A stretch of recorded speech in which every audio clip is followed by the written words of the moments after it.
a free global online episode, Vegan and Vegetarian Kitchen, achieving good health gastronomically.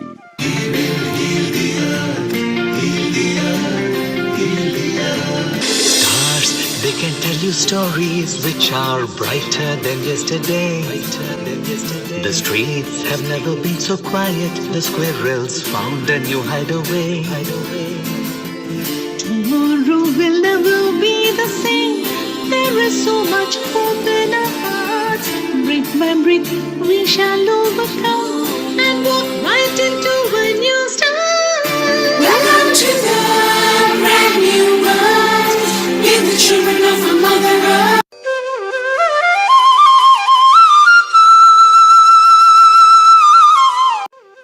Namaste.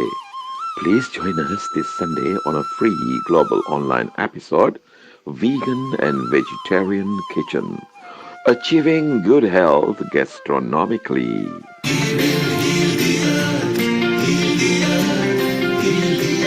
Stars, they can tell you stories which are brighter than yesterday.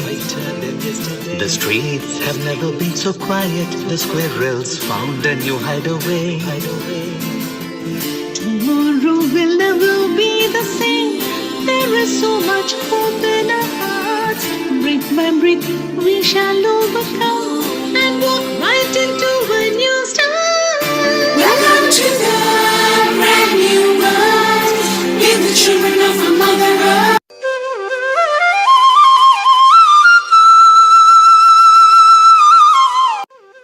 Namaste. Please join us this Sunday on a free global online episode, Vegan and Vegetarian Kitchen, achieving good health gastronomically.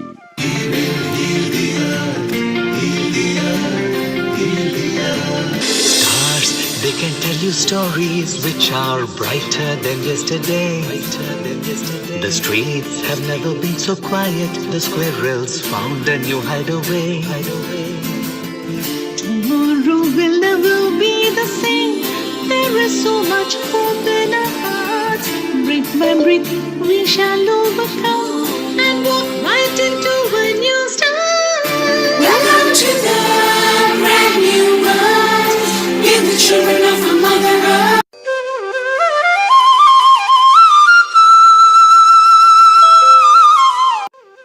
Namaste. Please join us this Sunday on a free global online episode, Vegan and Vegetarian Kitchen, achieving good health gastronomically.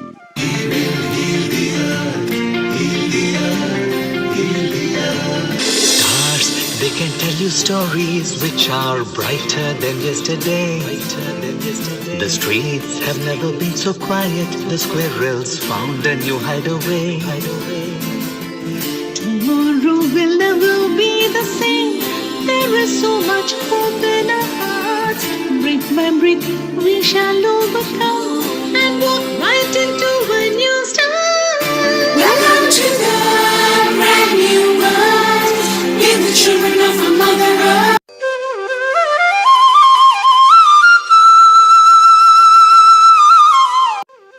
Namaste. Please join us this Sunday on a free global online episode, Vegan and Vegetarian Kitchen, achieving good health gastronomically.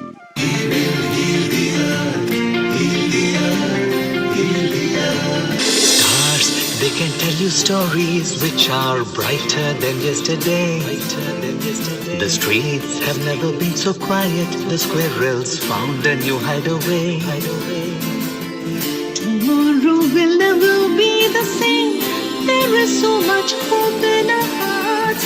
Brick by brick, we shall overcome and walk right into a new start. Welcome to the brand new world. Give the children of our Mother Earth.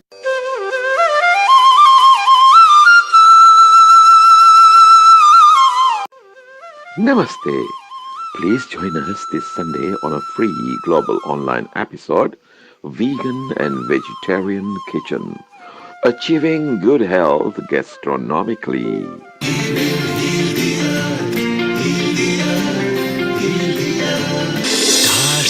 can tell you stories which are brighter than yesterday. The streets have never been so quiet. The squirrels found a new hideaway. Tomorrow will never be the same. There is so much hope in our hearts. Breath by breath, we shall overcome and walk right into a new start. Welcome to the brand new world. Give the children of our Mother Earth.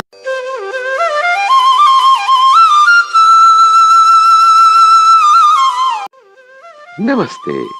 Please join us this Sunday on a free global online episode, Vegan and Vegetarian Kitchen, achieving good health gastronomically.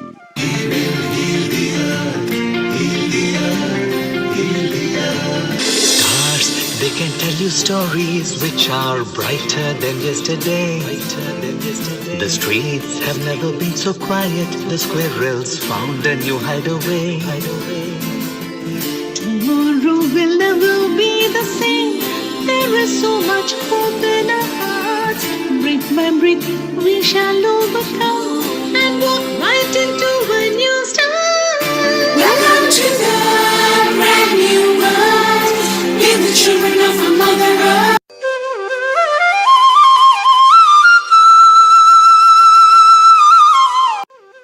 Namaste. Please join us this Sunday on a free global online episode, Vegan and Vegetarian Kitchen, achieving good health gastronomically.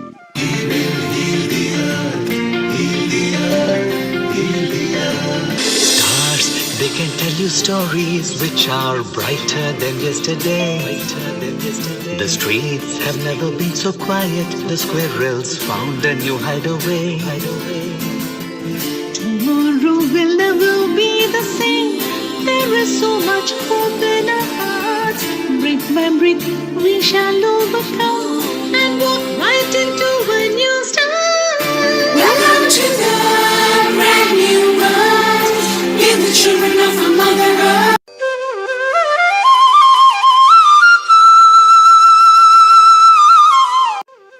Namaste. Please join us this Sunday on a free global online episode, Vegan and Vegetarian Kitchen, achieving good health gastronomically.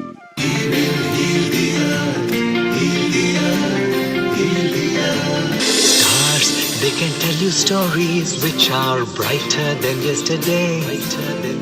The streets have never been so quiet. The squirrels found a new hideaway. Tomorrow will never be the same. There is so much hope in our hearts.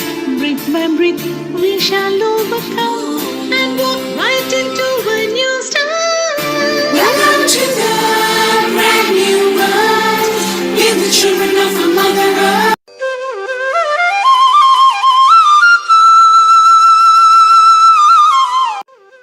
Namaste. Please join us this Sunday on a free global online episode, Vegan and Vegetarian Kitchen, achieving good health gastronomically.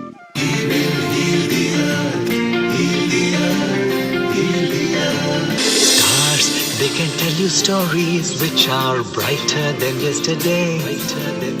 The streets have never been so quiet. The squirrels found a new hideaway. Tomorrow will never be the same. There is so much hope in our hearts.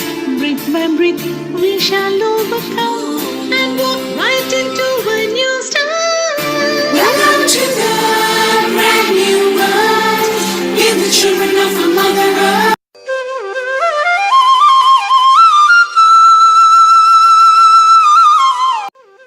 Namaste. Please join us this Sunday on a free global online episode, Vegan and Vegetarian Kitchen, achieving good health gastronomically.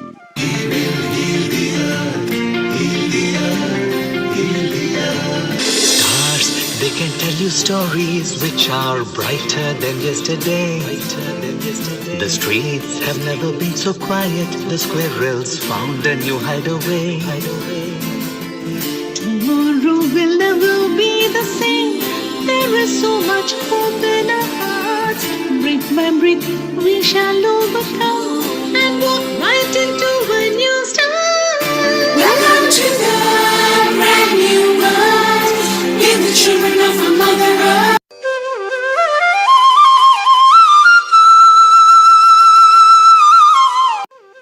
Namaste. Please join us this Sunday on a free global online Recording in episode, progress. Vegan and Vegetarian Kitchen, achieving good health gastronomically.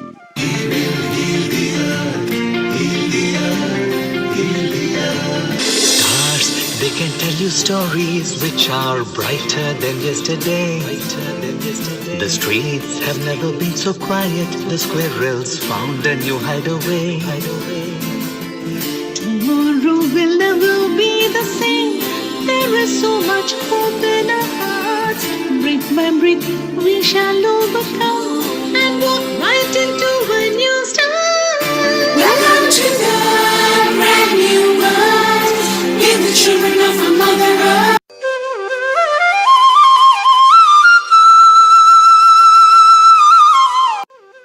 Namaste. Please join us this Sunday on a free global online episode, Vegan and Vegetarian. 10, 9, 8, 7, 6, 5, 4, 3, 2, 1. Global namaste to all the viewers of Healing Our Earth. A very refreshing good morning, good afternoon, and good evening to all of you.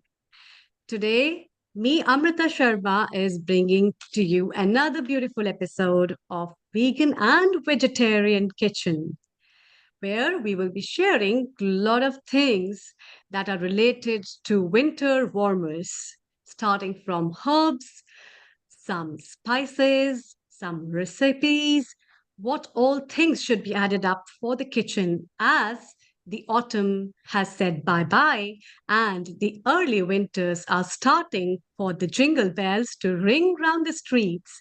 We all are preparing for the winters. Health being the primary concern for all of us, and despite COVID and immunity is one of the important topics, everybody is really cautious about their health and their families. And that's why in today's episode, we have very exciting and very relishing dishes as well as experts with us who will be sharing with us their recipes on various dishes that are related with food, that are related with health, that are related with delicious tastes, which is not only really tongue licking, but also satiating your mind, body, and soul. So, before we move, let's start with a Gayatri mantra and fill this vibration of Annapurna, which is the kitchen, with the holistic, the vibes of the health from the Gayatri mantra. So you can hold any of the mantras that you like, and let's start with Gayatri mantra. Om Om Bhur Swaha Tatsavitur Varenyam Bhargo Devasya Dhimahi Dhiyo Yuna Prachodaya Om Bhurbhuva Swaha Tatsavitur Varenyam Bhargo Devasya Dhimahi Dhiyo Yuna Prachodaya Om Bhurbhuva Swaha Tatsavitur Varenyam Bhargo Devasya Dhimahi Dhiyo Yuna Prachodaya Om Shanti Shanti, Shanti.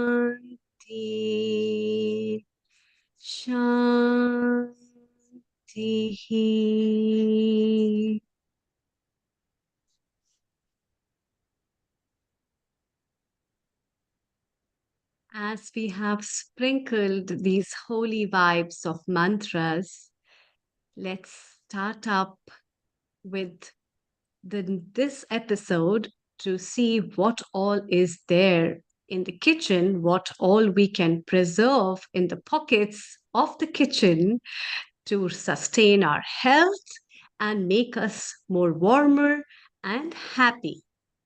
With that, I'd like to welcome our today's guest, who is our regular resident contributor at Healing Our Earth. And we have already seen so many recipes and as well as culinary dishes from her, our very own warm hearted with a cheering smile, Daksha ji. Global Namaste, Chef D. Global Namaste to everybody. Global Namaste, and thank you for welcoming me back again to our I'm winter really cleaning episode. I'm glad to have you today at our episode. And now it's all yours. So, our warm kitchen should be warmed up with what all things and what you're going to share with our viewers today. Please do tell something, and over to you. Thank you. Thank you, Amrita. Thank you. Hello and Global Namaste. Welcome everybody. And today our episode is all about obviously always healthy food. But today we're doing something called winter warmers, something to heat us up and keep us warm and nourished throughout these cold months. Today I'm bringing you two recipes. Hopefully we can finish both recipes in this time. Two recipes. One's a ragi vegetable soup, which is delicious, very, very warm and comfort food. And another one is a cutlet. It's a foxtail millet cutlet, and we're going to add beetroot to it. We're going to add some lentils to it. So I'm going to start a little bit of that off, and also a little bit of the soups, because we're going to take a break a little bit later on and come back and finish off the recipes. So first and foremost, I'm going to put the cutlet grains on to cook, because that takes time to cook. And then we're going to come back and start on the soup. So what I'm going to show you here. So, which dish are we preparing? Can you tell our viewers the I'm ingredients first? yes, absolutely. So I'm going to make a start on preparing the foxtail millet cutlets. Now, foxtail millets is one of the super millets, a part of the super millet family. We've got foxtail millet, we've got barnyard millet, proso millet, kodo millet. We've got ragi, jowar, bajra. Our millets are so, so important to our diets. And today I'm using foxtail millet, which has been soaked for 8 hours, a minimum 8 hours. And I've taken one lot of water out after 2 hours of soaking. Now, this water that we've got in here, I'm using 1 cup of foxtail millet. And this water, we're not going to throw out, because this water now has got a lot of nutrients in it as well. So we're going to use this water to cook. So we're going to pour this all into our pan. Because this is going to take a little bit longer, we're going to make a start with this first, so it can carry on cooking while we make our ragi soup. And then we'll come back to this. So we've got our foxtail millets in here. Now to this, we're going to add, if anybody knows what this grain is, it's red quinoa. Red quinoa seeds. So this is 1.5 cup of red quinoa seeds. Now, this side of the world, unfortunately, millets work out a little bit more expensive for us to use on a daily basis. So we can add other grains into our millets just to increase the quantity, and obviously gives us more, it's economically more viable as well. So Quinoa's been soaked for over 4 hours. And as you can see, I'm getting a little bit of white scum at the top. So this water we're going to discard. We always have to wash quinoa properly. It has a protective layer called saponin, and we have to get rid of that. And by doing that, once it's soaked, we just rub it between our fingers and we discard this water. So just bear with me as I discard the water.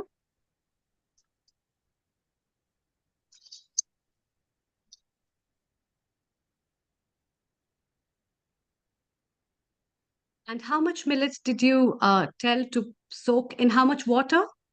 Yeah, the foxtail millet is being soaked.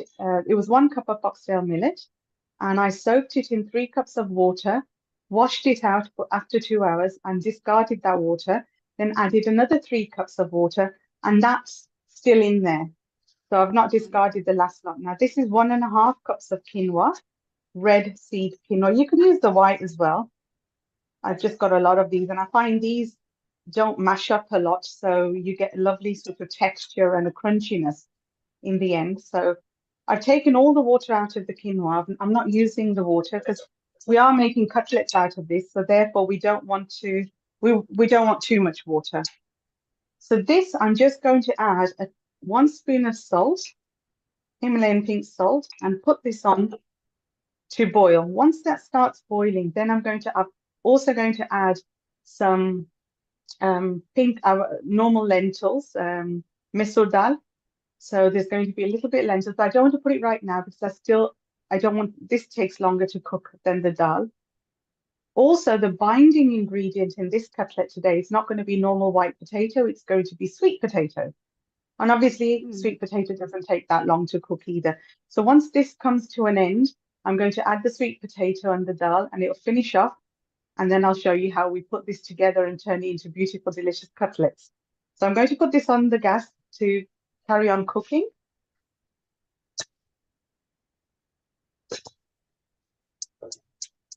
How much time to cook?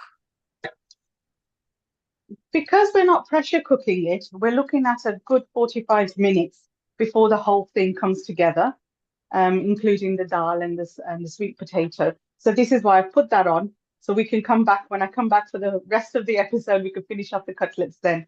So right now I'm going to start on our ragi soup. So what we've got here, let's pop my pan on here. Can you please tell the ingredients first? Yes. Yes, absolutely, absolutely. So I'm just going to lift this up. I've already pre-chopped it. So we've got finely chopped red onions, finely chopped little tiny cubes of carrot, finely chopped cubes of cabbage, red and green peppers, again finely chopped tomatoes, and we've got finely chopped fresh garlic. But after I've chopped it, I've also squashed it. It's very important to squash your garlic because that's the only way you're going to release its potent qualities, which is lysine. And if we just continue just cutting things, some ingredients do need a little bit of squashing to release all its properties as well. So what we're going to do now, we're going to start this up. Now we don't need, I won't be using any oil in this soup at the moment. I mean, a lot of people would start with oil and start sauteing the onions. We don't need oil all the time. I'm very much one of those people, if I can cook something without oil from the beginning, I will. And if I need the oil afterwards, it will be a little drizzle of extra virgin olive oil on top, just for the texture, the smoothness, if people like that. So if you can avoid adding oil to your pans, always try to avoid that. So to this, we're just going to go straight in with our red onions. Now you can add some chilies to this. You can add some green chopped chilies if you fancy that spice. But today I want to add the freshly chopped garlic, and I'm going to add a little bit of ginger for the heat as well. So to this onion, I'm going to add my ginger.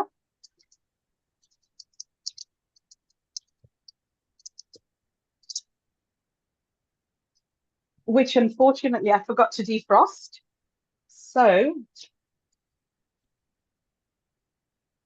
I've got a teaspoon of crushed ginger, which I'm adding to this. You've probably noticed that I've not added the garlic yet. One thing I've learned on my journey of healthy cooking is there has been studies out that if you add garlic straight away to onions that are cooking, it somehow reduces the potency of the onions and it changes the flavors. So I tried it and I actually noticed a difference. So if you cook your onions with everything else first, then add the garlic, you get the garlic flavor, you get the intensity of that, and you get the lovely sweetness of your onions. So it's worked and I've been continuing doing that. So this is just gone in. Now, obviously my onions are pre-cut it, so there's not much moisture in there, but the ginger has got a bit of moisture. So once this starts heating up, So the ginger is grated or finely yes, chopped ginger? it's like it's crushed. It's crushed in a chopper. It's crushed in a chopper. You can grate it if you've got a knob of ginger. If mine didn't defrost in time, I would have been grating it in front of you. So you can use grated. So that's cooking away in my pan. So to this, what we're going to add is the rest of the vegetables in layers, because obviously some take longer to cook. But first and foremost, I'm just going to go straight in with the carrots and the cabbage. And like I say, we're making soup, so at the end of the day, it is going to have a lot of water in it. To this soup today, it's not only ragi, we're adding some bajra atta as well. So bajra is obviously a very thermogenic grain. So we find that, especially in UK, to add bajra to our meals, it just heats you up. It gives you that lovely warm feeling throughout the day. So I do recommend people to include bajra at least for breakfast, something, a bajra pura if you want to add it to your ragi. Now, when we talk about millets and grains, we're not supposed to mix the 5 positive millets together. So, but what you can mix with the 5 positive, things like jowar, bajra, you can mix a little bit of ragi, only if you're eating it in the morning time, not in the evening. So a little bit of mixture with the larger grains is fine. But when you're doing foxtail or you're doing barnyard on itself, eat it just by itself.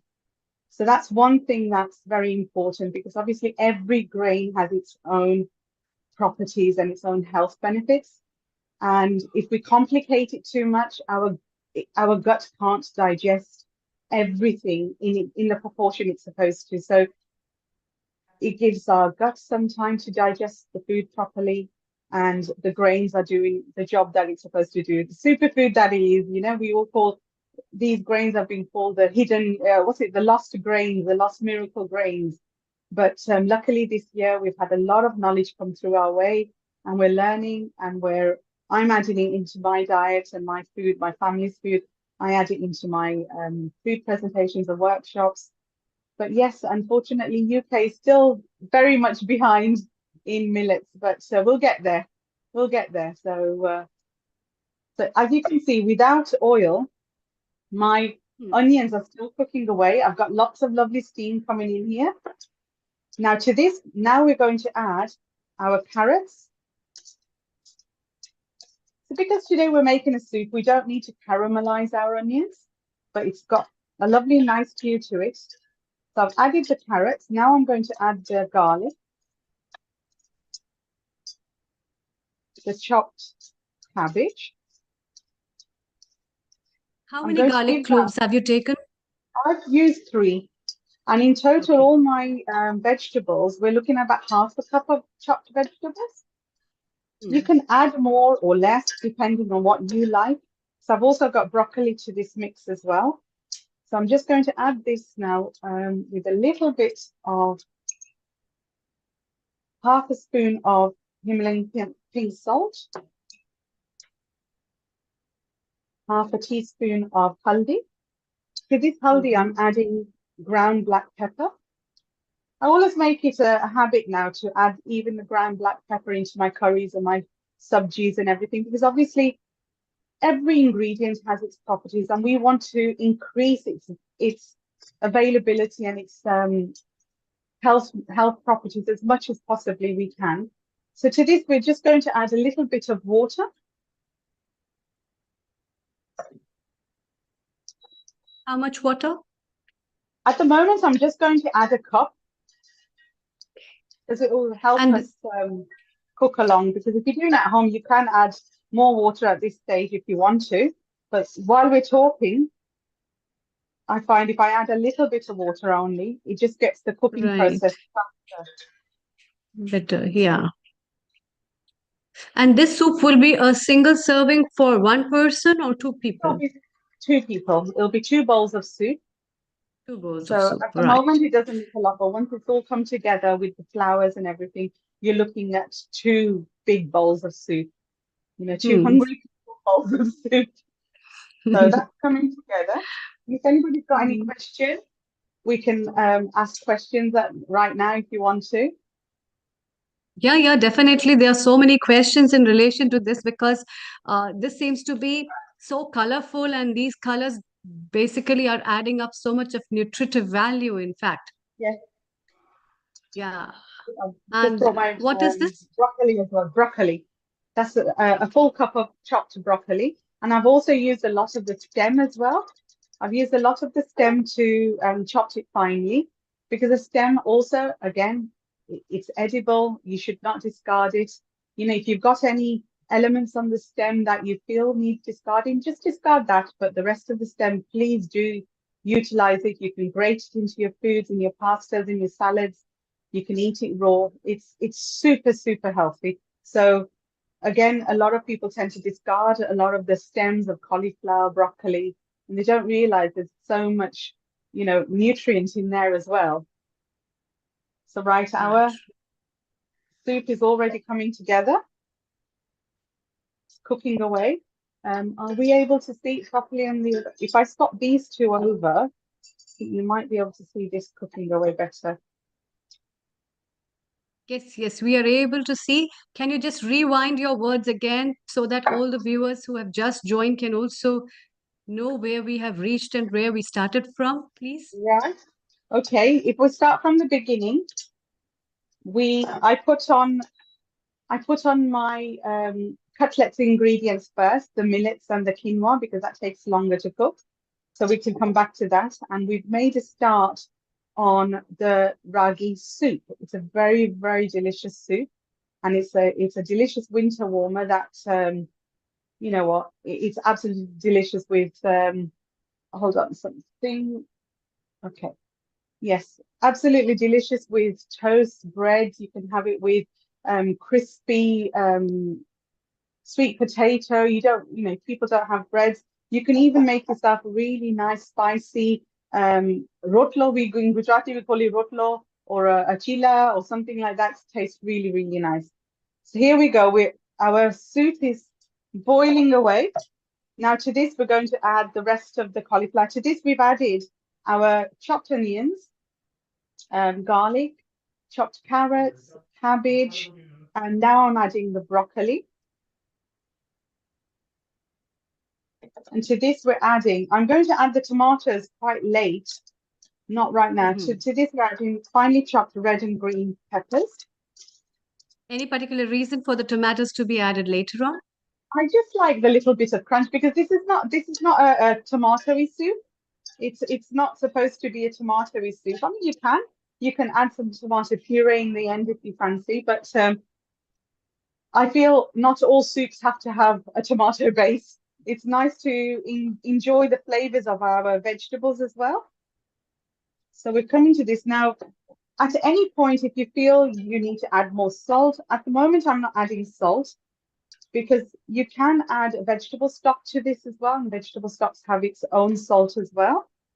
So at the moment, I'm just reducing the amount of salt I've used in this. Now this is going to come together, it's going to boil over. So while that's boiling, I'm just going to have a quick look on my quinoa and foxtail millet. Yeah.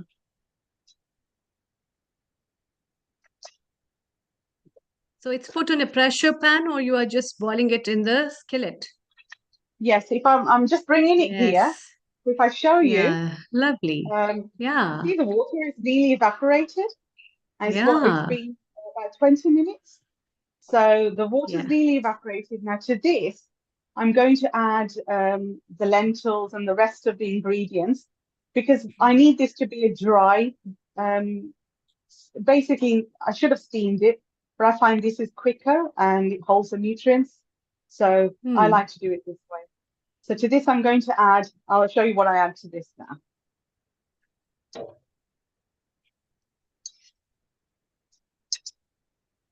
So once it is boiled, we'll be switching off the flame and keeping it aside and then add lentils. I've just brought a couple of dana here, the seeds. As you Yeah. can see, the cocktail millet is Yeah. nice and it's getting softer. My red Yeah. quinoa has still got a bite to it because that is the kind of red quinoa it is. It will It cook, takes but time. it'll still have a bit of a bite to it. So I'm going to add a little bit of water to this. I'm adding, Okay.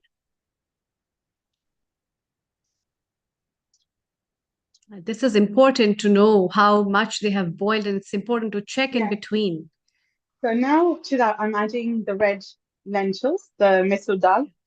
Now this is 1.5 cups that I've soaked, same time as the soaked as the quinoa, about 4 hours. I've taken the Hmm. water out, and I'm going to add it to that mixture in a minute. Again, how much dal have you soaked in how much water? The dal is 1.5 cups and enough water just to give it a good wash. 2, 3 times you've washed it, and then you Hmm. just fill it up about 2 inches above the dal. You're looking at about another 3 cups. That's about all. But because we're going Hmm. to discard this water, it doesn't really matter how much water Yeah. you use. If you've got a larger bowl and soak it, that's perfectly fine. You don't need to be that particular with this one. But yeah, so I've just taken the water out and I'm adding this to our millet.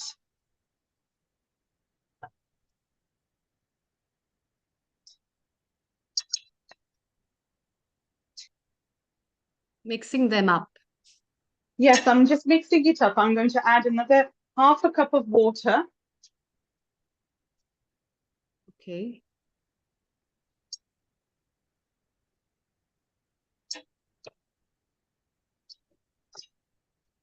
Okay, I've just lidded that now. And I'm going to get my sweet potato ready while this soup is boiling away as well. So in a low flame, you are boiling the millets and the quinoa as well as the Yes, yes, lentils. that's right. So the millets is literally 90% cooked already. Quinoa's probably got another 10, 15 minutes. So in those 10, Hmm. 15 minutes, the dal is going to be cooked as well. And it's going to be nice and Hmm. mushed up.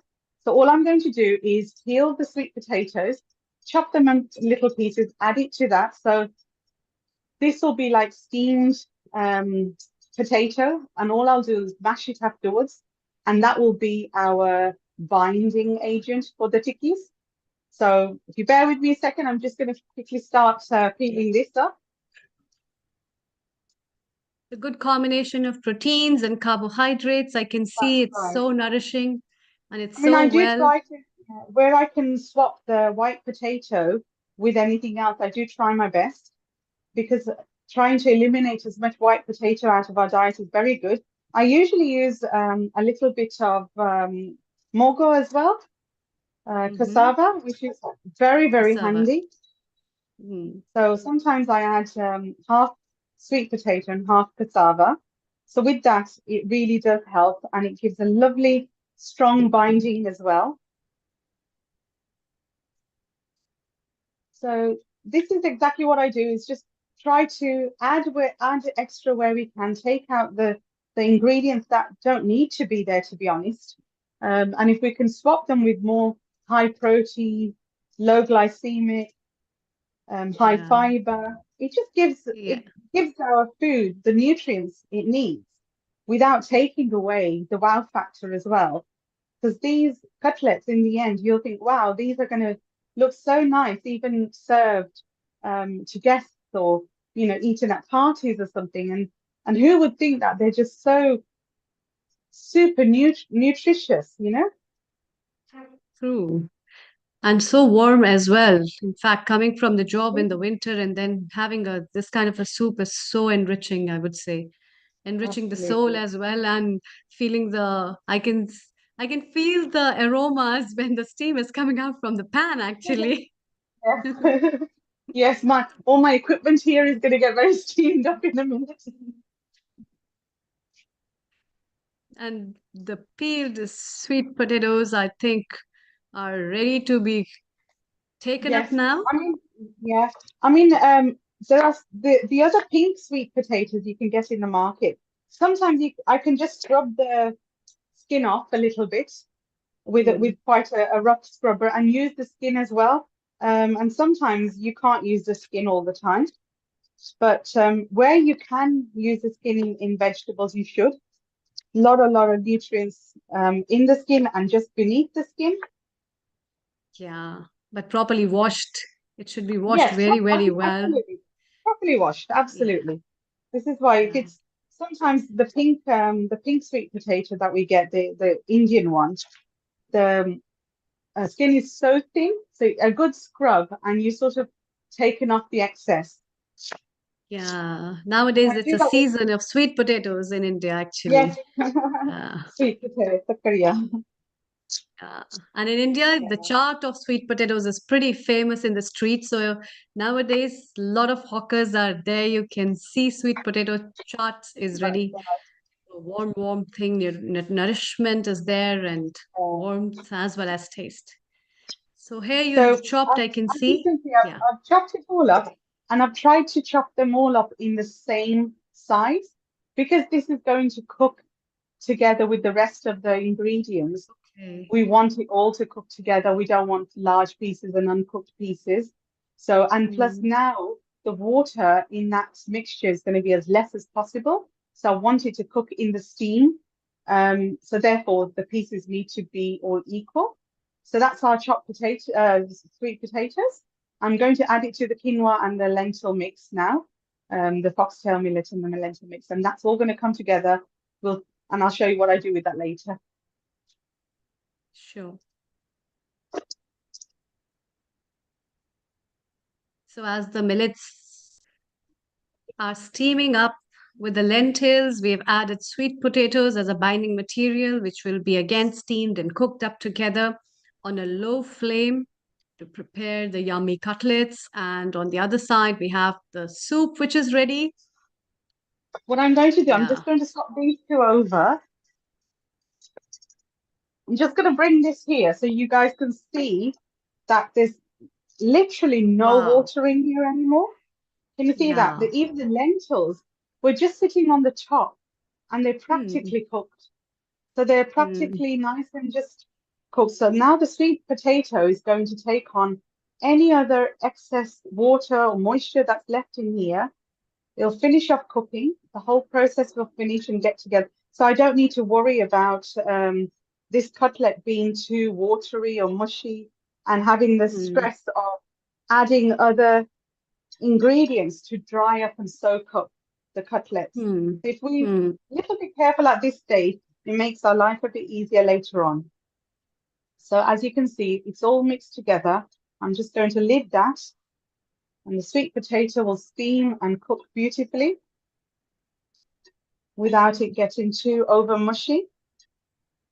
And I'm just going to lid that and we'll come back to that in a bit.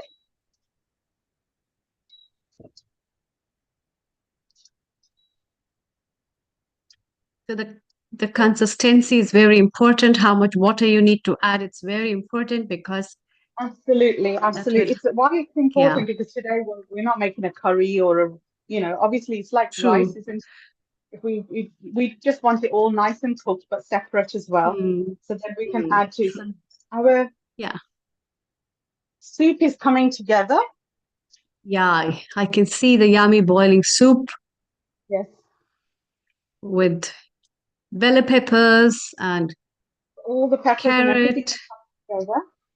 So now, depending on how you enjoy your soups, if you want this to be completely soft, where you don't even need to chew it, then you can continue to cook this with the water. But if you like a little bit of bite in your soup and you want the soup and you still want a bit of bite, then at this stage you can start adding the flowers and the rest of your herbs and spices. So to this, if you Mm, remember, we've only just added salt, pepper, lesson, garlic, and black pepper. Onion, black Yeah, pepper. onion. Yeah, Yeah. herbs white. Yeah, we've not added Yeah. anything else. What we're going to add now is a little bit of jeera powder, ground jeera powder, just half a teaspoon. Again, this is a Cumin seed. warming soup. Yeah, cumin seed. This is a warming soup. So we don't, cumin is a coolant. It's not a thermogenic. So less on the cumin. So we're adding a little bit of amchur powder to this. Dry mango. Yeah, Dry dry mango mango. powder. It is So quite give it sour and it'll give a soury yeah, taste. Yeah. lovely little soury taste. To this, we're also going to add, if you're a red chili powder eater and you like the spice, you can add it here. I personally don't like it, so I don't add red chili powder. But we've got Mm. dhania powder, half a spoon of Coriander. coriander. Coriander seed powder. Right. So as you can see, we've added no sugar, we've added no sweetness to this. If you're one of those people, if you've got a sweet tooth and you can add a little bit of gur, but not raw sugar or anything. Jaggery. But it will be, yeah, Okay. jaggery. But don't, honestly, because the vegetables, it'll just have such a lovely taste without it. So now what Yeah. I'm going to do, I've So got if somebody likes chili, so he can add red chili flakes as you well can add into red it? chilies, you can add chopped green chilies. But for me, it's like you're having a soup that sort of coats your throat. Students. And chilies, yeah, sometimes chilies can have that wrong effect. Hmm. So, so this is my ragi flour. I'm Okay. using 2 teaspoons. I'll put this here. Can you see that all right? I'm Yes, using yes. 2 heaped tablespoons of ragi flour Okay. and 1 heaped tablespoon of bajra atta flour as well. Now, Okay.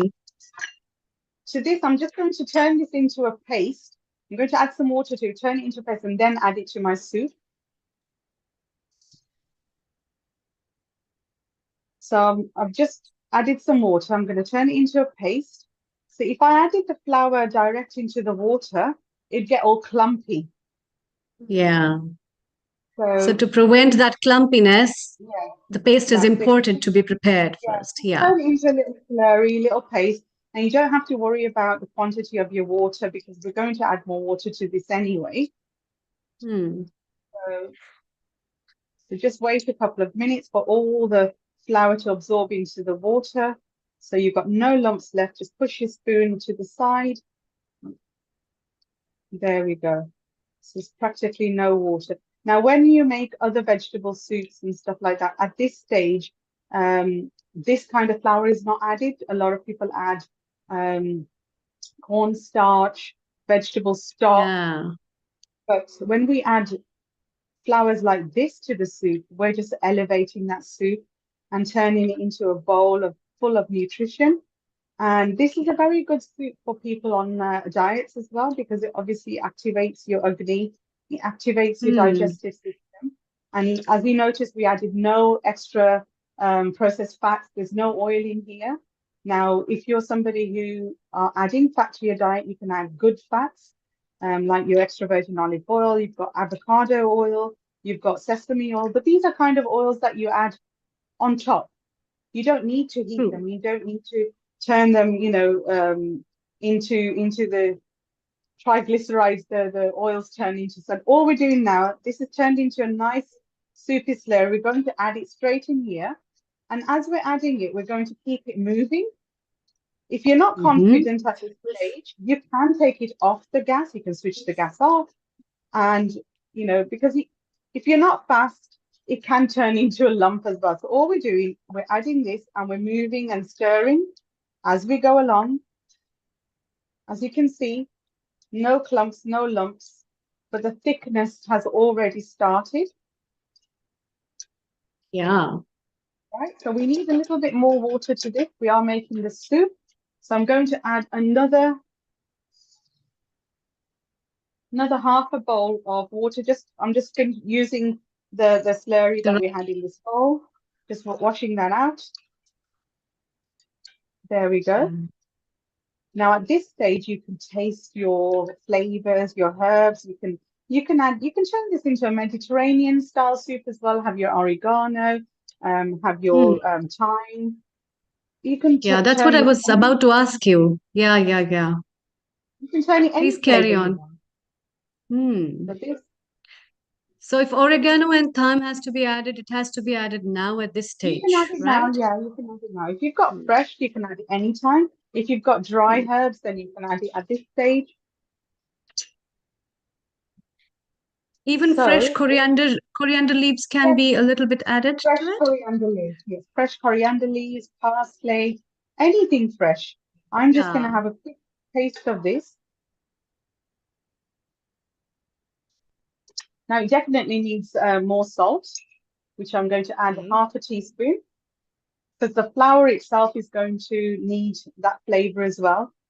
And for me, it's just yum. I don't need to add anything to this. It's just got all the flavors I need because the vegetables have its own flavors as well. And if we Hmm. overpower it with too many herbs and spices, we're losing that taste from every bite we're going to have with those tiny little pieces of vegetables. So I'm going to let this boil over for about 5 minutes, then add the tomatoes. So for me, adding the tomatoes is when the soup is ready to eat. Because I personally like if I'm not making a tomato-based soup, I want to crunch on the tomatoes. I don't want Hmm. it in the soup. So today my soup is not a tomato-based soup. It's just a soup with tomatoes on top. So that's Yeah. cooking away. I'm going to have a quick look at the foxtail millet and the quinoa. So bear with me a second. So as the soup is ready with so many spices, herbs, as you can add, if you wish, depending upon what kind of flavors and tastes you want, and what is your mood and what your tongue is yearning for, you can add up those kind of spices. Absolutely, yes, absolutely. I mean, mixed herbs and a stock cube. I mean, if you make stock at home, vegetable stock at home, that also you can add to this. It enhances all the flavors. So, Mm. these are one of those things that you can make it to how you prefer and what time of the day you're going to eat it. Sometimes, if we're having a soup for lunch, we don't want it too fussy because it's more a quick thing, just nourishing. If we want to have a soup for dinner time in the evening, we just want to make it a little bit more special because it's warming, you're calming down for the evening, you're adding all those Yeah, extras. So yeah, so make it how you want, what your mood is and how you want to enjoy it. That's what I say. But if you stick to yeah, the basics, especially the flowers, the ragi and that, mm. absolutely delicious. Like you can see, Yeah, I can the see the ragi isn't thickness and cooked. the richness. Yeah. Yeah, so it's not even fully cooked yet the thickness is already there. So Mhm. Yeah. I mean, if you like crispy mushrooms on top, you can have croutons on top. The other day I made it, I warmed up some peas in a pan and some Hmm. chickpeas. I just sort of crisped them up with a little bit of spice. And once my soup was ready, I just popped it on top. So when you're eating, you can have a Wow. little crunch. So things like that, little additions, and you're sorted. So there we go. That's really lovely. That's Yeah. cooking away. And Chef D, what is your advice? So suppose if we have older people at home who cannot chew, or there are some dental issues with senior citizens and aged people, then what are your alternatives for the same So recipe? same What? thing. At this stage that we're at, just pop your hand blender in and give it a blend. Okay. No problem whatsoever. Give it a blend. And if you're making it for older people and you think, they need a little bit more nourishment rather than just vegetables, then add a little bit Hmm. of lentils in that as well. Cook it all together, blitz it up. When you take it out in your bowl, put a tiny bit of coconut cream. You can put little pieces of avocado, which is, easy to munch on. They're not Hmm. like bite size things like that. So it gives them the nourishment. They are full with it as well, and we know they've had everything. They've had the lentils, they've had the carbohydrates, they've had the protein, the fiber, and then on top of that, the warmth that they're getting from the bajri and the ragi. Sometimes when we cook for our parents and we cook for the elderly in our family, we always have to bear in mind that they are nourished with everything, because vegetables can go through them very, very fast.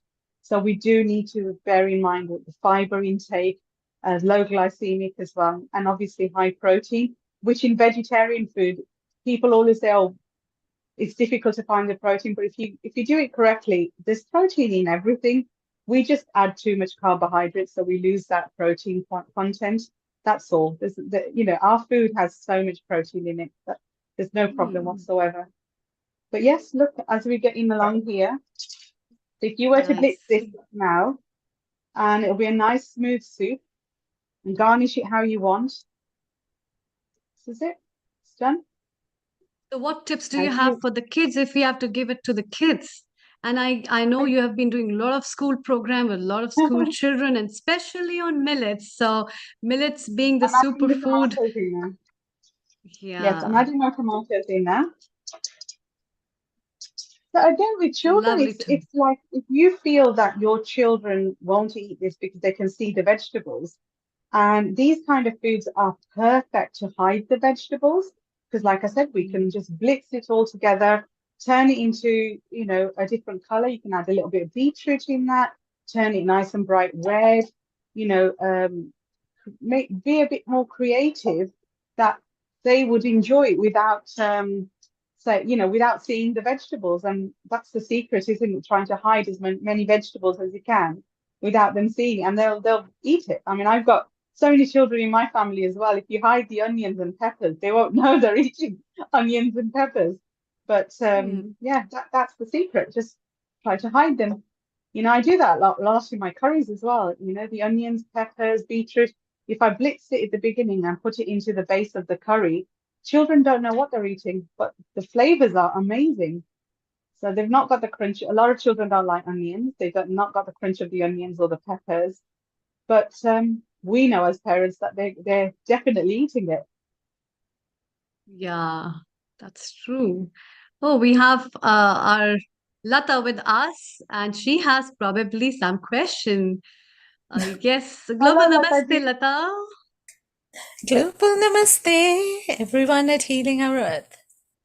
It's We wonderful. are preparing with the winter's soup, and such a warming and delicious soup I can see.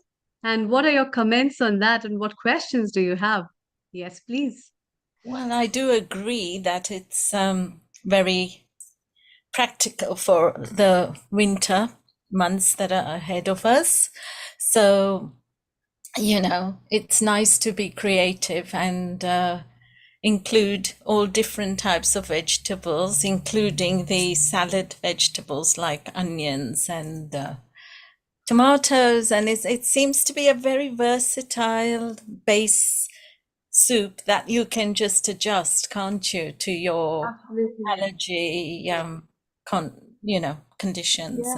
To your allergies, to your palate, to the family, to who's eating it.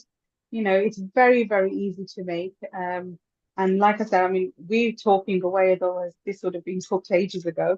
But it's very, very simple to cook. Even the flours that we've used, the ragi and the bajra, doesn't take a long time to cook in the hot water.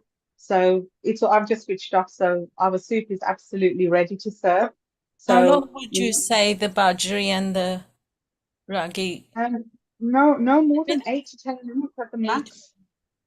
And what about men? Do you think it goes well with the men as well? Because they usually, I know the Gujarati men, yes, but I'm thinking of like those guys who eat meat and, Maybe as a starter, as a little appetizer, you'd have to make it a little bit thinner so they don't get too full on it, and serve it with some garlic croutons or another healthy side. Basically, you can have tossed up vegetables, grilled with a little bit of spice, so they can have a bit of soup and have a bit of that as well instead of other starters. So yeah, it all depends. I mean, men are very difficult to cook for anyway, so I know a lot very, of very guys, difficult. they will just look the other way or turn their nose, but they don't know what they're missing. Yeah, you use the word health with them and they run a mile, don't they? They like their protein in meat and fish, No, this is really, really nice to start off them when they're young, and then they Yeah. grow up, having this, then they're accustomed to it. And nowadays, I it's mean, in so, India, soup, the fashion of having soup before your dinner is very, very prevalent. I've seen it so much. Whenever I go to India, people go to the restaurants and they'll order soup first. And I'm like, oh Yeah. my God, what are you ordering that? It's just full of MSG and cornstarch. There's no goodness there. uh-huh. Um, Yeah, True. yeah, yeah, yeah. but when you make soups like this with Yeah. goodness, with I proper, mean, the thing is, with buying it at a restaurant, you pay so much, extra, and yeah. you're not even getting the nutrients. No, no, not You're at all, not at treating all. it. Not at all. And the thing is that those are the kind of soups people come home and try to replicate, thinking, oh, I had that at the restaurant. It tastes nice, but it only tasted nice because your taste buds were overpowered with the MSGs and with all the salts and Yeah. the soy sauce, and you get overwhelmed, and that's the only flavor you can remember. But True. honestly, something like this, the flavors in here, when you have got natural flavors and you understand the difference, start eating this and comparing it to what you would have ate somewhere else, you honestly would prefer this over that all the time. And you'd come home and want to make Yeah. this because you know what? This actually gives you energy.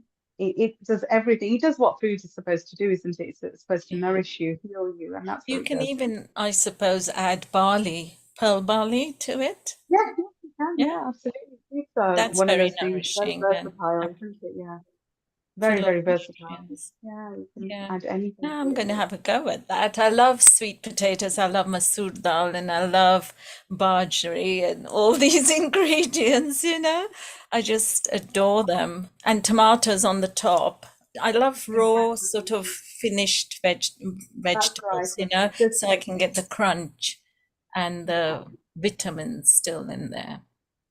Yeah, So Absolutely. but this yeah. is really nourishing in many, many ways, as well as, and in fact, the concept of having soup as a starter is very important because at the time when you are hungry, your appetite is already releasing a lot of gastric juices, and your brain is Absolutely. also wanting something, and at that time these herbs with the vegetables basically add up a lot in your diet, and they help you in igniting your fire and digestion. That will help in giving you a lot of nourishment, and you probably can digest the food and also relish it much more.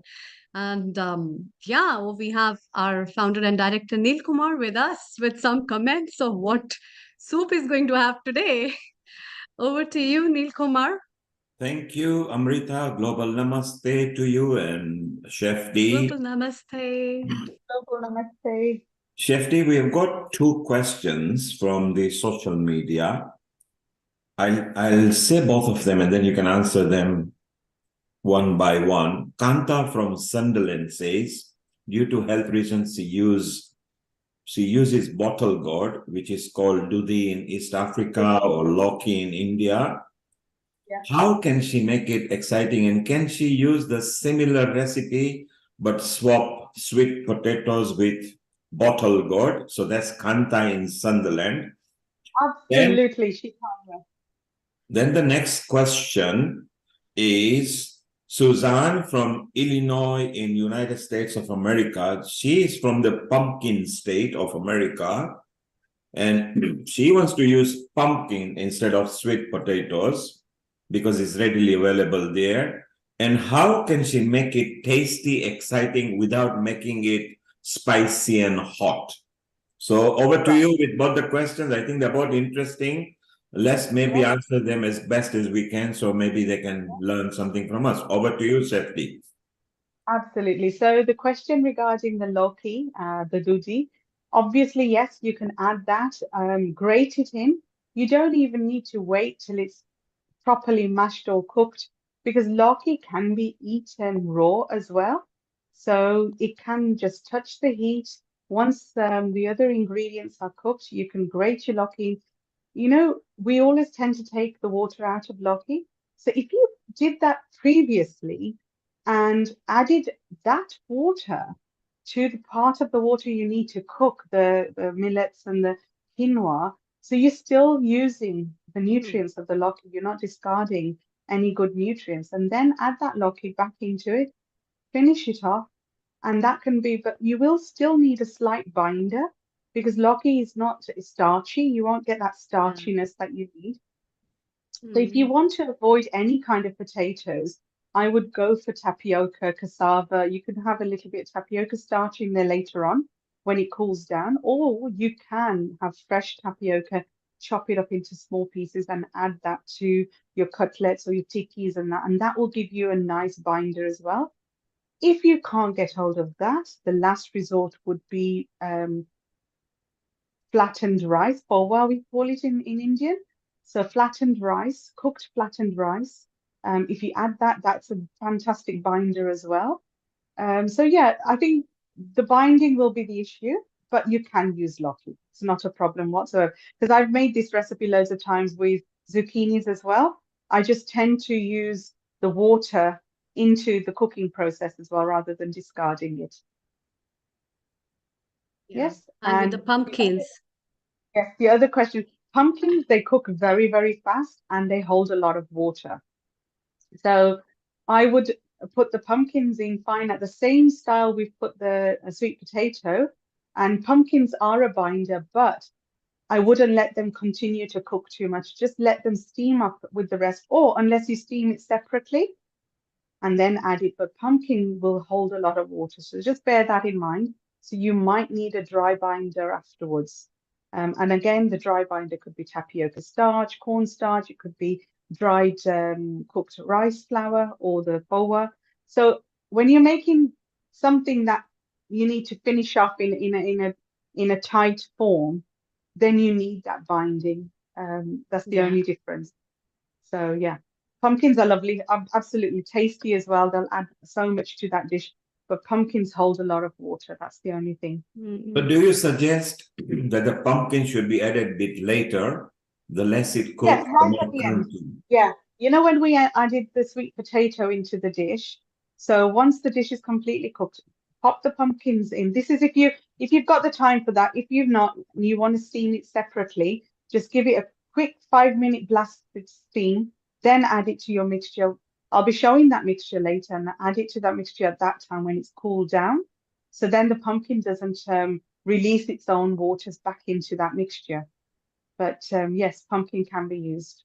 And the other question, Suzanne from Illinois was asking, she likes it spicy without being spicy. Now, what she's trying to say, I guess, is that she don't want it too spicy where she starts sweating, but she wants to get that taste.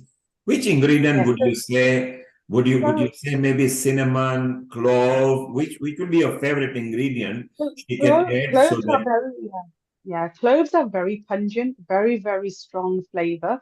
You can use obviously black pepper, white pepper. Black pepper. Black pepper, white pepper, little bit of cinnamon. You can use, there are loads of different types of chilies. You don't need to use our bullet chilies and serrano chili. There are other chilies as well. Pine pepper as well. Yeah. Okay, you can add a little bit of cayenne pepper and you can add a little bit of Kashmiri red chili pepper. The one that's not spicy, you can buy them in the markets. So they will give you a slight heat, but not burning heat. You won't find your lips burning, or so they'll give you a nice undertone of heat without that spike. But there are loads of chilies out there that haven't got heat. Thai red chilies as well. They're not very spicy, so you can chop them up finely into that as well.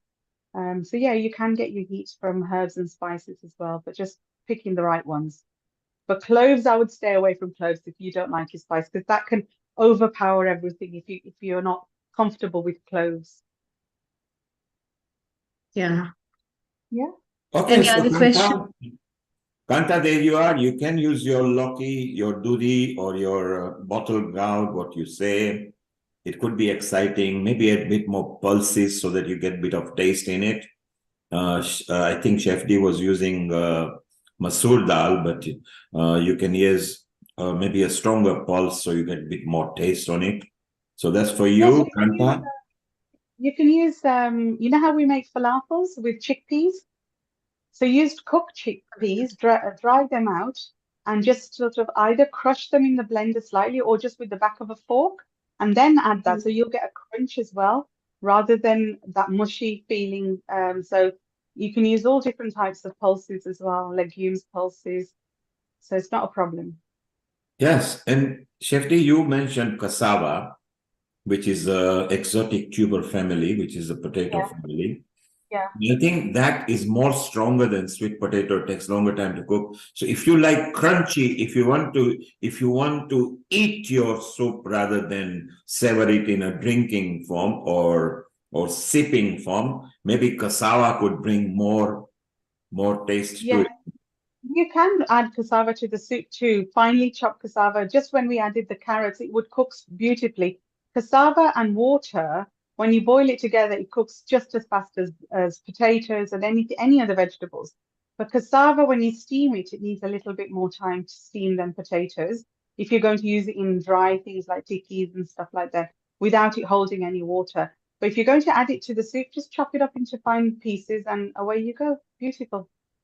Now you said you you didn't use oil or you like not using oil too much. What is Mm. your what is your substitute so that you don't miss out in that bit of oily touch? What do you use to make it so that you don't feel you missed out on it? Right. Okay. So if somebody says to me that I like my oil because, and the first thing I said, okay, you like your oil, why? Does it look good? Does it taste good? It doesn't actually taste good. It just makes your dish look shinier and it actually overpowers and takes away a lot of the flavors. It covers up the flavors. It covers up your palate as well. So therefore, you're adding more salt and everything. So I say to them, okay, have this without the oil, and I'll give you something with oil in it, but the oil will be on top in the end as a garnish. And those are cold pressed oils, extra virgin oils, things that won't be harmful to our bodies, things that our bodies are going to digest correctly, use its own properties as well in the right way, because fats are important, but the correct fats.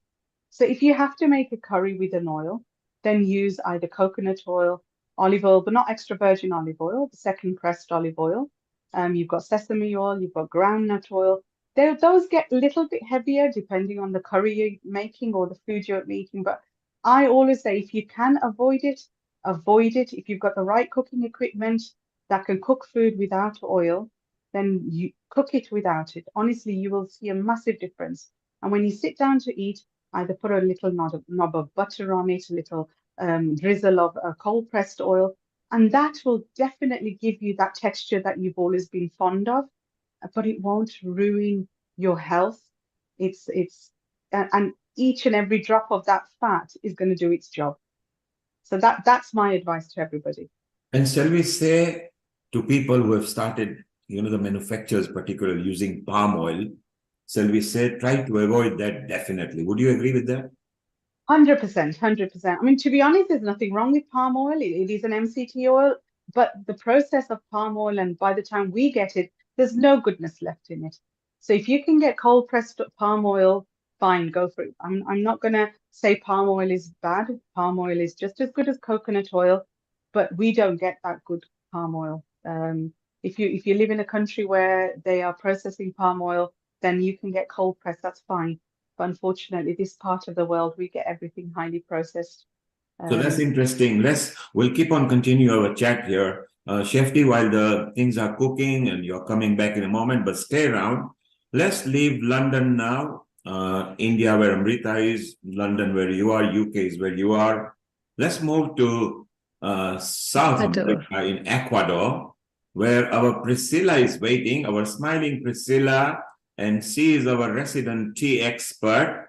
She's not only just a tea expert, she actually designs menus with afternoon teas, morning teas, evening teas. Let's welcome her, and Amrita, let's go on with her while Shefti is getting ready for the next recipe and telling us how the cooking is coming. Maybe she's going to taste the food and get our mouth experts moving over there. So Shefti, let's come back to you in a while.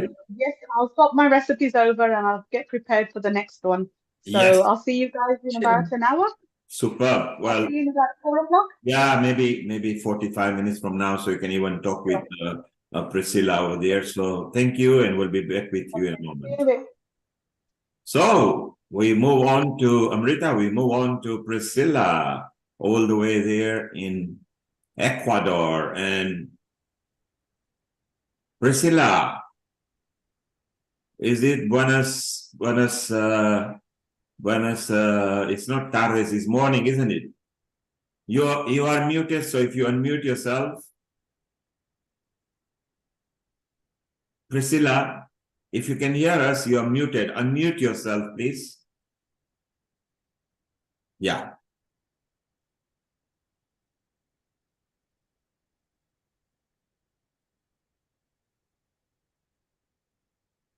So we are moving from UK to Ecuador with Priscilla. Hola. Buenos Good morning. dias. Yes. Hola, good Good morning, morning. good evening, good day. Fantastic. We've got you. You always come with a very good idea of teas and the kind of variety of the teas you are. So Amrita, go ahead and let's chit chat with Priscilla. Over to you, both. Thank you very much, Neil. Thank you. Thank you, Neil. Global namaste to you, Priscilla, and a very good morning. And Global namaste for you too. as you are the queen of teas, known for your Thank teas, you. so many Thank you. teas and flavors, and people remember you for that. What flavors do you have for us today? And also because it's morning at your place, so all the viewers who are watching us probably would like to prepare tea today in the morning with your tea recipe. So what is there? Please let us know. And I can see so many beautiful kettles behind. And this seems to be really sweet, nice, and exotic. So please go ahead. I'm very, thank you very much. Thank you very much, you guys, for the invitation and for the opportunity of letting me share my tea, because this is my passion. And I hope I can transmit something extra special for you guys. This time, I know it is well known that during now autumn and winter, we tend to prefer hotter beverages. So that beverage usually can be black tea. Maybe during summer or spring, we prefer herbal teas or green tea, white teas, but especially during cold weather, we have the tendency to prefer black tea. Very special black teas in a different way. I must say, those teas are special because the way they were manufactured. Those teas belong to Sri Lanka, to a fabric called Lumbini. I really recommend them. They have a special passion for fabricating, manufacturing very special teas. So all of them are black. And I think we should give us ourselves the opportunity of tasting them straight. I mean, no water, nothing but water, not milk, not lemon, not sugar at first. If we decide to do this later, is our choice, of course. With the ingredients the chef was talking about, maybe extra pepper or ginger or cinnamon, and with some milk and honey and sugar. Of course, this mix will keep us warm. But I would like to invite you guys to try those teas pure, with water only.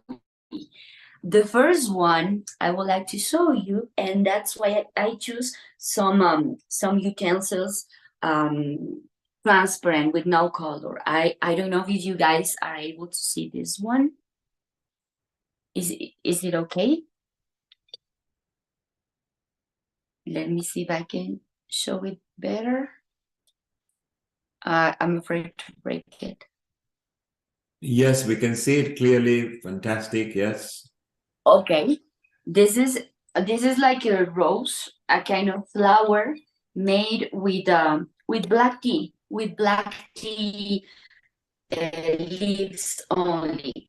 So I was trying to make sure my water was hot enough for black teas. One thing you guys must know, we all must know, is that black tea needs to be prepared in higher water temperature, maybe 85 centigrades.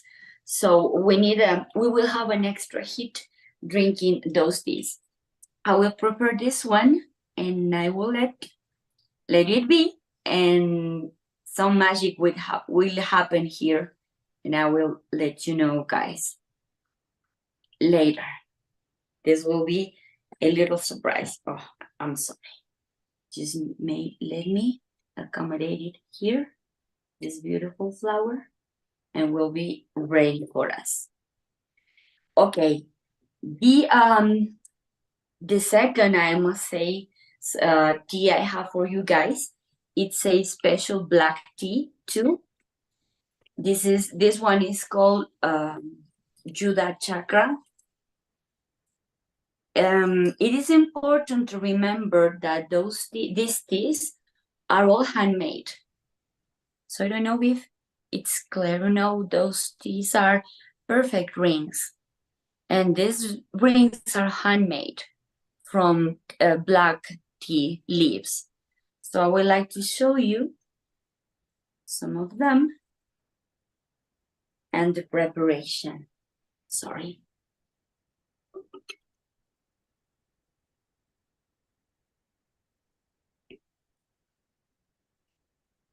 As we are using hotter temperatures with water, we need to be careful, because if you leave the tea in contact with water for too long, it will be a little bit bitter. So it is okay if you constantly sip by sip your tea until you are ready. The flavor is okay. It's a healthy exercise. So here we are, an amazing caramel color of black tea from my first infusion. And I'm going to touch this with my hands, this one, because I would like to show you once that it is wet, maybe we'll be how this is be done with just a couple whole tea leaves. It's very beautiful. I might leave it for a little longer so they can be more open. Let's check how the surprise is going. Can you see how this is getting open? It will be a tea flower later. Those teas, like I was saying, are very special, and I think we can enjoy them very much. Please, if you have any comments or things that you would like to know, I'm more than available. So we have Keshari, we have Lura Chakra, and there's another tea very, very special that I want to show you guys. I choose a glass so we can see what happened with those teas when they get open. I don't know how well it can see on camera, but this is a little flower. It's like a rose. It is not very easy to see now, but I hope they can open and we can see how beautiful they can be.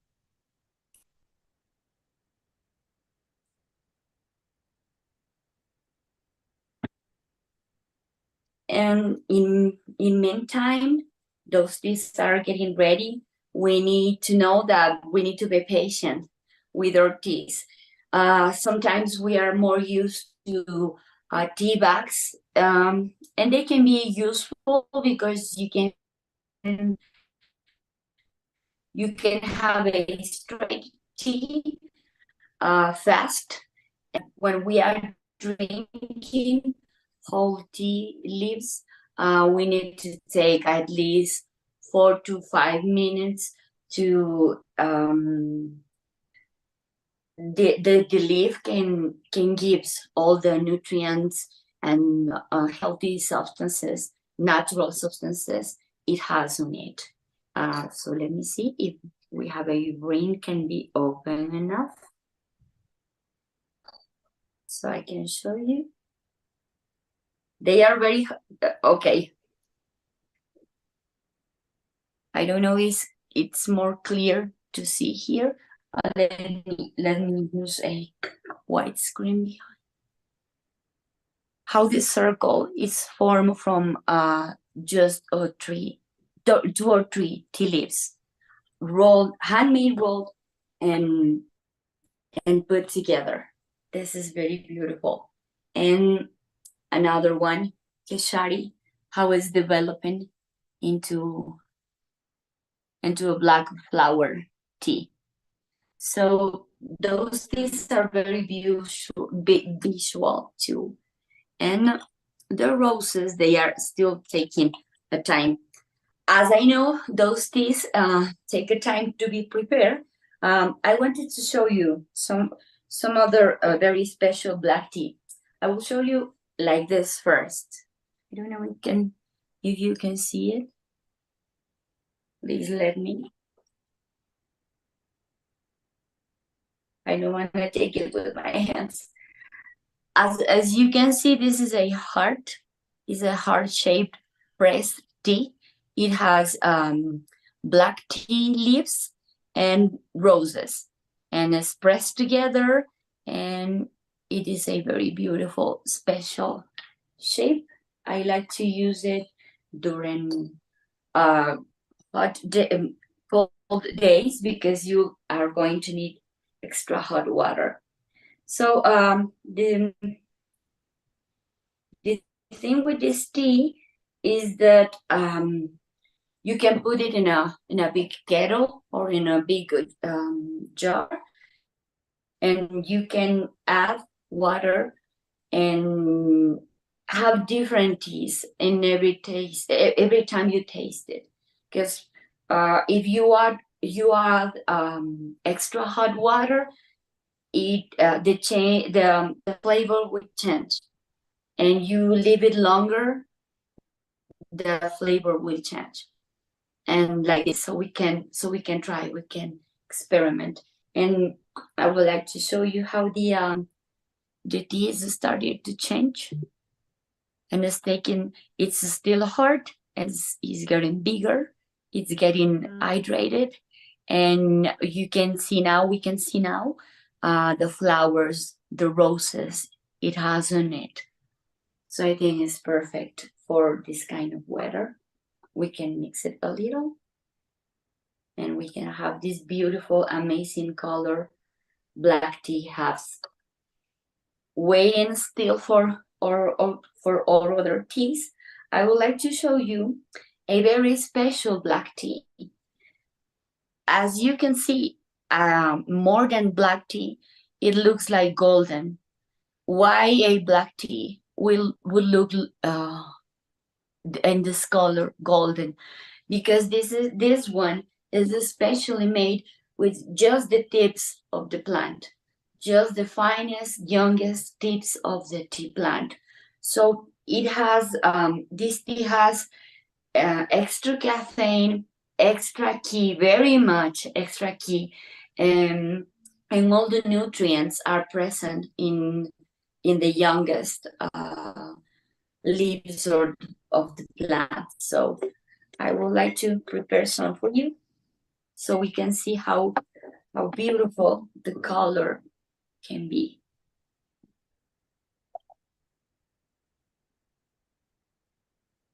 And with black teas, we need to be patient. I was saying. So maybe now we can try to see on one of those beautiful roses. Let me pick some. Here. Okay. Maybe this is not very easy to see, but I'm trying to open this little rose. Yeah. And at the end, well, this is what ties the road, what keeps it together. And beautifully, this one open in a perfect leaf tea. A1 tea leaf that is hand rolled and then hand tied with another tea leaf. It's beautiful. For me, it's one of my favorite black teas. It's like drinking a bouquet of flowers. So I would like to serve it to you guys and see the beautiful color that it has. It's very golden. It's very respectable from a wonderful quality tea. It presents sparkles, and it's very transparent, a very transparent liquid. The smell is very classic. Is like maltose. It's very maltose and tastes like, it smells like brown sugar. So I hope I can enjoy with you guys sometimes this beautiful tea. So cheers for you. It's a great tea, very warming. Wow. very with a lot of ki. It makes you awake. So let's try with the other beautiful one. Let me see if I can get a circle that can be opened. Those are not very easily, but probably you can see how this is formed for many leaves united together. Yeah. Important, like I say, very important to remember that all of those are handmade. It's getting easier like this, isn't it? Now it's easier to see. So they made it beautiful. Like a rope, and then from the rope, twisting the rope, and then they are tying it and making a ring. Wow, beautiful. Yes, so it's very handicraft teammates. The liquid, it's beautiful. It's clear, it's transparent, it's shining, it sparkles, and maltose aroma. It's unquestionable. Cheers for you. It's a very beautiful tea. Cheers. So I was going to maybe the rose tea, the rose back tea can be seen in a better way now. Yeah. Okay. It's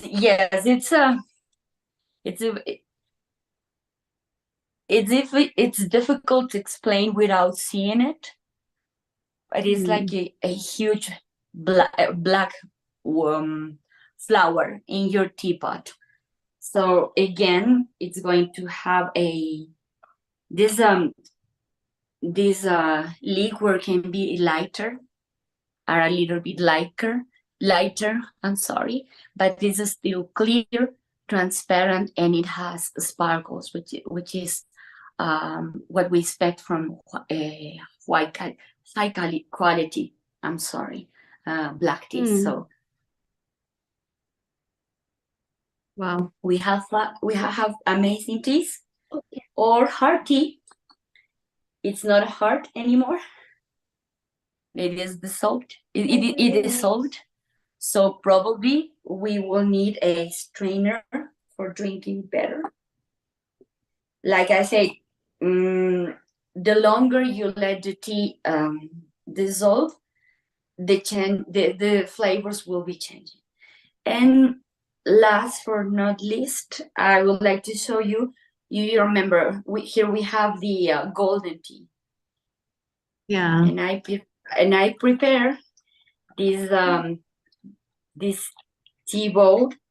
It is handmade. We did it with a cousin of mine. She's a ceramic artist, and we work together. It's nice. In this one. Wow. I don't know if you can see there's a flower inside. Yeah, it's a beautiful flower inside, actually. It's a very really beautiful good. flower inside. We work it together in this table, and I was waiting a nice opportunity for use it for the very first time, and I'm very happy I could do it with you guys. And I'm very excited because we decide the bowl to be all white so we can see the colors of the tea. So this golden tea has a very beautiful color. Yeah. And the rose, So the flower inside is will be beautiful. my recommendations. Yeah, the Excuse flower me, is sorry. looking so beautiful inside. And Thank you. Thank you. Yes, that's giving another, it's enhancing the emotional touch of having a tea, actually. So it is so beautiful. Yes. And could you tell us, I can see so many leaves and the way it is being made. So is there any important significance why they are rolled in a rose form or they are rolled in a ring form, which I can see? Any particular reason why they are like that, or it's just for enhancing the appearance? One of the characteristics of the distinguishments of these tea fabric, it's innovate. So they make sure they have black tea, and they put an extra effort in shape. So they keep creating. Let's try with flowers because we are during spring, no, summer. So let's try with flowers, with roses or with kashari, that is this beautiful big flower. And I think circles are important in many of our cultures. Circles, cycles.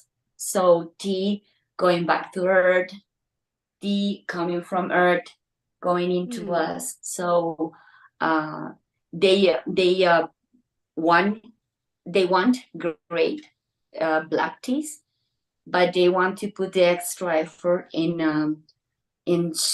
beauty, and giving us beauty, not just leaving your tea and your teapot and forgetting to appreciate it, because tea is a visual experience too.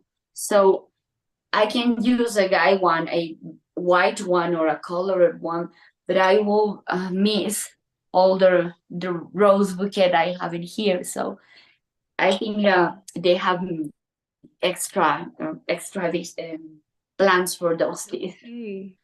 So I have another question for you.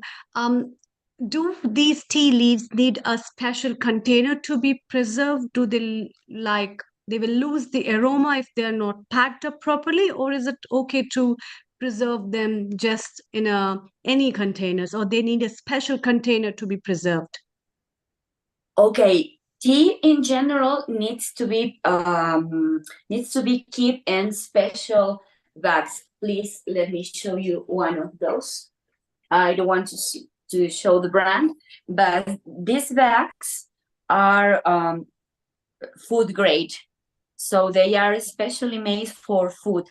They have an inside that conserves aroma and prevents light to damage your tea. So not just those teas, but all your teas. I recommend to keep it like in these bags. And if you have a bag like this and also a can, will be better, because humidity, light, and other aromas are your tea's enemy. Sometimes we do something like I'm going to put my favorite things here. So I have my ginger, I have my chocolate, I have my cinnamon, and I have my tea, my black tea or green tea.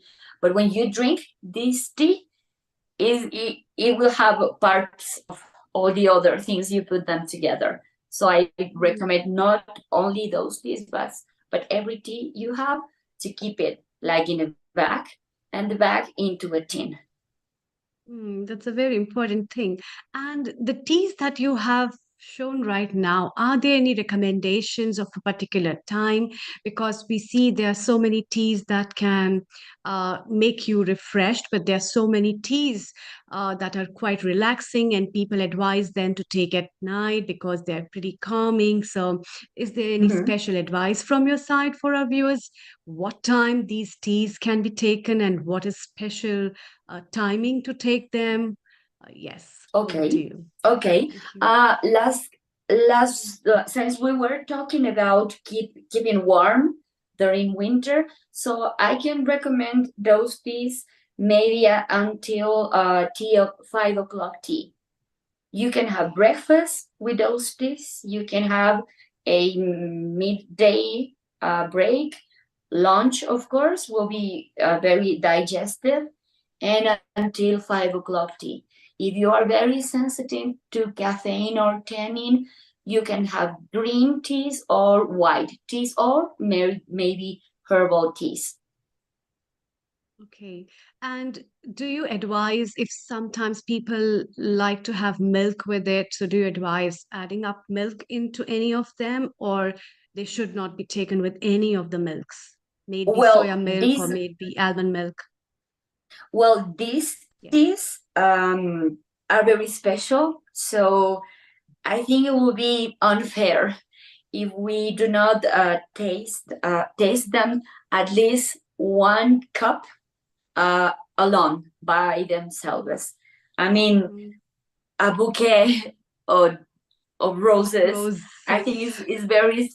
is very important to make. You can have the first cup Mm, of the first mm, bowl, just water and tea, and then of mm, course you can decide if you add sugar, milk, any kind of milk, any kind of sweetener. But believe me, they are naturally sweet enough for enjoying mm. in the way they are.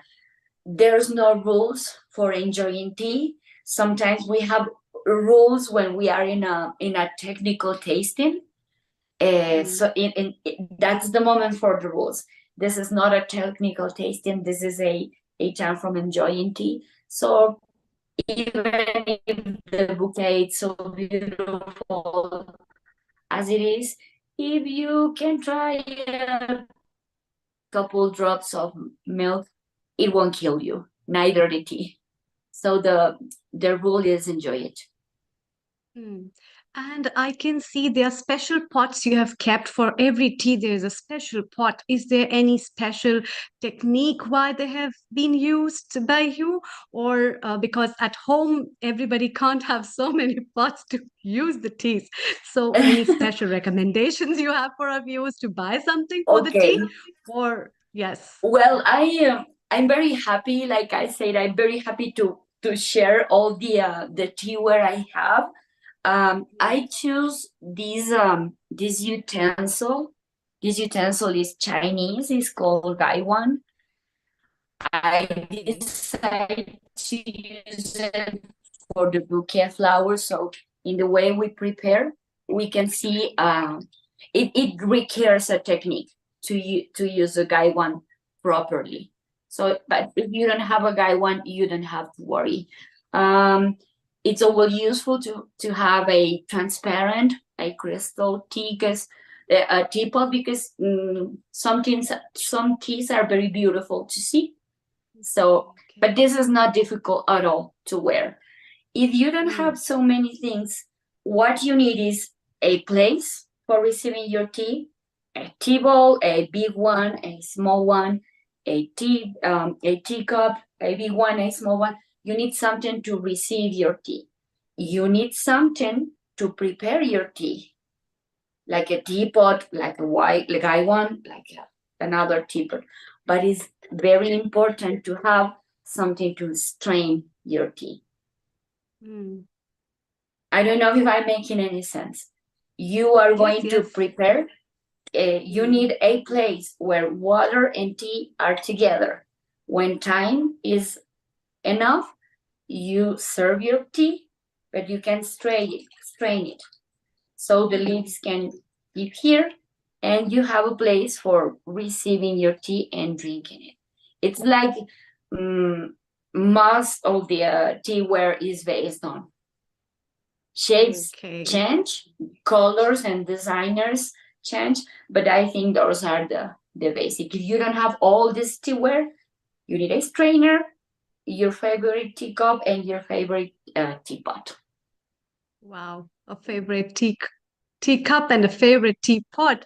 And I also have Riddhi with me, who is our resident contributor. She has been a host, a yoga practitioner, as well as a meditation expert as well. And she is a lovely girl whom I know personally as well. And Riddhi, I would like you to ask a couple of questions from Priscilla. But before that, could you please tell me which is your favorite tea and which kind of tea do you drink to relax yourself? Over to you. A Thank global you. namaste. Thank you for the Global lovely introduction, namaste. Amrita. Sounds amazing. Global namaste, Priscilla. It was fantastic to see some of the preparations with all those fantastic teas. And one of the questions that I actually had for you was about the different colors. Like we can see the different colors of teas that you've actually got on show here. I'm actually from the UK, so I don't actually see all of these different colors on a day-to-day basis. But it's fantastic to see the way that you've got the different shapes, the different flowers. Do they have like different properties as well? Like it seems that as a whole, flowers are really grounding. Flowers are there to connect us back to nature. So with the different types of teas that you have, do they have different properties? Do they do different things? Okay. In this occasion, we are trying black teas. Black tea means that is completely oxidated. Maybe I need to go a little bit back. We call tea only the infusion of the plant Camellia sinensis. So when we say chamomile tea or cinnamon tea, this is an infusion, a chamomile infusion. We call tea only when we have the infusion of the Camellia sinensis plant. Camellia sinensis can be transformed in white, yellow, green, blue, black, and dark teas. So, of course, they have all wonderful properties for your body. They have minerals. They help you with hydration. They boost your immune system. They have catechins. They do have caffeine. Sometimes within caffeine is something bad. It's something unhealthy, but we need to consider that tea has caffeine, and there's also this substance they have called L-theanine. So it makes the caffeine liberates equally. It's not like a ups and down from coffee. So it will make you keep calm and alert. So it's steady blood sugar levels as well, right? So it keeps you in a nice frame of mind and a nice way of actually just detoxing the body at the same time, right? Exactly. That's the extra of L-theanine. Some teas, like black teas, like darker teas, they stimulate your liver, so they can be useful when you drink something a little greasy or something too heavy. Black teas, the darker the tea is like warmer, so it will work well with your digestion, with your liver, with your stomach. And green teas, they lighter teas like white, yellow, green, they like wake you up, like it happens with matcha, keeps you fresh. Yes. Has an extra key. So we need to remember, like in teas with matcha, we are eating the tea, eating the tea leaf. So that's why matcha has this extra key in all the teas. Amazing. So are there particular teas then that help with the I digestion? think there's no tea. I'm sorry? Were there particular teas that help with the digestify? So are there particular teas that perhaps you'd have on an empty stomach, or perhaps you'd have a particular tea after having a heavy meal, or perhaps a lighter meal? So does the teas provide those kind of properties as well? Yes, well, with black teas, we can help digestion. And Right. with darker teas, they are called puer or fermented teas. They are the right ones for digestion. So the darker the tea is more benefit for your digestion. Okay. I don't know if I answered Yes, what that's you were a asking. perfectly reasonable suggestion. The reason I'm actually asking is because when people wake up in the morning, sometimes they have higher cortisol levels, and they tend to go straight for those teas or those caffeines, which to give them that boost of energy. But perhaps they can actually do that more naturally by the teas that you're actually talking about here, by what you're actually offering here, in a way that doesn't cause the spikes as we spoke about earlier, but it keeps them sustained. So perhaps it's like a tea that can help them to wake up, that can help them to feel reinvigorated, and that can just keep them balanced. A lot of people tend to think that the way that they start their morning is their mood that they continue into the day as well. So by actually starting the day in a more positive, in a more reinvigorating way, they're able to sustain that for longer.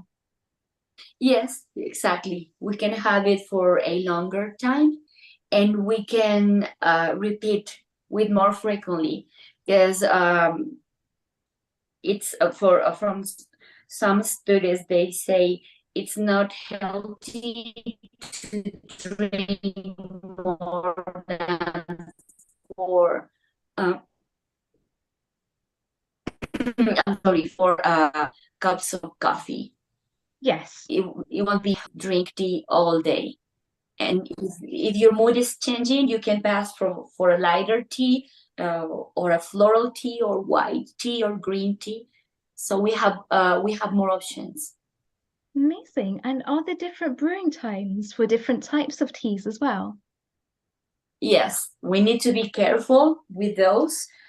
Usually is responsible of the fabricant to have in the bag and tell you the temperature and the time they recommend. But what I recommend is that you keep sipping. Like if you have your strainer sitting here, drink it at not. It's not enough. It's not enough. A little bit more. No. So you can connect with your tea and how it changes when you receive the key from the tea. Yes. So it keeps the teas fresh without letting them denature too much. So we actually end up getting the best out of them as well, right? Fantastic. Yes. And Rena, I see that you have also joined us. Did you have a question or a comment that you would like to make? Global Namaste, Rena. Global Namaste, Dr. Amrita, and everybody else. I can see you're already in the kitchen, and I think you are quite inspired by Priscilla and ready to make your own teas. What all comments do you have for Priscilla? Over to you. I am really, really inspired and really awed by the display that I see in your screen, all the different types of tea, all the different colors, and I can really feel your passion for tea. And it's really amazing. It's something that I've encountered people in my life who take tea really take it for granted. And you're one of the few people that I've also encountered in my life that understand the depth of tea and really view it as a ceremony. So thank you for being one of those people and for spreading that around. Thank you very much. It is an honor for me to share this with you guys. Thank you for letting me be part. Rena, how many cups of tea do you drink, and which one do you like from Priscilla's cup? Because there's so many magnificent teas with rose leaves, a heart shape, a rose bouquet. So there are so many leaves and in so many shapes and so many beautiful benefits on nourishing basis as well as mental health. So what's your favorite? Well, I would say two things. First of all, in terms of fermented tea, I actually brew my own kombucha. So I can show you that now if we have a moment for that. Okay. Great. I You're have, preparing kombucha. yeah, so I make, Okay. so here's about 1.5 liters, and I put some fresh turmeric and fresh ginger in here. And Okay. so that it's in its second ferment right now. And Sounds delicious. yeah, and here's for the first ferment of the kombucha. So I drink I try to have fermented foods every day, and if I'm feeling lazy about the food, then kombucha as a fermented tea is my lazy way to make sure I'm getting my probiotics. So that's number one. Number two is I have this big mug. It holds 1/2 liter of liquid. And my goal is once a day that I brew a cup of tea in here. Today it didn't happen. And what it is, it depends. My menstrual cycle is really like a map for my life.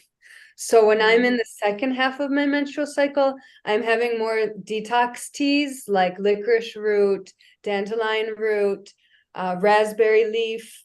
Around menstruation, warmer teas. Raspberry leaf might still be in there. And then also lots of cinnamon, ginger, fresh turmeric. And around menstruation, also maybe adding a little bit of milk just because it's really nice and cozy feeling. I also have some fresh local honey that I like to use in tea. And what else do I have? Lemongrass. I have a lemongrass plant here. So, and that's mine. So I use that to make tea. I have rose. I actually have rose water. I don't have any fresh rose petals right now. I have artichoke leaf. I have lavender that also came from my a plant that's mine. So that's more like for nighttime or even right before menstruation. If I'm feeling like extra tense, then I don't like to put too much lavender because then it makes me really sleepy, but just a little bit to calm my nerves. And I have some calendula, and I actually would love to hear what you all have to say. If Priscilla or someone else has any advice about calendula in tea. Well, calendula as being a flower is always calming. When we add what you are talking about is called tea blending. It's mixing. Sometimes we call it tea alchemia, because we are working like a tea alchemist, trying to find these beautiful new substances. And when you are adding flowers, you are usually adding calm to your blend. So if you add spices, you can add fire, heat, warm. But when you add flowers, you have an extra calm. And you need to, I think it will be important to choose the base of the tea. Because if you use probably a high concentrated black tea and you add flowers like calendula, you will have the properties, but probably you won't feel the flavor. So it's important to balance flavors and qualities of your blends, and try to avoid things that are they are not dry enough. If they are not dry enough, you can moist in a non-healthy way your blends. And when you stay, this is very important.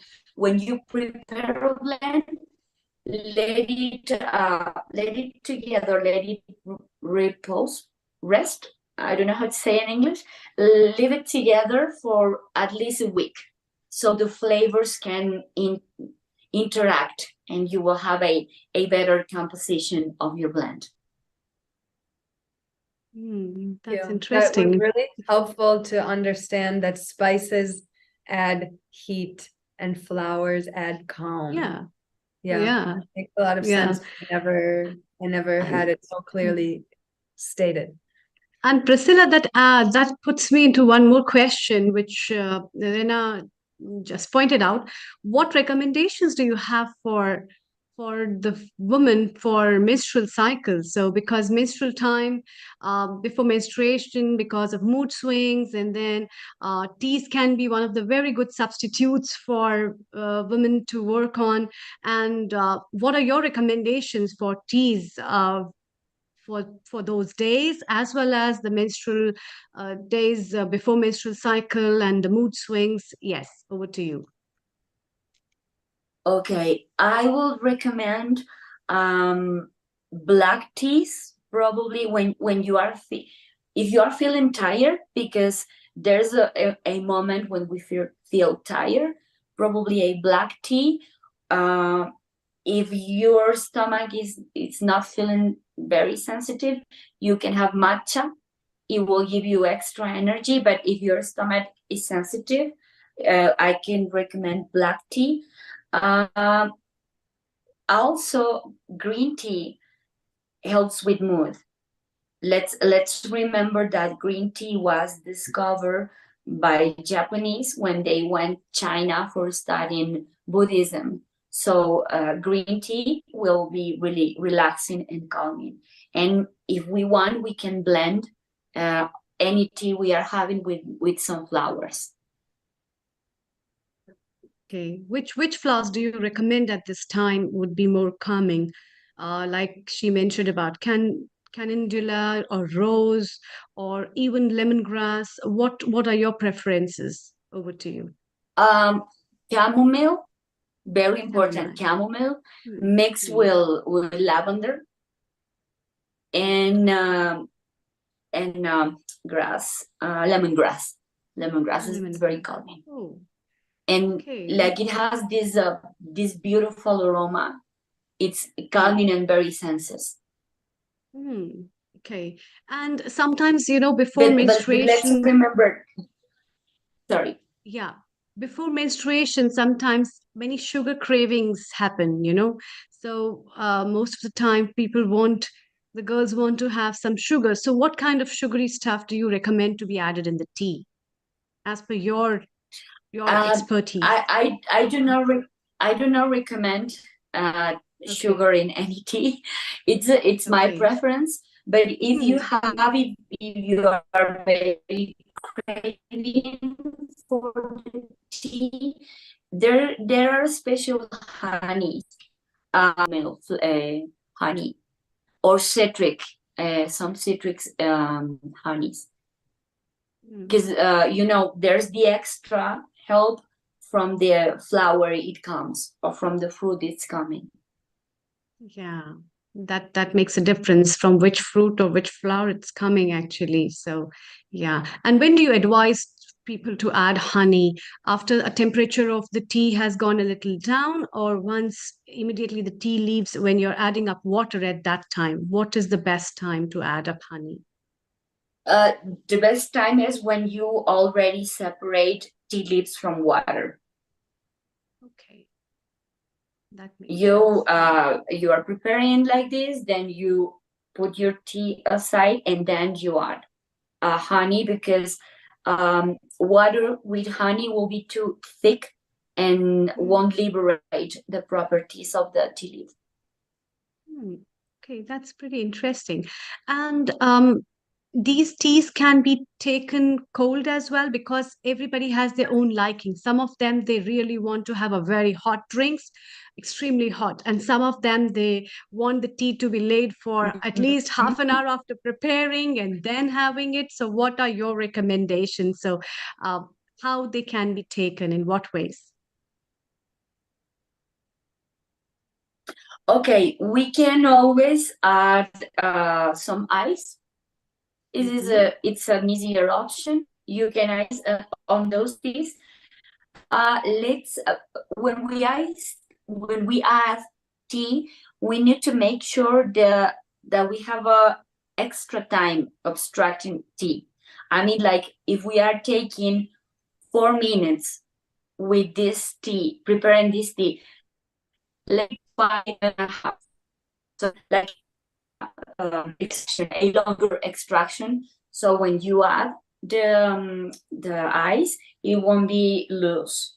Or what I prefer to do is use temperature water, add the quantity of tea, and leave it for tomorrow. And for morning, you will have a very tasty cold tea or iced tea. But it needs to happen in 8 hours during night. And is that all of the teas that you can leave overnight? Or are there particular types that you would recommend? I'm sorry? Is it all of the teas that you can leave overnight and then have it in the morning? Or is it there particular Yes. teas that you would recommend? No, any tea you want. Any tea you want. It's the technique, if you prefer, to prepare it cold. It's cold extraction. Cold extraction. Or cold brew. That's how we call it. You leave it, and in 8 hours you will have for morning an amazing tea. Amazing. So can you reuse it again? So suppose after 8 hours it's been left. So can it be used after that as well, or you need to just make a fresh one again and then put it for 8 hours? So suppose I've taken once in 8 hours and a little bit is left. Can I keep it and use it after some hours as well? Or should I prepare another one? I think you will need to prepare another one. Another one. Yes, because it won't be the same. One of my professors said that the third infusion, it's the ghost of the first infusion. So especially in cold tea, in those teas, part of the high quality of the teas is that you can infuse them more than once, but it depends of the type of tea.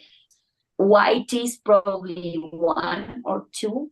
Some Japanese green teas probably 3 times. Chinese green teas maybe 2. So it is different for each tea, even in hot water. But in cold water, 1 will be more than enough. Will be more than enough. Okay. And is that because it gets diluted as you keep boiling it each time? It gets more and more diluted. So it's actually just better to prepare it once and then to have that throughout the day. So you've got enough quantity to have throughout the day. And then you can prepare another one at night and do it that way. Right. Yes, you can keep drinking your hot tea the whole day, and you have something fresh in the morning or for half of the day. You can mix. You can add some fruit juice or just enjoy it. Are there any particular types of fruit juice that you'd recommend? I'm sorry? Are there any particular types of fruit juice that you would recommend to mix the teas with? Or is it better to just I'm sorry. No, it was the connection. I'm sorry. It was something with connection. I was actually just mentioning that. I'm very sorry. It's actually great that you're mentioning that with the teas we can mix some fruit juice into them to give it slightly more of an aroma, slightly more of a flavor. Are there any particular types of fruit juice that you would recommend to mix in with that tea? Well, with black teas, I prefer citrus. Right. Citrus, lemon, orange, tangerine, and with green teas, probably I will say apple. No. Sometimes I smash some fruits and add to my tea. I like to add grapes. I like to smash some grapes and put them on my teas. Yeah. So that Any can berries? be the fresh Or fruit you have. berries, like blueberries. Yes, the more I recommend, it's experience, because I might like my black tea with the tangerine or with yuzu, but if you like it with your green, it's okay. The biggest recommendation is experiment and enjoy. Yeah. And are there in any your post. recommendations of using fresh fruits over fruit juices? Would you say that one's better than the other, or does it not make any difference within the tea? I prefer fresh fruit and fresh juice. Those teas are beautiful. Many people work very hard for have a beautiful, healthy beverage. So if we're going to add something, let's make it natural. Let's make it healthy too. That's what I would say. No added preservatives, no added sugars. But I think that goes back to what you were saying as well in terms of sugars. How do we actually make it sweeter? Is by actually just using those fresh ingredients. Fresh fruits. True. Yeah. Fantastic. Some And honey, I wanted to come back to flowers, you mentioned. Sorry? Yes, Riddhi, rest. Ren, I wanted to come back to something that you were saying earlier as well in terms of kombucha and adding turmeric and ginger to that, which would be quite heating. It would reduce the inflammation as well. Is there any particular times that you would suggest to drink the kombucha? Throughout the day? Well. Yeah, Rena, you answer. Particular times to drink kombucha. In my experience, drinking kombucha on an empty stomach can cause an upset stomach. So I try to either have it right after a meal or at some point during the day when I know that I have stuff in my stomach. And the turmeric and ginger specifically, I'm not an expert. I don't feel that I can really say. Truthfully, it's an experiment. I've actually never put turmeric and ginger in kombucha before. Fantastic. Sometimes no, but I think it's nice. Yeah, it's nice actually because it will give you a flavor as well, apart from adding up the antioxidant properties from its side, because kombucha itself being fermented stuff, it's rich in probiotics and prebiotics, and over and above you're adding up a flavor of ginger, which is balancing it. So most of the time fermented things can be well balanced with it, but a little bit of ginger, I would say, and a little bit of turmeric will be good. So it's a good initiative to make up an Ayurvedic drink. So basically making a kombucha in Ayurveda style is a perfect option for that. And Amrita, is it that you have to wait, so I think was it an hour after having a meal before you'd drink the water?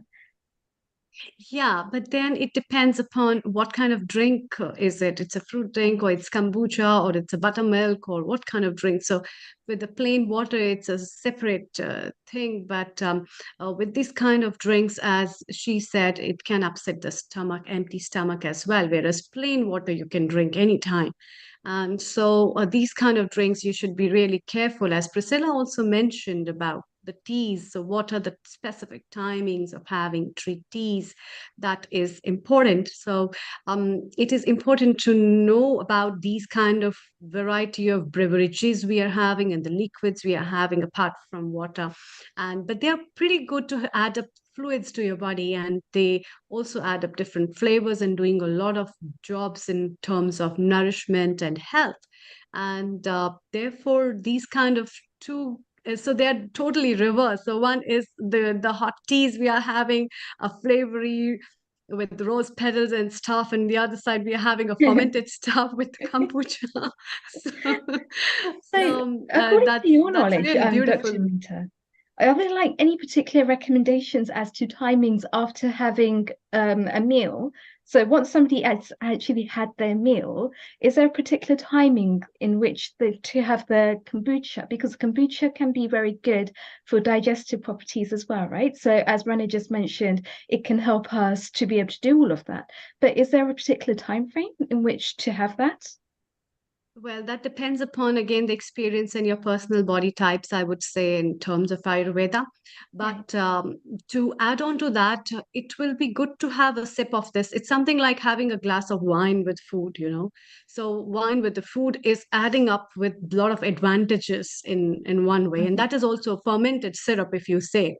So that is also a fermented drink. Kombucha is also a fermented drink. So having that with the food is also fine, or after food, maybe 15-20 minutes after food, but not in very big quantity. Just sipping up as a tea would also be good. And depends upon what kind of mood you are, what season you are, but containing these kind of things with these add-on like ginger or turmeric, this will help in winter to have kombucha as a very good stomach setter, as well as adding antioxidants and preparing yourself to warm your body for winters, actually. So Yes, that kind of a amazing in stuff is winter, good. isn't it? Just to be able to have that added comfort to be able to warm up the body and to keep the digestive fires nice and high. Yeah. And Priscilla, I wanted to know from you, what is the art of drinking tea? Because there are so many recommendations. People love to have tea sitting together, gelling up times, cross the table, chit-chatting. And in fact, more or less for me, talking about tea is a time that is a time for me with myself. So sipping up tea, I relish teas in that way. What is your recommendation? How do you advise people having tea? Well, I think there are many different of ways to drink tea. There are two principally. There's a ceremony and there's a tea service. And if we are having a tea ceremony, classic ones and very antique ones like Japanese, Chinese, Korean, and Southeast Asia. The time this time when the ceremony is happening, you need to be conscious of what is happening there. It's like they say it's a moving meditation. Feelings and the movements, the cleaning of the utensils, it's very different. A ceremony has philosophy. When we have a tea service, we have other options. We can talk, we can smile, sometimes we can even cry. It can be a party, it can be a goodbye. Once with some students, we had this experiment and we put two people together and we say, okay, you're gonna prepare this tea twice. The first time you're gonna prepare it talking about a very happy memory that you have, and sip it and talk about it. And then you are going to prepare the same tea with a sad memory and let us know how it changes. And it changes. So tea can be a companion. It's very interesting. Tea can be a companion when you are in a difficult mood, can cheer you up, can be shared. There's nothing I love to share more with my friends than tea. Serving tea and explaining tea, the origins, the flavors. That I love to do that with my friends. But when I do ceremony, I try to transmit them philosophy. So those are the principal ways you can share tea, ceremony, or service. One can be more philosophical. I'm sorry. Yeah, And the other is more interactive. Yeah, that's a very important point you've added, in fact. And before we move to Daksha ji, that teas and customs and cultures that different countries hold, and the etiquettes of drinking tea is one of the things that makes it more exotic and a special drink to be taken up. So it's not just a tea to relish and cheer with, but it's much more than that, Priscilla. I think so. And we have Daksha. Before we move to her recipe, let's take some notes of teas from her as well. So, welcome back, Daksha. What all are your favorite tips about teas? And as Priscilla has been talking about the teas and the principles and etiquettes and so many customs related with teas, what are your talks about teas? Over to you. Thank you. Yeah, very learned quite a lot there. That was a lot of information, and I never knew you could mix fruit juices with tea. So I'm definitely going to try that one because I like my matcha tea. I do like good quality matcha tea, but I don't like it with milk, any kind of even non-dairy milk. It just changes the flavor, I feel. So then you need to add an element of sweetness or something. But I'm definitely going to try it with some apple juice. I think that will be a fantastic combination. But yes, there's some lovely other teas that I've tried in the past as well. Hibiscus tea as well. I find that's very nice. But yes, there's loads to learn here. Black tea, I have actually got. I don't know why people think I'm I'm actually a coffee drinker, but I always get so many presents with teas. I just recently got one, and they love to turn it up in gorgeous looking containers, and this one is Wow. full of a black tea. I just and it's just been sitting here. I don't know how to drink it. So I've learned a lot today, and I'm going to drink this.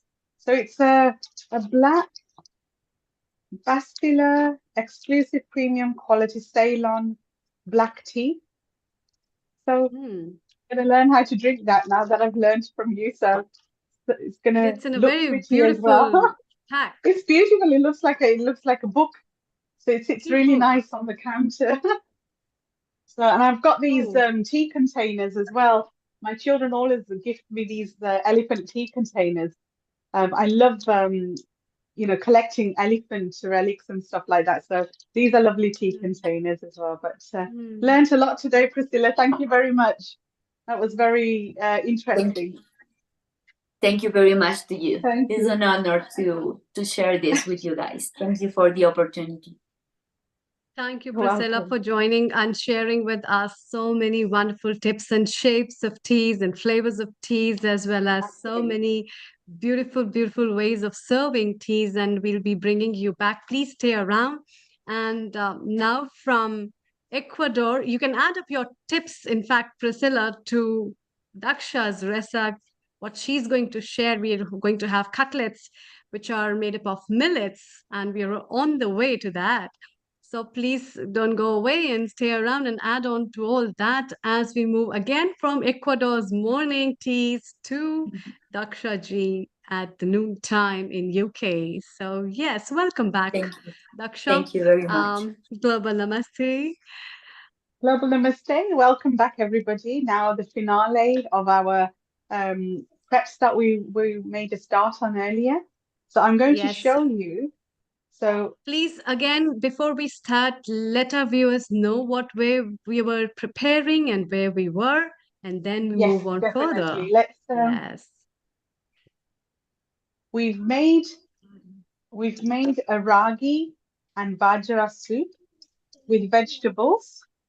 Um, a ragi and bajra soup with vegetables, finely hand chopped vegetables, and just simple spice, nothing too extravagant, so we can enjoy the earthy flavors of all the vegetables, but you can put in as much as you want or as less as you want. We created the thickness of the soup with ragi flour and bajra flour. Why bajra flour? Because it's very, very thermogenic, and our theme at the moment is winter warmers. So these kind of foods gives us that natural heat that we need to keep us warm and fulfilled. And obviously, this is so delicious. I mean, it pairs up with so many other foods as well. So It can be used as a lunch. It can be enjoyed as an evening dinner, as a starter, and you can match it up with lots of, if you're a bread person, you can have lots of garlic bread with it. You know, you can make yourself some little millet rotlas, and that's really delicious as well. But yeah, that's our soup, which I'll plate up a little bit later on. But while we were cooking that, I put the starting of our cutlets on.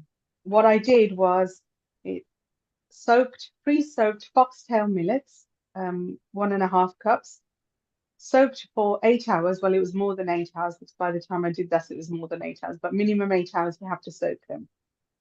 I put them in the pan with also red quinoa, with red lentils. And in the end, when it all came together, there's no water left.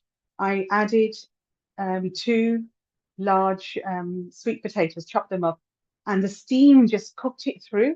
I didn't need to add any more water. So I've got nice cooked sweet potato, which I'm going to mash together. And that's going to be our binding alongside the lentils as well. So hopefully we won't need to add too much of the binding ingredients. But today, these cutlets, how we're going to elevate it, alongside the delicious foxtail millets we're going to elevate it with other ingredients. That's not only going to be tasty, it's going to be good for friends and families to enjoy as a healthy snack.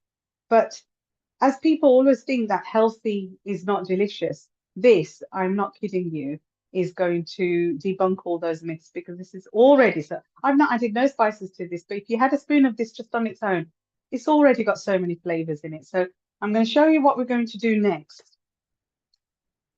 Now that I've taken the lid off that, and that started to cool down, because we're going to have to mash that up. So in another pan, I'm going to switch this on, and I'm going to add a little bit of olive oil, because this particular cutlets, all the ingredients are cooked.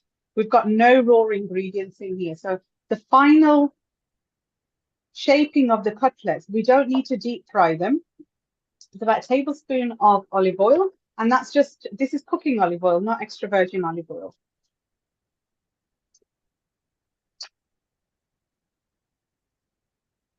To this, we're going to add some cumin seeds, because we're doing these cutlets with an Indian flavor. It's not Mediterranean, it's an Indian flavor. So we're going to add some cumin seeds to this, about 2 teaspoons. And we're going to let that just get a little bit brown. There we go, it's already. Now to this, we're adding 2 cups of finely chopped onions, red onions.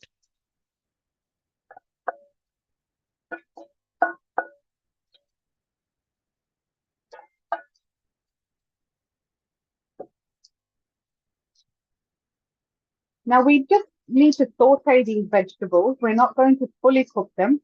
We just want to cook them enough so it takes away the raw bite. Now to this, we're going to add a little bit of salt, 1 teaspoon of salt. I've got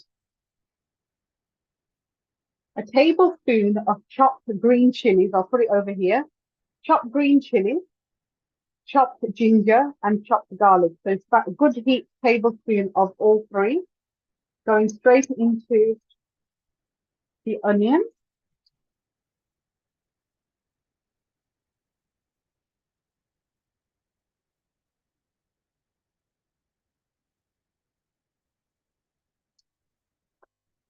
So another recipe of this, I add a lot of chopped dill, as I just don't have it today, but that's a lovely addition to this. It just brings out such an amazing flavor.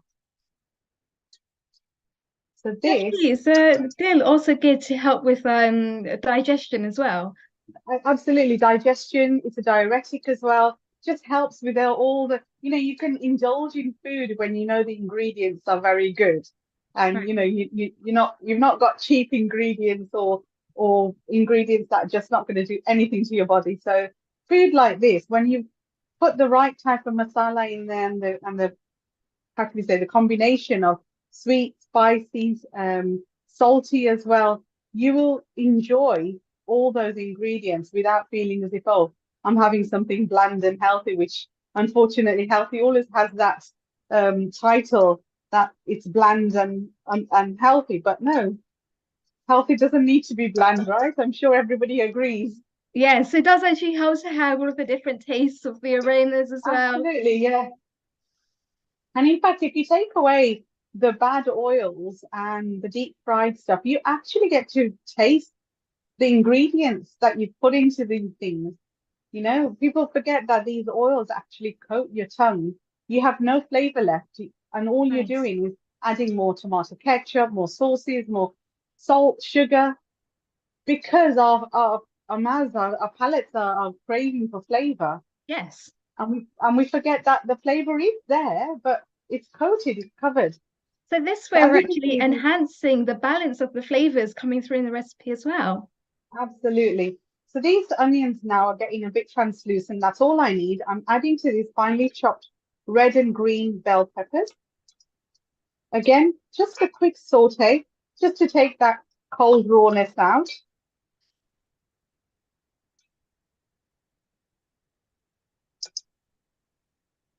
Now, originally, when we put the quinoa and everything for cooking, I added a little bit of salt and turmeric. So to this, I'm going to add a little bit more turmeric. And the turmeric is anti-inflammatory as well. Absolutely, yeah. And this is home ground organic turmeric. It's not store-bought. I get my turmeric all home ground. Now, because this is going to be a little bit spicy, I'm adding a tiny bit of Kashmiri red chili powder.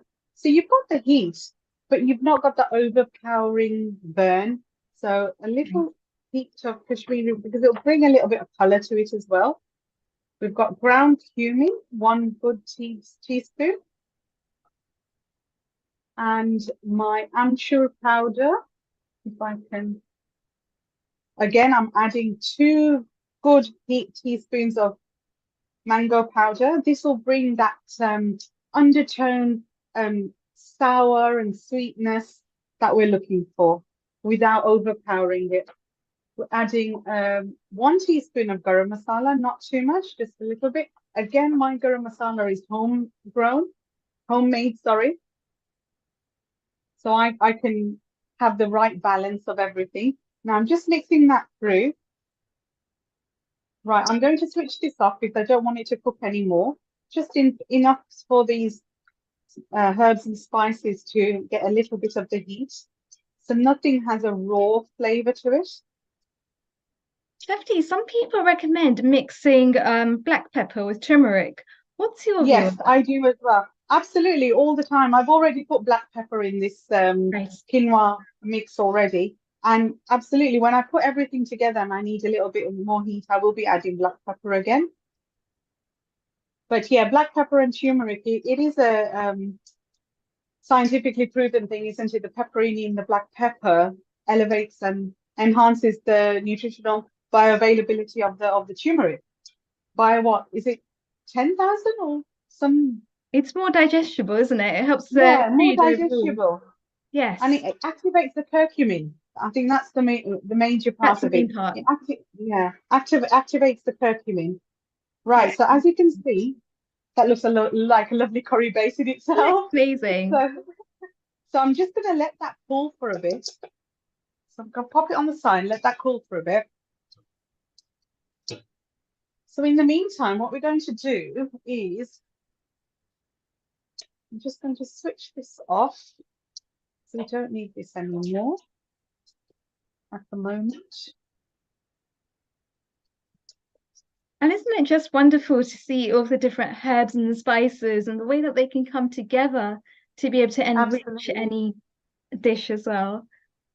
Absolutely. So the mixture that we made earlier in the pan, as you can see, I'm going to sort of throw it in this bowl. So you'll be able to see how dry it's gone. Wow. So there's no water. So it's gone lovely and dry. So all the sweet potato I'll be able to mash together to create the cutlets that I want.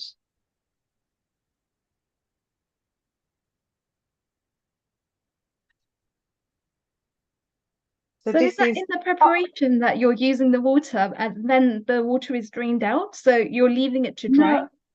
no, the water's not drained out. I put enough water in, so it's just enough for all the grains to cook. So I didn't Amazing. need to take any water out at all. Right. Like I said at the beginning, I said, if you just be a little bit careful of how much water you put and you're using the right kind of cooking equipment, you don't need to worry about excess water. But if you do get excess water, it's not the end of the world because we have got other binding agents that we can add because we're turning this into a tikki. So we need that binding agent. So I'm going to use this much at the moment. Otherwise, that will be too much for this particular show. That's enough for me today. And leave this behind. Now this masala that we've just made, I'm going to add this to our mix.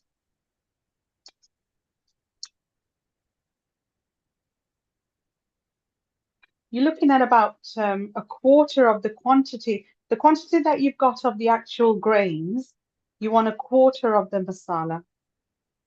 So I'm going to leave a little bit behind and just add it if I need it. Beautiful colors, beautiful textures Yes, coming through as well. absolutely. Now I'm going to put a glove on because it's still a bit warm. And all I'm going to do now is give it a mix. Now, if I've got a potato smasher, I can use that, but everything's just cooked so beautifully. It's just going to smash and go nice and mushy. Wow, Just it with looks my amazing. hand. So just moving it all around. Now, obviously, there's going to be some elements of the vegetables where the water is going to release, and I won't be able to turn it into the proper tikki or separate. So we've got solutions for that and ingredients to help dry up that extra moisture and bring the whole tikki together. So, and again, my aim is always to use healthy ingredients. So my binding superpower agent today, what we're using is, in Indian, it's called sattu flour. And its meaning is cooked black gram, and then it's dried. And then it's the flour of that black gram. So it's still chickpea flour, but cooked. Right. Yeah. So it's not raw at all. So it's black gram, cooked, and then ground. Sorry, dried and then ground. So again, we've got a binder that's going to soak up the extra moisture. But it's a flour that's got so much protein, so much nutritional value that's only going to add to this dish. It's not going to take anything away. So we're not using any plain flours or any other starches. You know, a lot of these burgers or anything you make, they're just full of so much starches. And if you know the correct ingredients to add, you know, it just solves a lot of problems. I'm going to have a little taste of this just to double check my salt and my spices.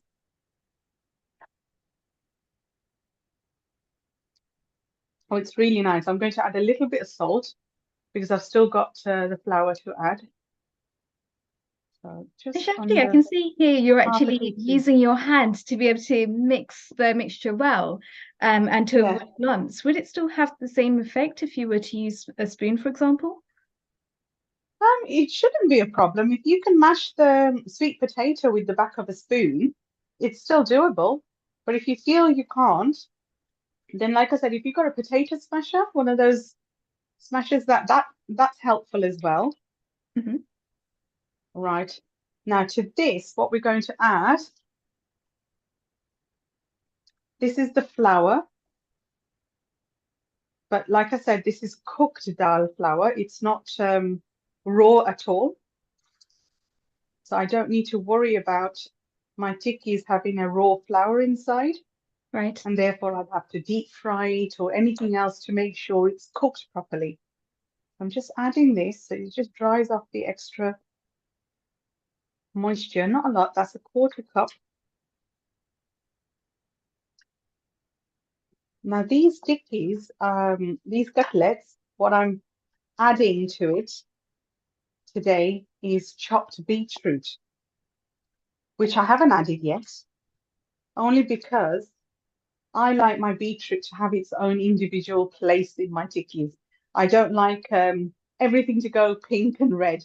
So I literally add it right at the end when I'm ready to shape up and start cooking them. So I'm going to leave this aside because the flour will start soaking up some of the moisture, and I'll find out whether it's the right consistency or not in about 5 minutes. I'm just going to leave this to the side and get my beetroot because that needs chopping. Bear with me a bit. So then by adding the beetroot at the end, is that because then we still get the flavors, the textures, the aromas of the beetroot that comes through in the tikki as opposed to mixing it into the tikki? Yeah, I always find that if I was in a rush and I started mixing my beetroot pieces at this stage, in about 10 minutes, my whole masala, my whole sort of mixture starts going red, and it catches obviously all the beetroot colors. So I end up having like a red colored cutlet tikki. So I'm like, okay, if I did it right at the last moment and it holds its shape, the whole cutlet doesn't go red, and you still get that bite of each and individual beetroot. So Wow. I personally prefer it like that, and it looks nice when you cut it open and you eat it. You see the little pieces of beetroot. So I'm going to chop the beetroot. Actually, okay. It would actually be amazing to be able to preserve the dish that way as well, to be able to see Yes, all the different ingredients and the way that it's all mixed together. absolutely. And the beetroot I'm using, it's not a pickled, it's a cooked beetroot, but it's not pickled. So if you want to use raw, you can, but then you would have to add it to the cooking process of the masala that we did earlier. So you'd have to cook it very slightly. So how do you cook it, Shefti? Just like we just cooked the onion and the peppers. You just need to saute it slightly, little dash of water, a very small dash, and just give it about 2-3 minutes of steam, and that's it, done. You don't need the beetroot to be cooked so perfectly, but this particular one is a cooked one. So all I'm doing now is just tiny little cubes. So I'm so clever. To prevent the red, I've got the glove on the chopping hand and not not the cutting hand, but doesn't matter. It's done now. Just tiny little cubes. That's all we want. Great tips as well. We see the color of red coming through quite nicely. Yeah, absolutely. And obviously, I mean, all this is just adding more and more nutrition to this particular cutlet. You know, giving every bite so much pleasure because you know that you're not having anything that's bad for you. You know, complete guilt-free luxury, really, isn't it? Yes, it's a pleasure. Absolutely. So what I'm going to do now is just have a quick touch of this. Now, if it's come together enough to make the tikki without it falling apart, which it has, I feel it can do with a little bit more flour, which I'm going to add. How would you know one that, more. Shefti? How would you know to add one more? It's obviously, for me, it's experience anyway. And then on top of that, as I'm mixing it, the softness, it's like if it's too soft, I'm not going to get a bite out of my tikki. It's going to be a mushy cutlet basically.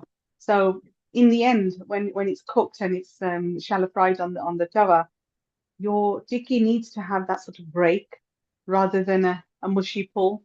So at this stage, it has to be the right consistency.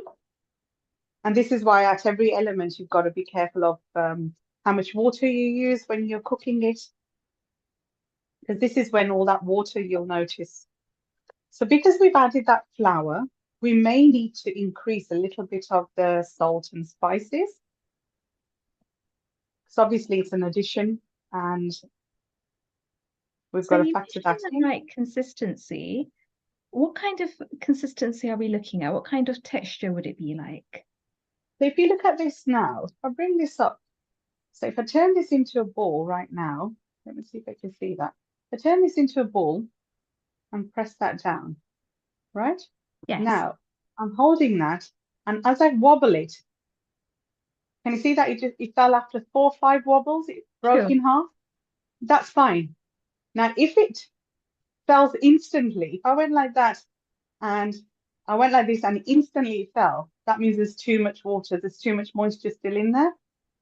Amazing, great. So, yeah, so there's little tips like that. So now I just need to add a little bit of salt in here. So I know it's going to need it. And obviously, spice-wise, you make it to your level of spice, depending if it's just casually you're eating it, or is it a party? What's it, accompanying? Have you got spicy chutneys with it? Sometimes, if you've not got spicy chutneys, then your cutlet needs to be nice and spicy. So right, now we've got to this stage. Now I can touch it and it's gone quite cold as well. It's not hot at all anymore. I'm going to add the beetroot.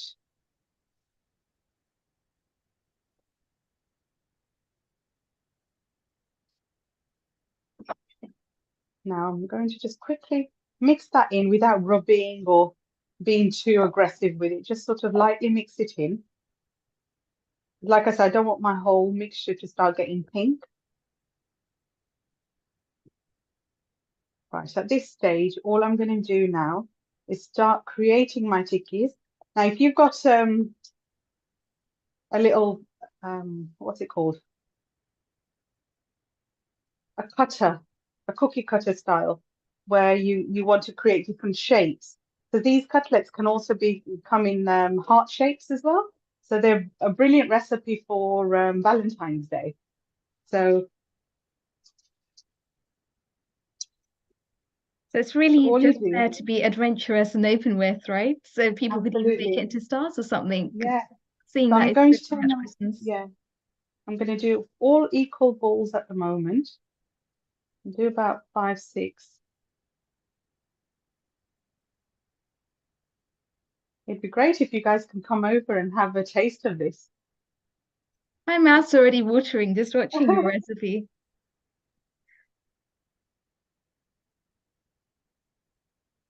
As you can you see the little bites of beetroot in there? Yes.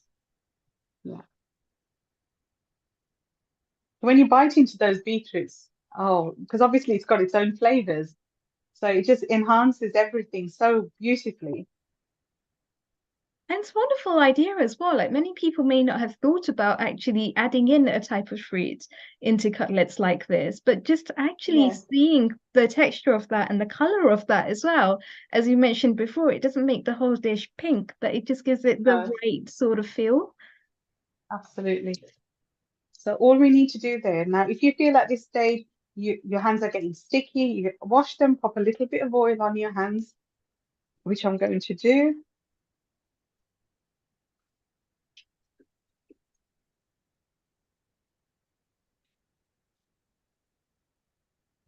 And it looks delicious. You can make it into any sort of size that you want as well. Absolutely, yes. You can make them any size you want, and you can even create another coating on this if you want, a crispier coating. You can break up a little bit of cornflakes, or there's another recipe that they break up biscuits, just like those toasty biscuits. So now this, you can make them into any shape. You can do a heart shape if you want a heart shape. If you've not got a cutter, you can just do it like this. So that's your little heart-shaped tikkies. Oh, amazing. Would you You can do recommend dipping that back into corn flour to make it crunchier? You can, but Today, we're just going to do it as healthy as absolutely possible. So like I said, you can at this stage put another coating on top and make it crunchier, crispier. But this will get nice and crispy because you know the quinoa that I've used? Yes. The red quinoa, it holds its shape. Although it's cooked, they have a little bite to it. Right. So when they're cooked on the tawa, I'm going to put the tawa on in a bit. So as you can see, I'm just doing little round ones. You can make any shape you want. So that's amazing. I've never actually cooked with red quinoa before. Is it the same kind of process as what the other one would be? Or do you need to leave it in for longer? Or... It does take a little bit longer to cook because, like I said, it holds its. I think its husk is a little bit more harder than the white one. So even if you did a mixed quinoa rice or something, you'll find the red one will cook, but you'll always be chewing on the red one. It'll be more crunchier. Sure. So, right, what we've got now. I'm just going to put the tawa on so we can cook that through. They look like beautiful little cookies at the moment as well. Yes, absolutely.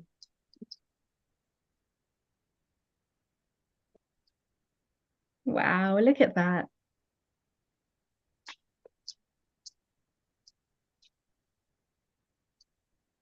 Is there a particular heat that you'd recommend for this? A nice high heat, to be honest. It wouldn't be low at all because everything we've used in there, if you remember, is cooked. So all we're doing now is crisping it up on both sides. Right. So what we're going to do, we're going to add a little bit of our olive oil. About a teaspoon? Yeah, about to cook the pan? Yeah, even if you do a little bit more, it doesn't matter. The cast iron skillet I've got here, tawa, it's not a non-stick one. You can use a non-stick one. So this will heat up in a bit. If you were to use a non-stick one, would you still oil the pan up? Would you still grease it? Very little grease. A lot of people are using a lot of grease on non-stick, but you shouldn't. What I tend to do, I mean, I don't use non-stick anymore at all. But back in the day when we did, I tend to put a little bit of fat on there, a little bit of oil on the sides. But I mean, before I went on the healthy cooking journey, a lot of my foods were deep fried and everything anyway. So this kind of cooking element wasn't really in the picture. It's only now that I'm not really advocating in my own home, but it's in the work I do as well. So wherever I can to avoid any kind of deep frying, absolutely, it's 100%. You know, even if the recipe needs tweaking here and there, because at the end of the day, if I'd used any kind of raw flour in there for binding, I would have had to either put the cutlets in the oven or deep fry them because obviously that flour needs cooking. But if you find a way to get round it, why not? Better. It's so much more convenient as well, isn't it? A lot healthier. Yeah, absolutely. And that's what it's all about, isn't it? It's in improving your health while not depriving yourself of the flavors and textures. So yeah, so I don't know whether you can hear it, but the tawa is hot. I can hear it sizzling. Yeah, so you can hear it sizzling. Yeah, I'm just popping them on.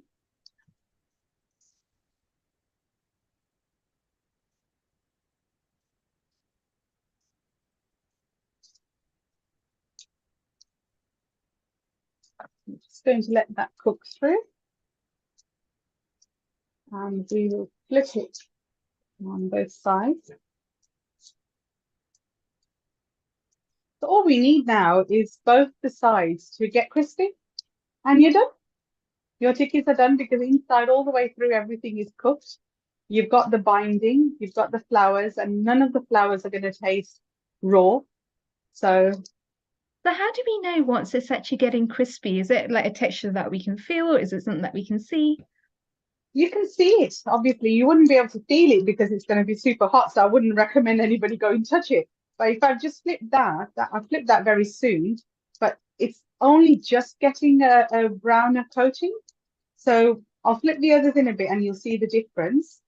When you flip it over in about 5-8 minutes, you'll notice straight away that It's getting a nice brown cover. Same way when you deep fry something, you're getting the brown color. Yeah. When you cook something in the oven. So if I flip that over, again, it's getting there, but still not there yet. So I can comfortably leave the others. If I want to flip that one back, I can flip it back. But if you guys are doing this, don't do what I've just done and use my fingers. Use another spatula. I've got asbestos fingers, so. And these also Use a look pretty spoon. filling as well because of the ingredients that you've used. Yes, So absolutely, a yeah. medium stuff, right? Yeah, you wouldn't need more than two, to be honest. A little bit of salad on the side, a chutney. You can make them a little bit bigger patches and use them as a burger. So you just need to make them a little bit more crispier on both sides, and they'd be fantastic as a burger as well. So I'm going to flip one just to see. So can you see the brownness coming up on that now? So that's what we're looking for. We're looking for a nice even brown coating.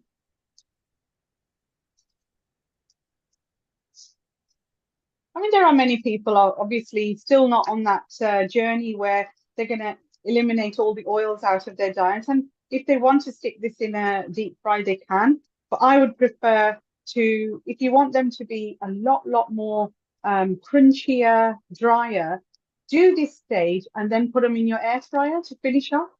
Because what an air fryer will do, it'll take a lot of the moisture out and give it more of a crunch, more of a burger and a pakora style crunch, you know.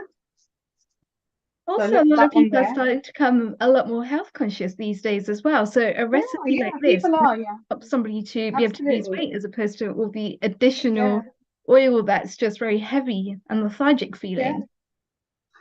So as you can see, the one that I've put in the center has caught the heat a lot faster than the others. So things like this, if you were to just notice that and say, okay, one part of my pan is hotter than the other, I'll just, use it to my advantage. The ones that are not cooking faster, I can move them to the center. Just things like that, really. Same way if you were going to deep fry something, if your oil was too hot, you instantly would reduce the heat and stuff like that. It does come with you as you make them, you'll know the timing and everything. But they are getting tighter and crispier. We are not losing anything. It's not falling apart. I say that and it falls apart. No, it's just the beetroot that's come apart. It It's looks not the very whole thing. firm. It's just the beetroot that's just dropped out of it because I've not. Yeah, so this is it really. And you can serve this with a nice chutney. You can have a nice. Are there any particular chutneys that you'd recommend? Coriander and mint chutney is lovely. If you want a dairy-based yogurt one, mint yogurt's nice. Imli's nice. You can have a garlic style one as well. But like I said, depending on the flavors of this, if you've made this really intensely flavorsome, then you need like a milder chutney with it. And obviously, the youngsters, if they want to go with just tomato ketchup, that's fine too. Nothing wrong with tomato ketchup in moderation. And if you notice, we didn't add any sugar to this. This recipe had no sugar in whatsoever. Amazing. Our mango powder added that little bit of sweet and sour natural flavors.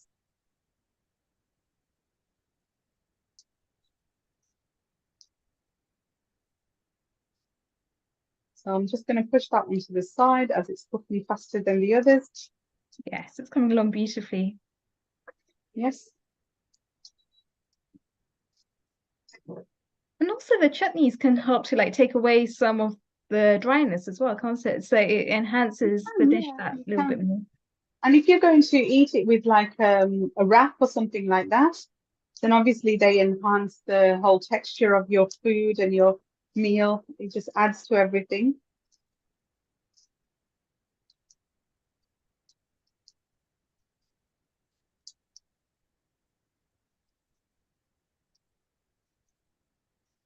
I'm going to take that one away. One is just about cooked nicely.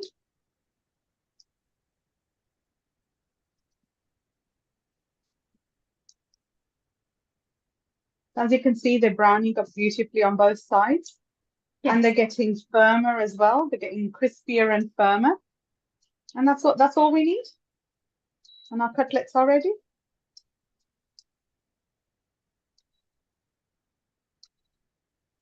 So would it be wise to actually prepare the preparation overnight and then to make it the following day? Because I think you said leaving it for 8 hours. Is that right? The what's it called? The foxtail millet has to be soaked for Right. 8 hours. So there's no compromise there, because Mhm. you're using millets for a reason. And if you don't adhere to its protocol of cooking protocol, then you're deceiving the object, really. It's pointless using. You might as well just use something else, another ingredient, especially this end of the world where millets are super expensive for us to, procure as well. So my advice to anybody using millets is learn the protocol and use it accordingly, because the millets have so much health benefits. And if they're not soaked properly and not cooked in the right manner, you're not getting those health benefits. And in fact, it deceives the object so much that it actually can be detrimental to you.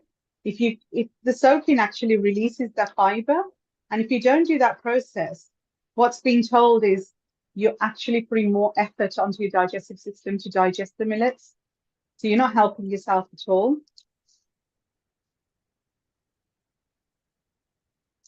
And millets can actually be a very good meal to have for breakfast as well, right? Yes, I have a ragi, like a wrap or a dosa, literally every morning. That is my breakfast. I put it together at night time and wake up in the morning, everything's ready, nice and fermented as well. I have those little bubbles in there. So I'm killing two birds with one stone, having my little fermentation happening as well.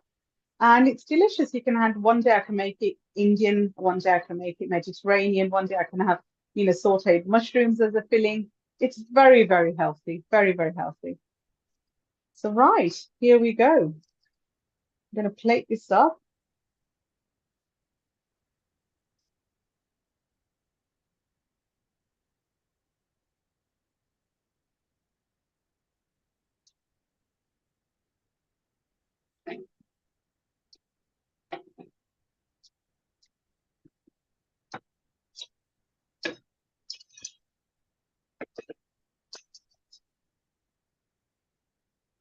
Right, I'm going to plate up our tikkis and our soup.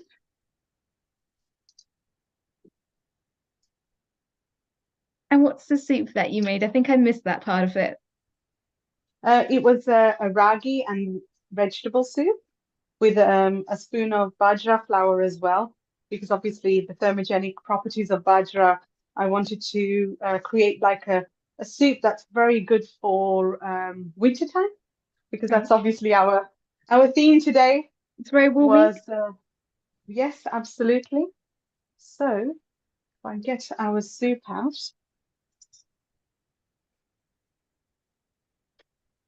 And how long does it take to make those soups?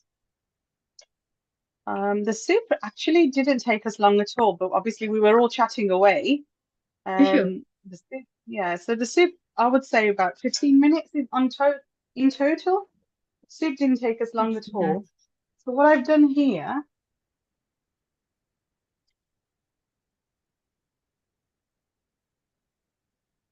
got some chopped up tomatoes, and I've just got some sauteed garlic slices, just to enhance a bit of the flavor and give a lovely crunch. So there we go. Can we see that? I'll bring that up. So we've got our Yes, I chickpeas, can see that. It looks beautiful. Very well and we've prepared. got our soup ready. And I didn't get time to make any chutneys because a nice chutney on the side there would look beautiful. But yes, that's our winter warmers today. A nice ragi and bajra vegetable soup and beetroot and foxtail millet cutlets. Beautiful. So I'm going to open one of these up just for you. You know that what we were talking about earlier. Yeah. That break there is what we're looking for. So that Yeah. nice So if that, firmness. yeah, that firmness. If that didn't break and I just sort of pulled it apart, it would have been mushy, but it's got a lovely break to it. So the more crispier I continue doing it on the tawa or I put it into the air fryer, it's going to get crispier and crispier, and it's delicious. I wish you guys could taste it. And it's a great snack, and it's a great standalone meal too. So it looks Absolutely. absolutely fantastic as well. Yeah. Global Namaste, Mala. Welcome. Global Namaste. Oh, And what did you think about Chef D's dish? I love that. When you mentioned millets, I'm so excited because I've changed my eating patterns, diabetic, and I started to buy millets. And I heard so much about millets since joining Healing Our Earth on the Ayurvedic topics, and I started to indulge. My first crash on that was weight failed, and I bought the red millet, and I soaked and cooked for the whole weekend, and I was calling Seema and everybody. It went wrong. It didn't work. Nobody could understand why the red. It looked like quinoa, the red quinoa. So now I bought the white one, and I soak it the night before. And your advice, you made some important points about digesting. So how long do you soak the millets for, and how long do you cook it for? I hope I'm getting mine right. No. All the millets, you've got 5 positive millets, and then you've got 2 large millets. The large millets are the sorghum and the bajra. So that's jowar and bajra. So the other 5 millets, and including the others, if you've got the whole seed, you need to soak it minimum 8 hours. That is the absolute protocol. Any less than that, you're not increasing its fiber availability. The fiber has to be released, and that can only be released by the soaking protocol of it. And another thing is, when you soak it, the first hour or so, you soak it, you wash it, and then you get rid of that water. Then you soak it in 3 times its size. If you've done 1 cup, you put another 3 cups in of water, warm water, and then you just lid that and you soak that for 8 hours. So that's practically throughout the night, and it's ready for morning or afternoon. If it's soaked any longer than that, still there's no problem to it. But if it's soaked more than 24 hours, it will start fermenting. So you have to be careful about that as well. So if you feel as if you've soaked something and I've not had time to make it, just take as much water as you can out of it and pop it in a container into the fridge. But if you leave it in room temperature, it will start fermenting, and you'll have to create a new dish out of it, millet dokra or something. And in terms of calories and carbs, are they very healthy? I mean, I'm trying to replace my rice with that. Millets are very, very healthy. They are very high in carbs, but they also have a very high protein and very, very low GI, glycemic index. So you are actually, if you're substituting rice with millets, you're on the right route, 101%. Millets in this part of the world, unfortunately, by the kilo, they work out pretty expensive. So I would advise, if somebody's going on the millets route, don't jump off the route and the journey because it's becoming more expensive, but add a little bit of others into it. Add some quinoa to the mix. Reduce your intake. You're not supposed to eat more than 100 grams a day anyway, right? So in any which way, whether you're having it in a flour form in the morning or as a khichdi or something in the afternoon, 100 grams of one type of millet a day, that's it. Never mix your millets. And if you're finding it's hard to digest, reduce it to take 30 grams a day first and increase it.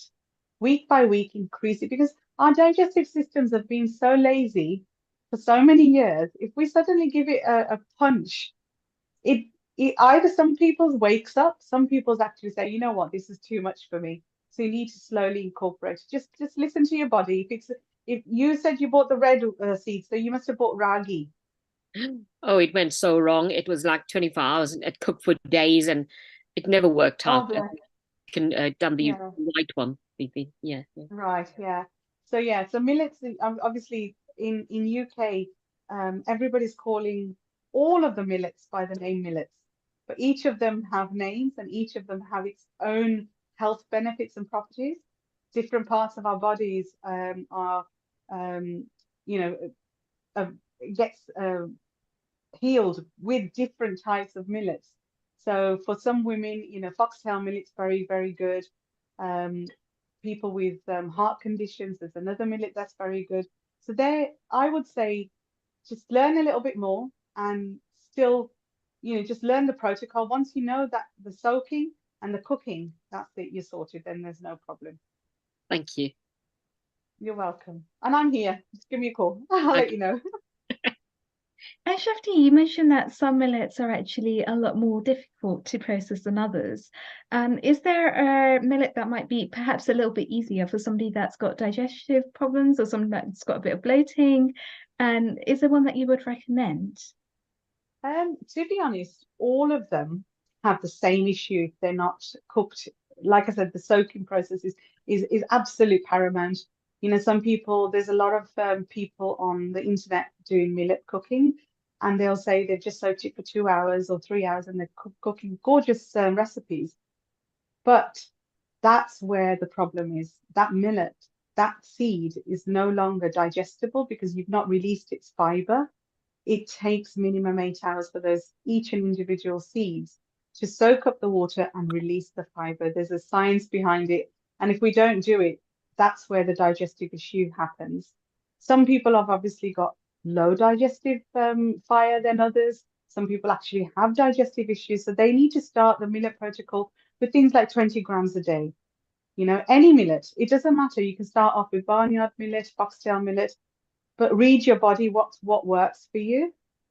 So, and that's what it's all about. It's just starting slowly, incorporating it slowly, and then maximum 100 grams a day. And the doctors in India, they're advising that if you're doing it for a particular health ailment, to reverse a particular ailment, you're supposed to do a protocol of 3 days a time with one millet. Like, for instance, if I do ragi today, I do it for 3 days, 100 grams a day, and then I go on to foxtail millet or little millet or barnyard millet, but I don't mix them. I don't mix them, and I don't do it for 1 day. So I've got more videos coming up very soon about the protocol and how important it is, because there are a lot of videos out there, a lot of doctors advocating it. But I've noticed that in the UK, there's a language issue as well, understanding like strong Hindi. They're not grasping everything all together. And the videos are cut, and it's like they're left for us to just assume and presume, and the little important parts are left out. So I'm on the process at the moment to create little bite sizes so everybody can start sort of really understanding the importance. And obviously our biggest issues, I mean, at the moment you're looking at about anything between £7 to £10 a kilo of any type of these positive millets. And that just you try to say to somebody and in show them how important millets are, and the minute they think, well, that's bloody super expensive. How am I going to go on that journey if we can't afford it? So that's a major issue in the UK, and I'm trying to tackle it. I'm talking to a lot of suppliers in India and hoping to get a good quality organic millets here in the UK. But fingers crossed, we'll get there soon. Absolutely. And Shafti, that's going to be absolutely amazing to see those videos when they do come out. Where will they be released? I'll be sending them on our Heal Our Earth platforms, and obviously you'll be able to see them on my social media as well. But I'm going to send them all through to our Heal Our Earth first, because I do need our superpowers to tick them and say, yeah, you got it right. so yes, definitely. So we've got some amazing doctors on board, and if they turn around and say to me, no, Dee, you're fine, you're on the right track, I thought, oh, finally. So that's my mission. I'm sure you will be. And what is your channel as well, just in case there's somebody that's watching this right now on social media or one of our partner channels? Where can they tune in to see those videos? My Instagram is chef.d_mygreenkitchen, and my website is www.mygreenkitchenbychefd.com. Fantastic. So, Yeah. Shafti, So if thank you, you for we've actually seen some amazing recipes coming through today as thank you. well. My heart's warming up so much just by watching those beautiful recipes that you had for us and how all of those different aromas came together, those textures. Thank I you. feel like I learned so much by just watching and tuning in today. And Thank it's you. just fantastic to see the different ways that we can cook with the millets. And one thing I definitely will take away from this is to remember to soak the millets for long enough because that will already Absolutely. start to reduce the ailments that are happening. Absolutely. And everybody, you can catch me on my phone number anytime, WhatsApp me. If you're stuck with anything with millets, just drop me a message and I'll help you through it. No problem whatsoever. Thank you, Shefti. Thank Amrita, you. welcome back. Uh, Thank you, Riddhi.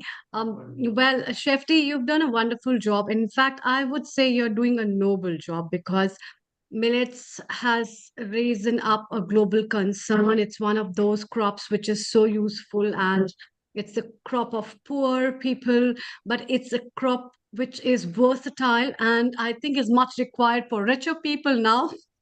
So Absolutely. Absolutely. the biggest concern is about how to utilize food and in relation to the environment, in relation to the food security as well as the availability of food for people. It is also very important to talk about what are the best ways you can process them, prepare them, what are the different types of millets, as you told about so many types of millets, and different processing techniques and requirement by the people, and nourishing them in the form that is easily available for them and palatable as well. So these things are pretty important, I think, in concern of the food, because this is just totally opposite to what the junk food is, we say.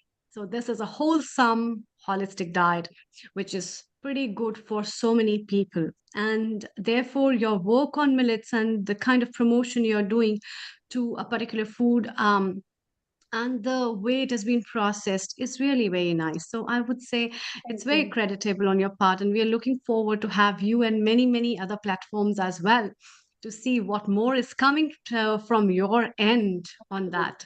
So Thank you very I much. would Thank you for having think me. today's dining And table would be served with the soups and the lovely cutlets you have cutlet. prepared from Yeah. the millets, right? Okay, so one bite from the whole healing family too, for cheers Yes, on I that. hope I wish you all could have tasted it, but thank you for having me, and hopefully we'll all be in a room together very soon, and we can all taste some delicious food.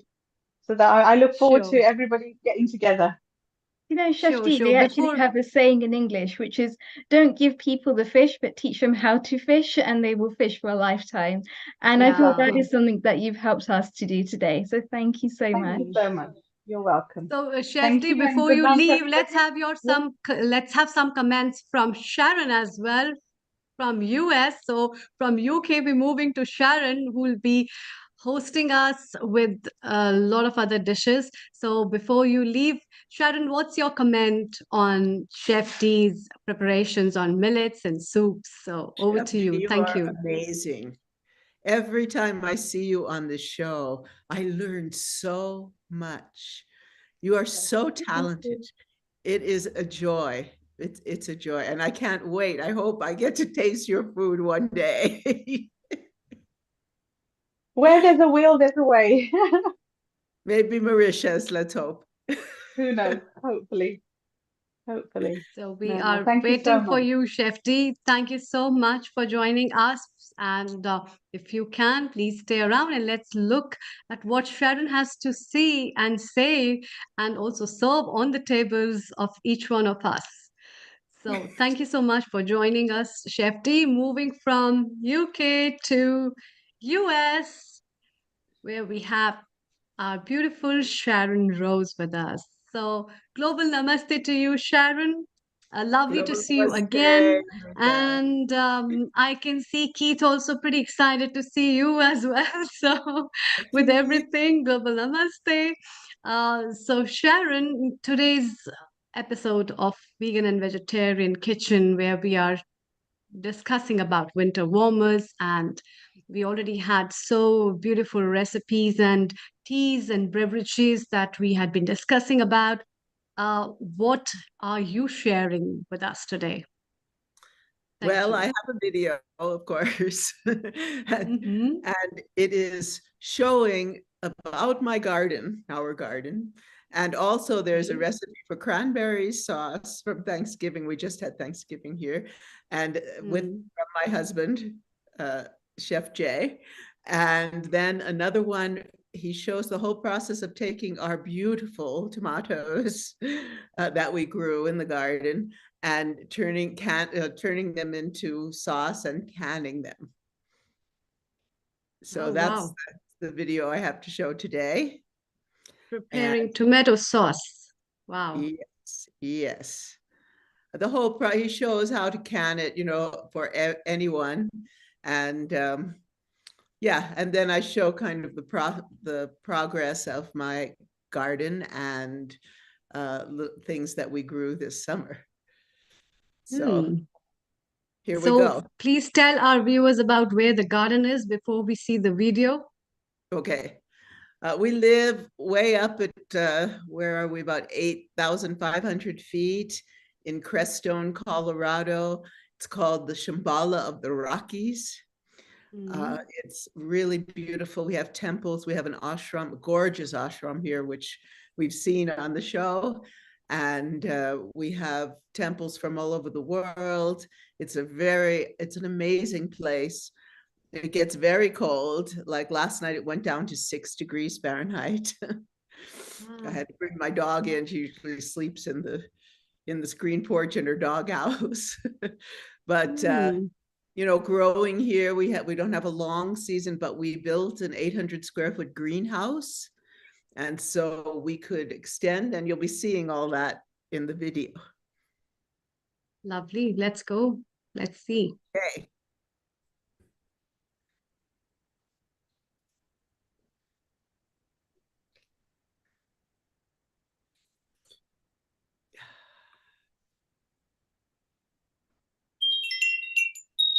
Can you see this? Not yet. Oh, not yet. Oh, I have to share. Okay. Let me. Please share. Yes, I have to do the share. Okay. Where am I? Back here. From your garden to beautiful tomatoes and tomato recipe with tomato sauce. Okay. One of the most used and common things which people would love to, in fact, know about. Here we go. You can see it now, right? Yes, the beautiful mountains. That's the view from my home, our home. Amazing.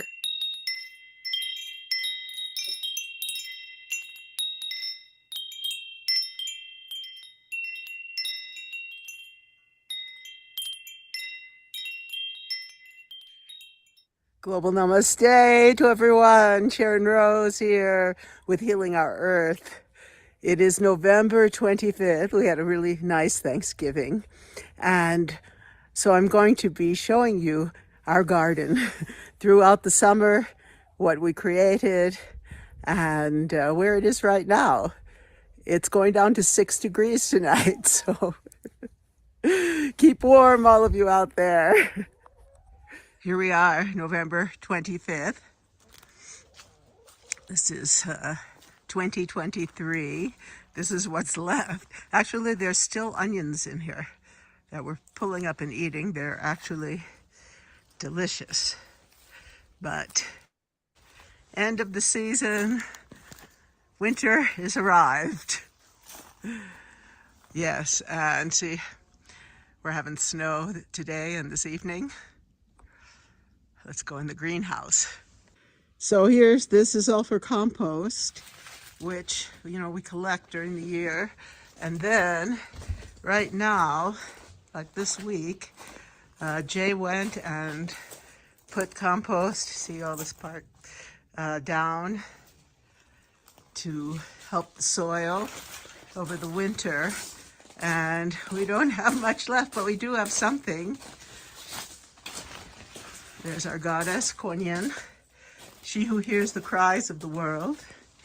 And right now, we have this beautiful lettuce growing in these boxes inside here. And here there's some lettuce mixed in with some cilantro and some spinach. It's Thanksgiving Day today, and I'm here with our dear friend Cindy Tate at her place, and we're all making a Thanksgiving dinner. And we're going to have Jay show you his cranberry recipe.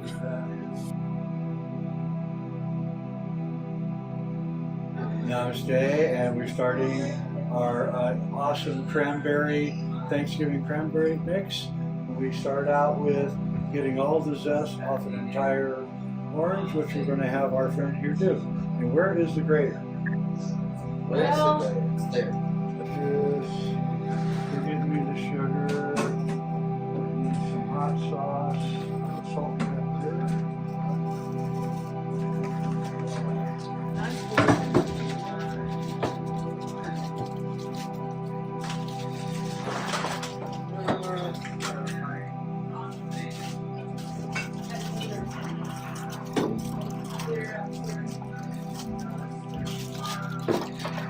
Turn this guy down more. Too hot.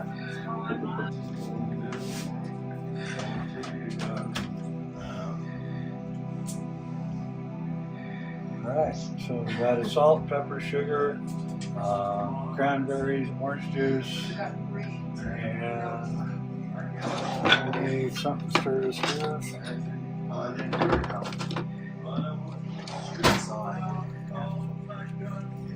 So this has to cook until the cranberries are soft.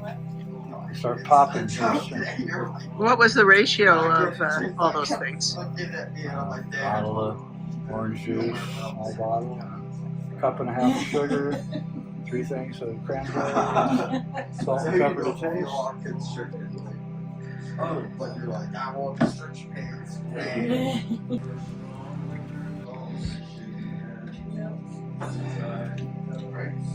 I just wait. It took about a while. What was that you just put in? Tabasco. Give it a sharp edge.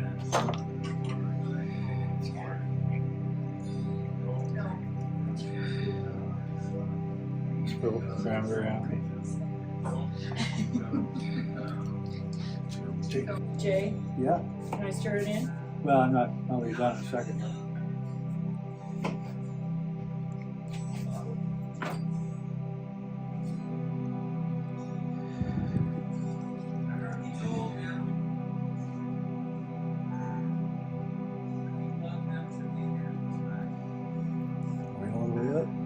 No, we're not. You don't want it all.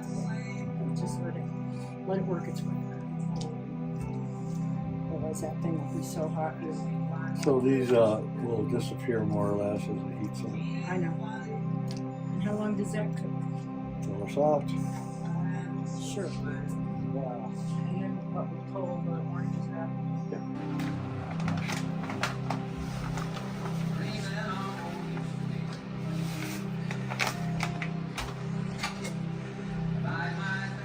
What did you just put in? Sure. Oh, more sugar. Do you do sugar to taste? It's I put more cranberries in the recipe on it. You know, you put some sugar in, some cranberries in, you cook it. Yep. Then you taste it, and then you put some more sugar in. That's right. Or maybe some salt. That's how it goes. Good, and smashing them down until they're all in one amorphous thing. I've taken all the oranges out. Well, not all of them. So all the oranges are gone. It's almost done. I want to turn it off so it cools down for dinner. This is ready, actually. Then you have to do the last.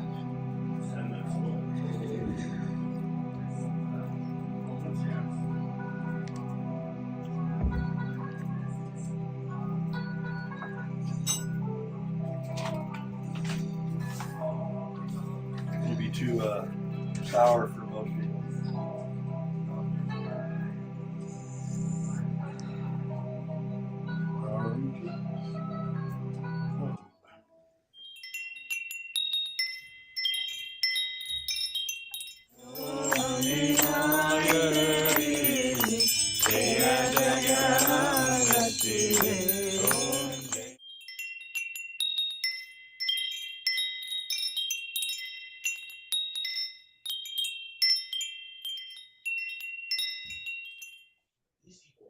Hi, I'm Chef Jay, and today we're going to be picking a ton of tomatoes out of our organic garden, and I'm going to be making hopefully 4 to 5 quarts of organic tomato sauce and canning it so that in the deep, dark winter, I can go to my pantry and pull out a quart of tomato sauce that I grew last summer. Nothing like it. As you can see, there's a lot of tomatoes. Then we grab a bunch of the washed tomatoes.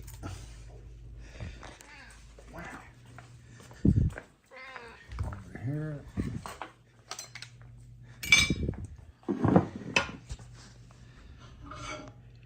Need a big pan, serrated knife. It's got to be serrated or it won't work. And then you cut the core out. There are tools you can buy that are for cutting up cores of tomatoes. If you find one, you might want to buy it, but I just prefer. Chickens really love this stuff. Basically, I'm cutting as much tomatoes as I can to fill this big, huge pan here up to no more than 3/4 full. I think I will manage to do that. You're not just going to make your sauce in this pan. You're going to jar your sauce in this pan. So it's a multifaceted pan.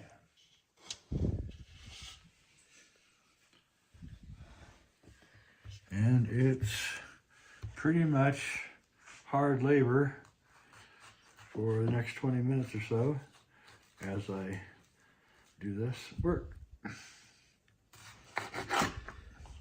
Great thing about sauce is that you don't have to have super high quality tomatoes, but these are high quality tomatoes. So those are black crim, that one. Yeah, you don't have to have it. That's what I'm saying.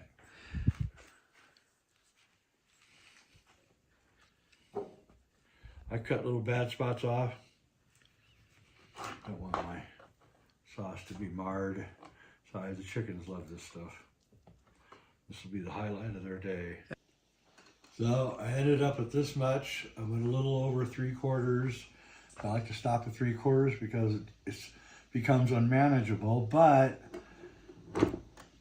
I had enough ripe tomatoes to get this far, so I thought I would just do it. So when you get that far, then you take your load and you put it on your stove. You turn the thing all the way up. And you put a top on it to save energy. And I use a steel spoon because it's so unmanageable.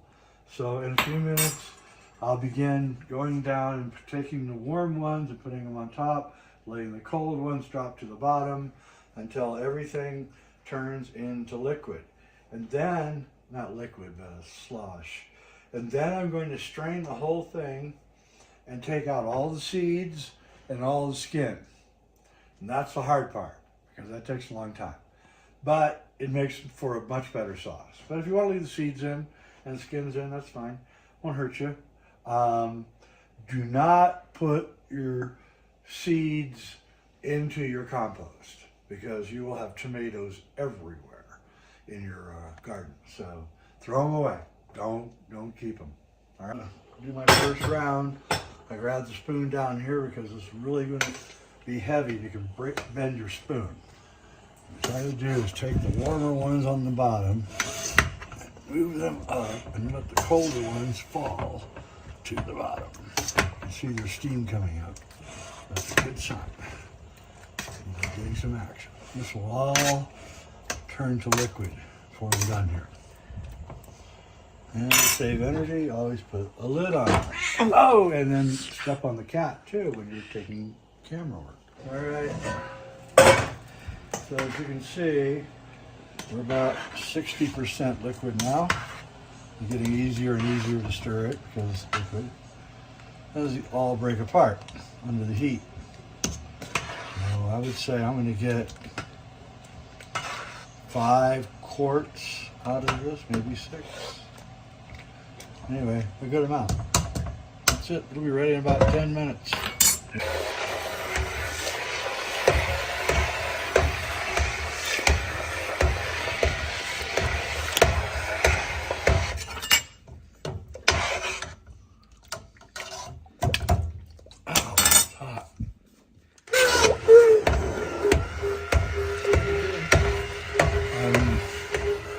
Liquefying everything, making sure all the tomatoes are ground up and prepping for straining them and getting rid of all the skin and the seeds. This is a very useful thing to own, by the way.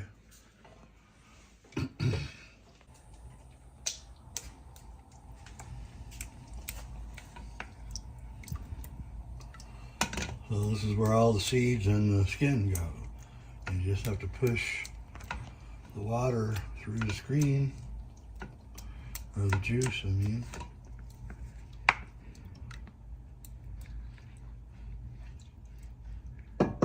You can see. And this is what you don't want to put in your compost. Tempting as it may be. If you put this in your compost, next year you'll have thousands of tomatoes in your garden that you do not want. So I've extracted through the strainer 2 pans full of tomato juice, I guess.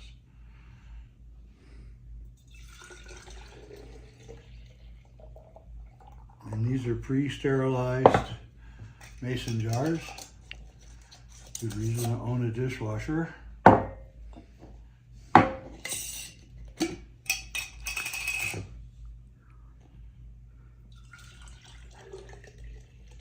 Nice and smooth. And the seeds, the skin. Want to seal your lids tight. Make a little bit of a mess here.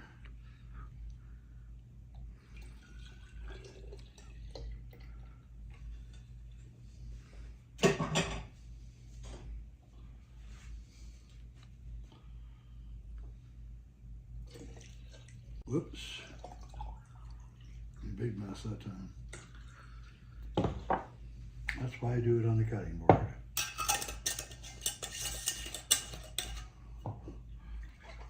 Looks like it's going to be about 6. I don't spill any anyway.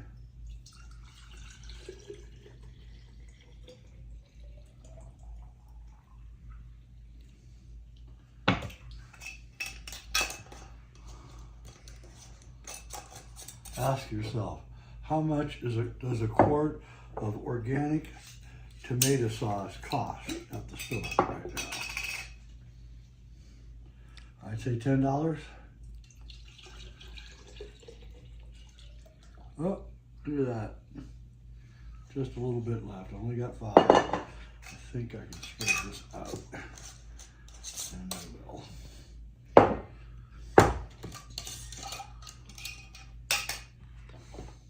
Don't want to waste any. There we go.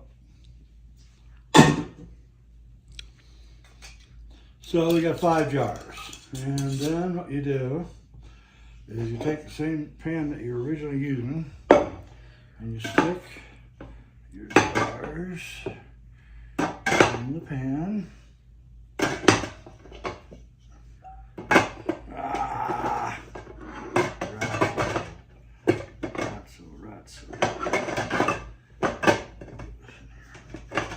Don't you know?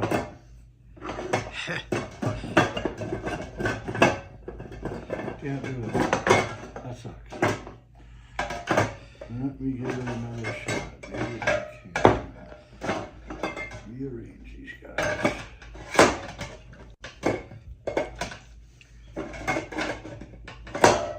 That's too bad. That means that one has to be done separate. Then you take it over to your sink.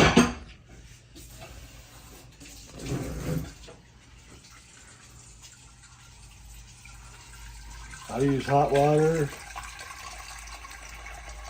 because it goes faster.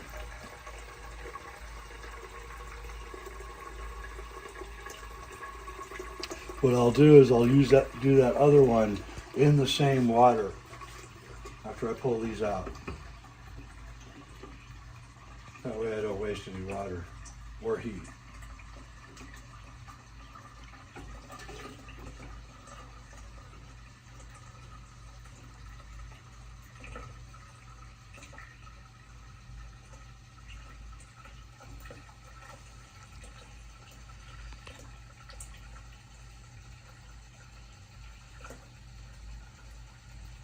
I don't use a pressurized canning. This is just, anyone can do this on their home, on their stove. Just have to have a big enough pan.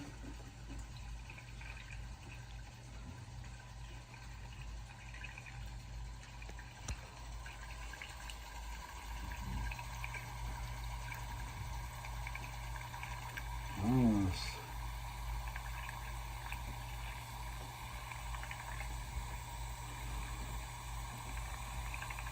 Let's speed this part up.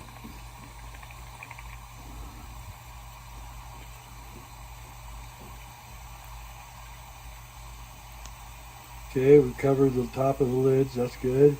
Now we want to add in about another 3/4 of an inch of water. So we're just near to the top. That's enough right there. All right, and then what you do,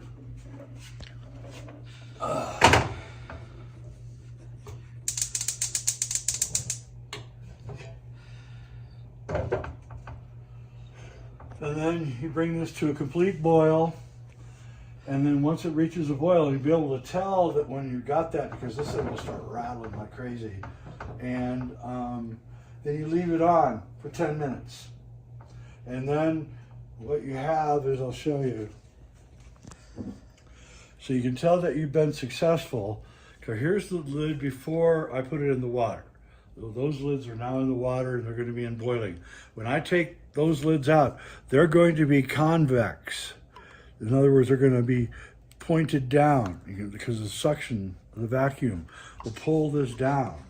So it won't be flat like this. If it's not flat, if it is flat like this, you failed in your canning, and you need to.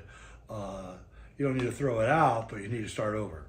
And you need. And when you do canning, you cannot use this top lid. Okay, so this lid has two parts to it. There's this part, and then the ringer. This part here, you can only use once. You must throw it away or use it, but you can only can this once, so you'll wreck it.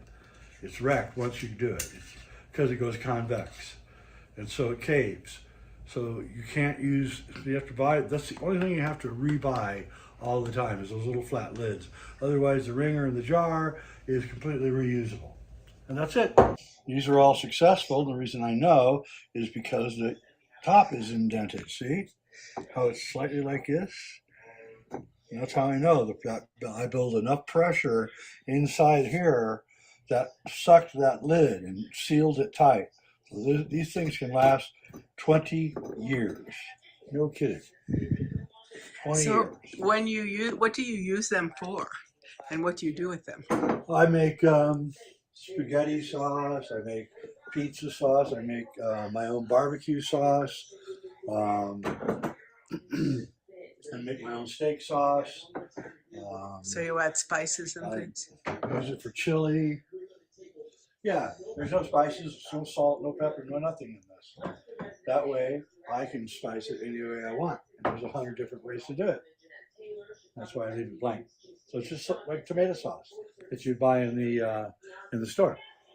Only it's organic and it's cheap. So what more do you want? It's probably $35 worth of tomato sauce, maybe more.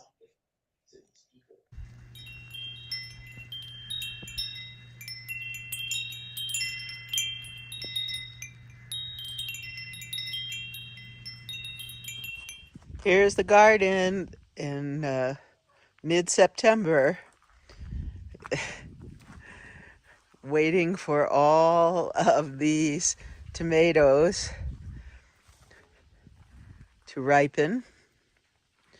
It's been raining, so they're getting lots of water.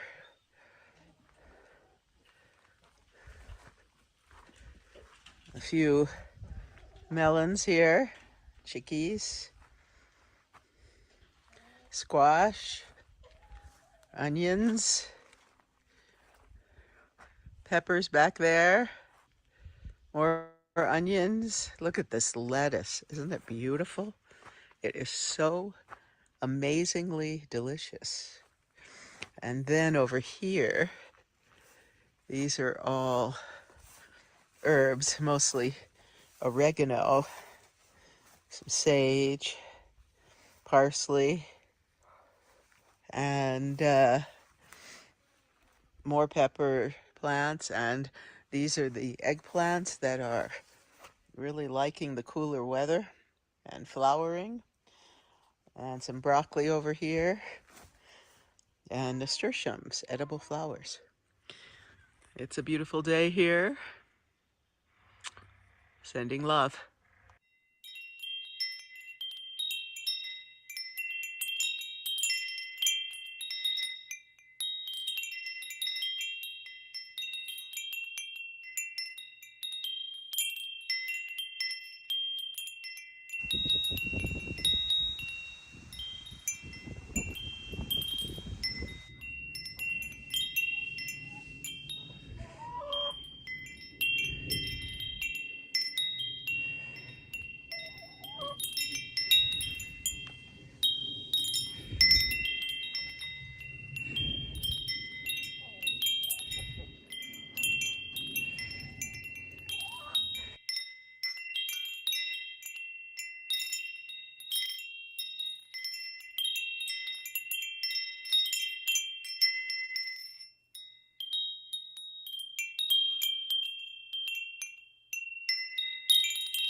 I am about to cut back the basil. Look at all this basil, and make some pesto, because you see where some of it, well, I've been pulling off these little,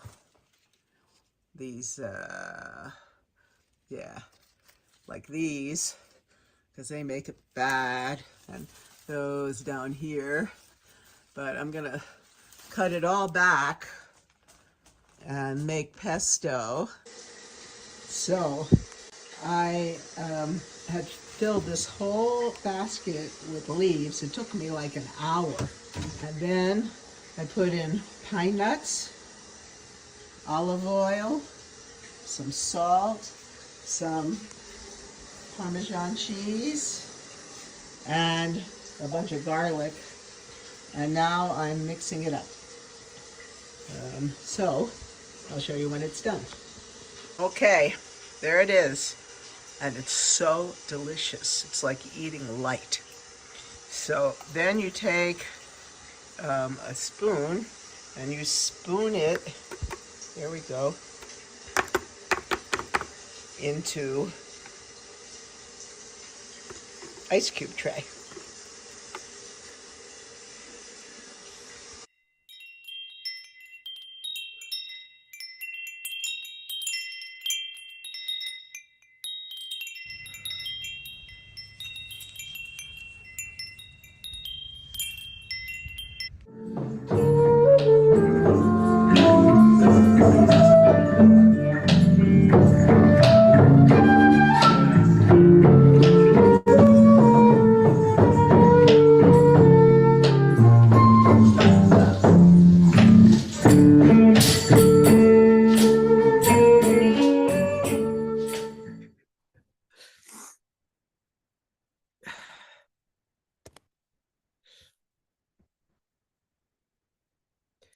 Well, there we are. Wow, wow, wow, wow, wow. That was so, so lovely, Sharon, to see so many things. Uh, First thing is, there's so many important tips that you shared. And secondly, the place is so beautiful. It's full of nature, and we can feel the nature and your garden with so many vibes of happiness and bliss everywhere. And that comes to your kitchen as well, as you were preparing the basil pesto as well as gooseberry sauce and tomato sauce and so many dishes. It was so lovely to see. And they're pretty organic, uh, and Totally, they are totally full of organic. nature, they are full of nutrition, they promote so much of health and well-being at all the corners. So what people have been looking and hunting for, a sattvic food, I would say, this is what is a sattvic food. It's a true, delicious, organic, fresh, full of prana, sattvic food, Sharon. So yeah, tell us more about it. Over to you. Okay. Thank you. So one aspect that I think you'll appreciate is the fact that what we water by hand, we don't have a watering system. Jay has reasons, I don't know, but I water, and when I water, I chant Om Shrim Hrim Shrim Kamale Kamalalaye Prasida Prasida Shrim Hrim Shrim Mahalakshmi Devye Namaha. And so that's like, depending how long I need to water, that's how many mantras I do for each plant. Wow. So I'm doing my meditation and calling in Lakshmi as I water the plants. And I And I think that think it's a adds, true Lakshmi, Sharon, and that's what is Annapurna. As I started this episode talking about Annapurna. So, in Indian context, it's the goddess of food. Annapurna, the food. Anna means food, and Purna means complete. So, goddess that will be rendering and giving us a complete food in all the ways. So, that is what is Annapurna I can see in your garden and kitchen. well, it's fascinating because Jay is a very good cook. He always liked to cook, but during the pandemic, he really learned to cook. He makes sometime I'll have him we'll have him do some Chinese food. He's making really beautiful Chinese food now. And it's hard though, because our food that we grow is so full of prana, chi, as our friends here would say. Keith, as Keith would say, full of chi, full of life force. And so Chi, it's yeah. hard to go out to dinner because we can't find food as good as ours. And the lettuce right now, you saw that we still have some lettuce. My salads right now are amazing. I want to find it's not a heated greenhouse, but I want to find a way to keep growing the lettuce. It likes cooler weather, but not 6 degrees. So it's just hard when we go out to dinner. You know, everything in the US is now very expensive. So that we are saving a lot of money in growing our food. It's a lot of work. It's just 2 of us. We get some help for doing heavy lifting and things, but it's just the 2 of us doing this, and it's a lot of work all summer. But then, you know, what did we have about 100 quarts of tomato sauce that he canned. We have, if you saw, there was one, it was like a tray of tomato. That's all dehydrated. So, because sun-dried tomatoes here have become outrageously expensive, and we like to put them in the meals. So I particularly like making it's called, you use like a pizza crust, a baboli, and then you put pesto. I put pesto, and I put sun-dried tomatoes, and it's all winter we're getting. And the pesto, I have bags and bags because I put them in the trays, I freeze them, then I take the ice cubes out and make the little make the 2 portion bags. So when we have parties in the midst of the winter, I can make appetizers with the pesto. Yeah. And, pesto, it has a lot of garlic, and it's really healthy for your garlic in particular. Is like almost a natural antibiotic. So I like to use garlic. Yeah. Yeah, I can see all the five elements, and definitely your basil pesto is a rich antibiotic, as well as I would say it is a rejuvenator and a rasayana, what we call in Ayurveda, true rasayana that rejuvenates with a lot of antioxidants, and the kind of ingredients you have put in are adding on to the real nutritive value of the pesto and the preservation method of freezing it. That's also very nice. And I can see what important things Chef Jay mentioned of not using tomato seeds in the composite because it will grow up like anything. But you see, nature has so much of things that it will just prosper everywhere in all the forms, and that's why your gardens are amazing and you have made it in such a good way. And in fact, Sharon, I'd like to add, because it's not only that you both are preparing it, but it has given you a really a good way to have a healthy and happy mental well-being as well, because the more you're involved with nature, the more you're involved with physical activities. In today's time, we see so many people who are having mental health issues just because they don't work, they don't do anything. And so in that regards as well, you're keeping up well in that way and doing a good karma yoga on your side. Before in couple of minutes we take Mala's question, who has her hand up. So these kind of things are so important as a part of a holistic health, and adding up to that to know about how important it is to talk about health and health benefits in regards of vegan and vegetarian kitchen episode, because everything is interrelated and we have been always talking about healthy life and healthy living. And in those regards, you have made up a very beautiful point, and you are a brand ambassador, I'd say, to work on all this and promoting this by your own life inspiration for people and your experiences to share with people. So, isn't it, Mala, what I've added up? You can add up as well, and your comments too. Over to you, Mala. Thank You you. know what? My thoughts got disturbed because Sharon, how are you? Lovely. Namaste. As I was watching the video, Jay making that lovely tomato sauce, and he showed us the video of the garden, I want to run to you and escape to you. And even that cloudy background is beautiful because it reminds you of rain and that warmth, and just being in the garden walking, then having that.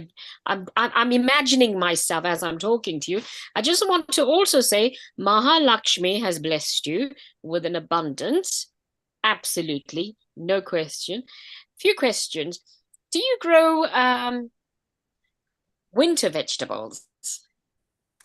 Well, last year we grew potatoes. Yeah. And they were delicious, but this valley is a potato valley. It's filled with potato. It's easy to get them. So we said, okay, we'll do some other things. And we did the squash this year. Last year also we grew beets. And I think that what happened is that by the end of September, by mid-October, we're tired. It's just two of us doing all this. So we decided, the only thing we would keep doing was because last year we grew chard and kale also, because you can grow it through colder weather. But now it's coming. It's funny, after Thanksgiving, we had a really actually pretty warm fall, right? And then right as Thanksgiving hit, whoosh, like last night, when I came out, it was about 28 Fahrenheit. So, but it's still, we live so high that the sun, when it's out, the sun is warming. So I go and walk the dog for like 1.5 miles to 2 miles a day, well, 5-6 days a week, to keep fit. And it's so beautiful here. Well, you saw. the seasons, the changing weather, the mountains. It's just so beautiful, and it's such an incredible place. Talk about lifestyle. Most people come here for meditation, for spiritual pursuits. And so it's also, I'm hoping all of you will come here one day because it's just, it was created as an experiment to see if we could bring all the world's religions together. And we're doing pretty well, actually. I've got a question on the tomato, the paste. So once you pulped it and pureed it through the sieve, what did you do with that, the end bits, after he put it into the containers? I think he just, throws it out. He doesn't want tomatoes grow. I mean, he doesn't want to put it in the compost. He spends a lot of time creating the compost. And so he's very concerned about what goes in. If we put them in, as he said, we'll have, it'll be overrun. So, yeah, I think he just, puts it in the trash, or else he might just throw it out for the animals. He does that often. We've got lots of, like last week, I was driving down the road and there was this whole herd of elk just out there in the field. So, we have lots, our dog patrols every morning. She goes up on the roof and looks around and then runs around barking, because we've got deer and we've got bobcats and all kinds of, we're in nature, in true nature. And also another key element here is the water. We probably have some of the purest water on earth here, and we have a well, so it's not being treated, with chlorine or any of those things. And, it's coming right off the mountain.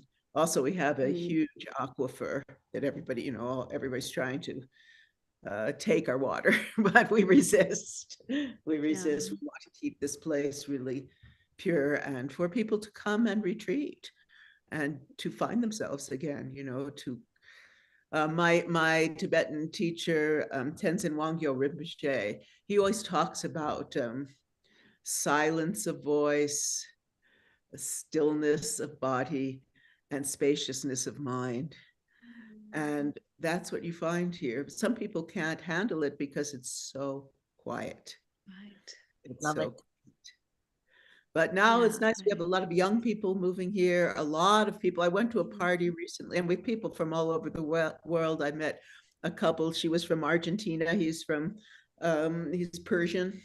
And they went on and on at this party. There were all these people saying, "Oh, tell me, we're making a greenhouse now." We really, Hannah Strong, who has been on the show often, and we have some of the top environmentalists living here who've been involved for decades. And she has a seed bank here, and amazing one. She has like seeds that are thousands of years old. And, we really are working to be a self-sustainable community where we have quality food and a quality, healthy lifestyle. Yeah. Sharon, before we take up Keith is there to take up some comments from you and questions as well. But yes, I see. I think the water must be very pure in form of the mineral content as well, because it's coming directly from the mountains, and that must be so rich. And doing a retreat would be a dream for me. This is such a beautiful place. It will have such a vibrant energy, in fact. So before I chat more further, we have Keith. Global Namaste, Keith. It was so good to see you. What are questions and Namaste to comments? everybody. Well, hello. After a period of not being available, I have decided to show my face once again. As most people will know, that my engineering background does not cover into the chef's culinary areas, but this is a particular question to Sharon, who I hope I can call a really true friend from the Americas, as we share common aims for cultural and making sure that we have health and well-being on the map. Sharon, my 51-year-old daughter, who we've just spent the weekend with, suffers with nut allergies. And the story I wish to convey is in the form of a question in a way, but she was on a few days break a couple of months ago, and she was in a restaurant, and she always makes sure that the restaurateur and the waiters know that she has an allergy to nuts. And so she was eating her meal and immediately began to have an allergic reaction, which required her husband to be ready with her EpiPen. It's that serious. Yes. Called the waiter over and the owner, and they said, no, it doesn't cover it. There's no nuts in it. It's only the pine nuts.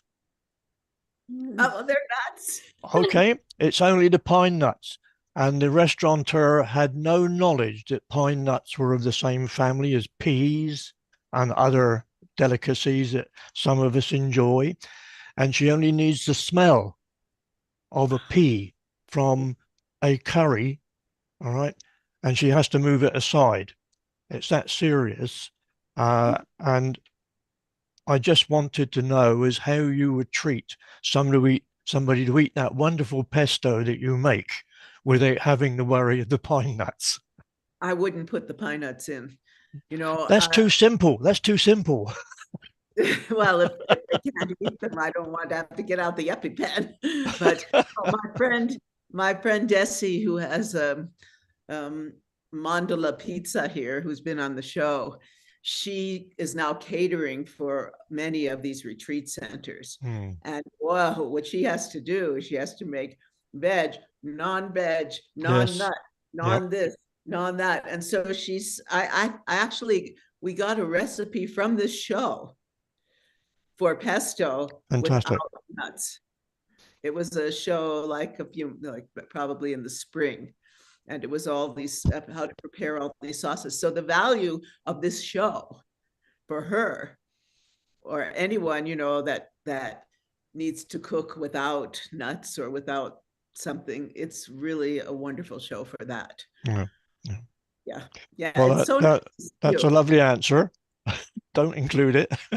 I should also tell you that we now have a few Tai Chi and Qigong teachers here.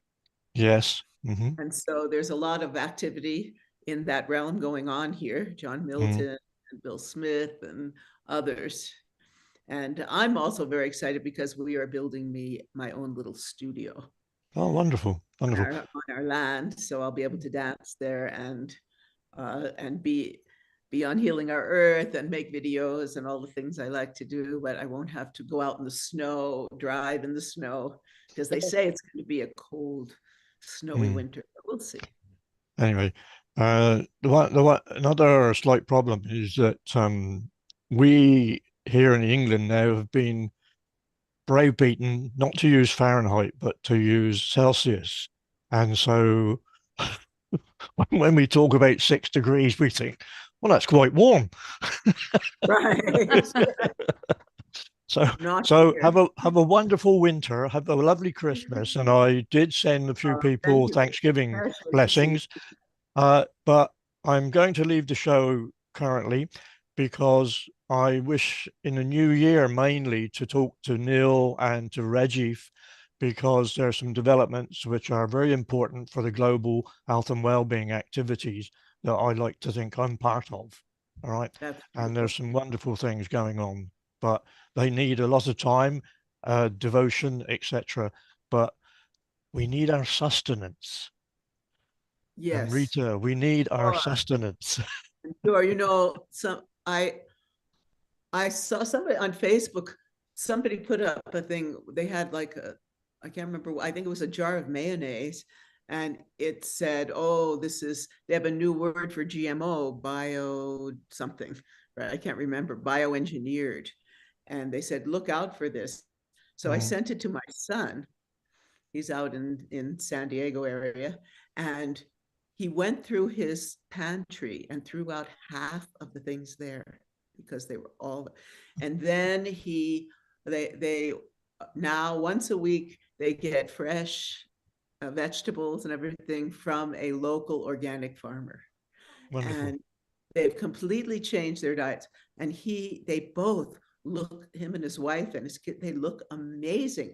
My son, well, I'm like, wow, you look so good. He goes, I changed my diet and took out all of this stuff. So I'm just telling you out there, it's in so many things. Go to the store and just look, and there's, so growing your own food, even having, some tomato plants in your window, or some herbs or something. First of all, it connects you with nature, and the process. I have to admit that gardening is not my forte, and currently I'm relaying concrete in the garage. We just had concrete for the building. Anyway, I'm going to leave you there and continue with your food and the recipes that these wonderful people have for us. Thank you very much for your time. Let's chat soon. Okay. Thank you so much, Keith. Thank you very much. And we would like to have more of information from you regarding health and wellness. So keep us posted and please join us again. Thank you. Global Namaste. Yes, Sharon. And we also have Rena who wants to share certain things. We'll be going in. Okay. So, Rena, what all you have to share with us about fermented food? So, she's been preparing kombuchas and kimchis. She had been discussing about and pretty health conscious. So, yes, over to you, Rena. Thank you. Hello, thanks, Dr. Amrita and Sharon. It was really interesting to listen to what you shared. And for me, fermented foods, my connection to fermented foods starts with when I lived in South Korea from 2014 to 2016. And there is no meal in South Korea without kimchi. And kimchi, actually, most of us think of the fermented cabbage that's red, but actually, traditionally, any fermented food is considered kimchi. And there's actually a saying, and I don't know if there's a saying, but it's really common if you get sick and you're Korean and you tell your mom that you're sick, one of the first questions your mom will ask you was, when was the last time you ate kimchi? And so it's really, there's a deep understanding in their culture of the importance of eating fermented foods. But then I left Korea and a few years went by and I wasn't really eating fermented foods regularly. And I did have some health issues. And only recently did I make that connection myself because I don't have a Korean mother. And and actually my love of fermentation was rekindled by a neighbor of mine. 2019 to 2020 she was my neighbor. She's a clinical nutritionist and she regularly fermented tons of things: kombucha, sourdough bread, and tons of vegetables. And we literally shared a wall, so it was very easy to be inspired by her. And I started making it a habit to just ferment whatever I could. And now I focus on kombucha, which I showed you before. Cabbage and cucumbers are like the three basics that I always have. If I don't have cucumbers on hand, then I'll have carrots on hand. And I'm going to take you over to my kitchen. Let's turn the lights on here. I hope you'll be able to see me. So, from US kitchen, we are moving to Israel. Yeah, we're in Israel, in my kitchen. Yeah. And I was making fermented cabbage kind of the unprofessional way for a while, but I bought myself a fancy fermenting jar last week. Nice. And so essentially when you're making fermented cabbage, you want to take whatever jar you're using, put it upside down in a pan of boiling water, then let it dry naturally. Then you'll take the cabbage, chop it up really small, make sure your hands are clean. And then this is the hard part. For every head of cabbage, you'll use about a tablespoon of salt and massage the salt for about 10 minutes. So that's going to be your arm workout for the day. And then there should be about enough liquid that will just naturally come out of the cabbage that you can stick about 2 fingers underneath that liquid. And then you'll stuff it inside the jar, and you want to fill the jar all the way to the top so that there'll be no air. So here, actually, I've been, ooh, wow, I hadn't opened this yet. I made this, ooh, wow, it smells like pickles. So let's see if you can look inside. It's a little dark, the lighting here is not so great, but you can see enough that it's turned yellow. So it's like, this is way super fermented. It's very ready. So thanks for being here while I checked it. I'm going to move this tomorrow. I'll deal with it. I'll move it into something and keep it in the fridge.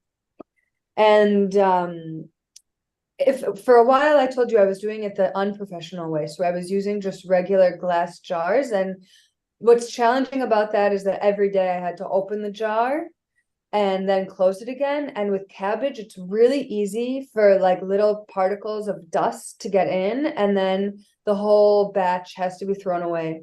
So with this jar that I just showed you, what's nice about it is it doesn't have to be opened every day. So that's cabbage. Then I have in the fridge, so you ferment. A lot of people think that you can ferment with vinegar, but the trick is that if you're fermenting with vinegar, it's not it's pickling, but it's not fermenting. So it might taste good, and that's fine, and you can still do that and it'll taste good, but you're not getting the benefits of the probiotics, the probiotics that come with fermented food. So if you're making proper fermented foods, you ferment them outside of the fridge, not in direct sunlight. And then once they're fully fermented, and you know because it smells like vinegar, you move it into the fridge, and that's what stops the fermentation process. So my cucumbers here are ready. And again, I boiled this jar.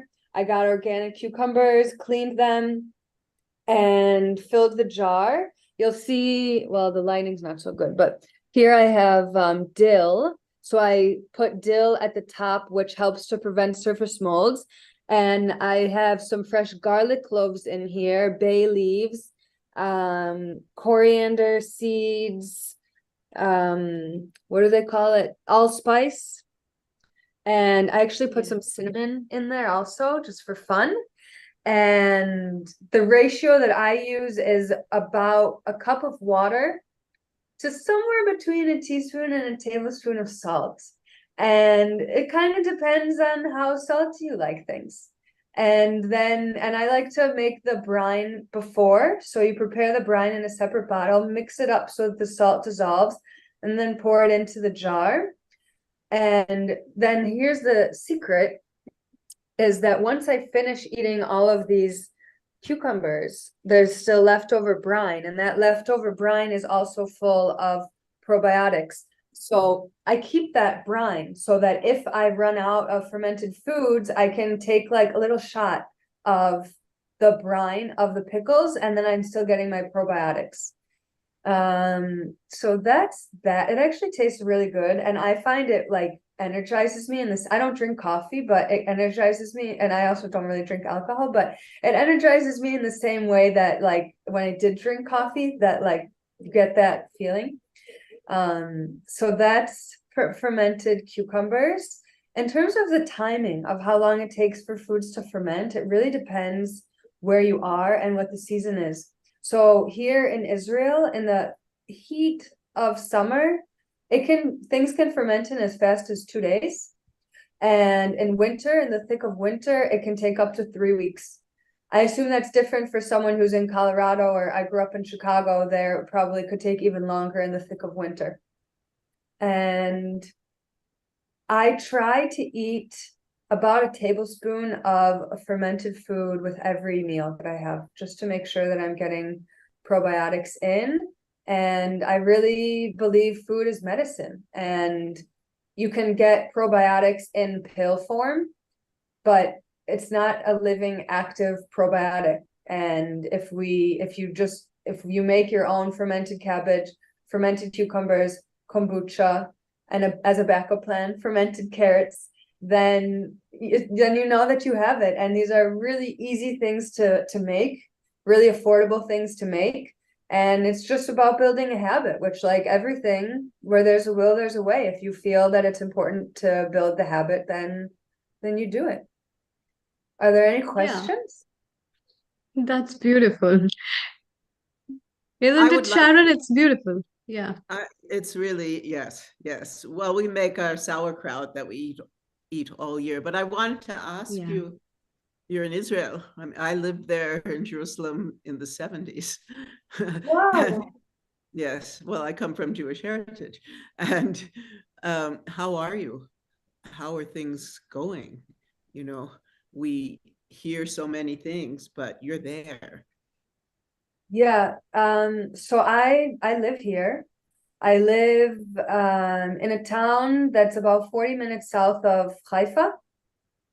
And I was here when this whole situation broke out. And I actually left 5 days after, and I went to Vietnam, where I lived in 2016 to 2017. So I went back there. And for me, it was actually really healing in and of itself to have the opportunity to go back there. It was a really challenging year when I lived there. So for whatever reason, I was given an opportunity to go back and close out that story and fall back in love with Vietnam. And it just also seems interesting as an American to have gone to Vietnam.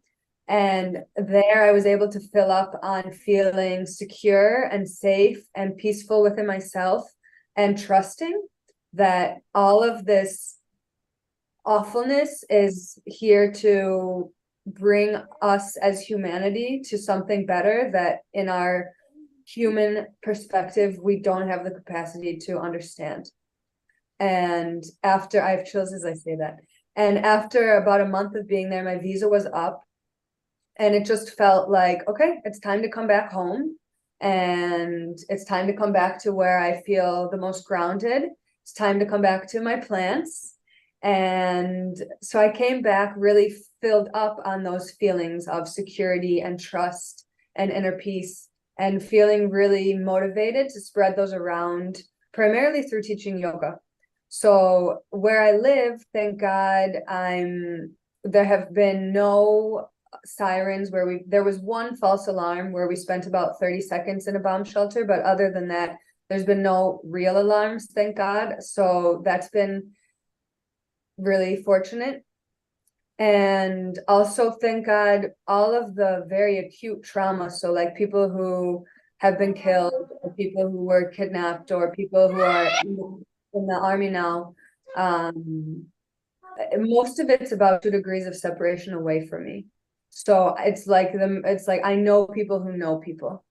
And I work for myself as a yoga teacher, so I'm not going to an office every day. I don't have children. It's really easy for me to stay in a bubble where in my little bubble, I can continue feeling those feelings of security and peace and trust. And I don't have a TV, so I don't watch the news. And I choose very wisely when and how to go on social media or to receive things via the news. And I can kind of jump in and then jump out. And same with my little bubble. Like I jump out of it when I have to go to the supermarket, and then I jump right back into it. I'm starting now to get more involved with teaching yoga classes. And what's giving me the most sense of purpose is teaching yoga classes to people who really need the most compassion right now. And I've actually secured a few yoga classes, and I'm raising funds from donors to cover the costs of these classes. And today I secured, I'm really excited about it, 3 yoga classes, and 2 are still in the works for women whose husbands have had to join the army now, and these women are at home alone with their kids. So I'll be teaching yoga classes to the women and to the kids, and some together. And so I'll be leaving my bubble to go do those things, and then I'll come back into my little bubble. So that's the country, most people, the country's traumatized, and it manifests in different ways where some people are able to my year I'll say it this way, my year in Vietnam was really traumatic for me in terms of the culture shock, the job that I had, and it manifested in a near-death motorcycle experience and motorcycle accident. And so for 7 years, I lived with post-traumatic stress disorder. And I only realized about 6 months ago that that was something I was dealing with. And once I realized it, I just shifted the narrative and I came up with a new term. And I call it post-traumatic growth order.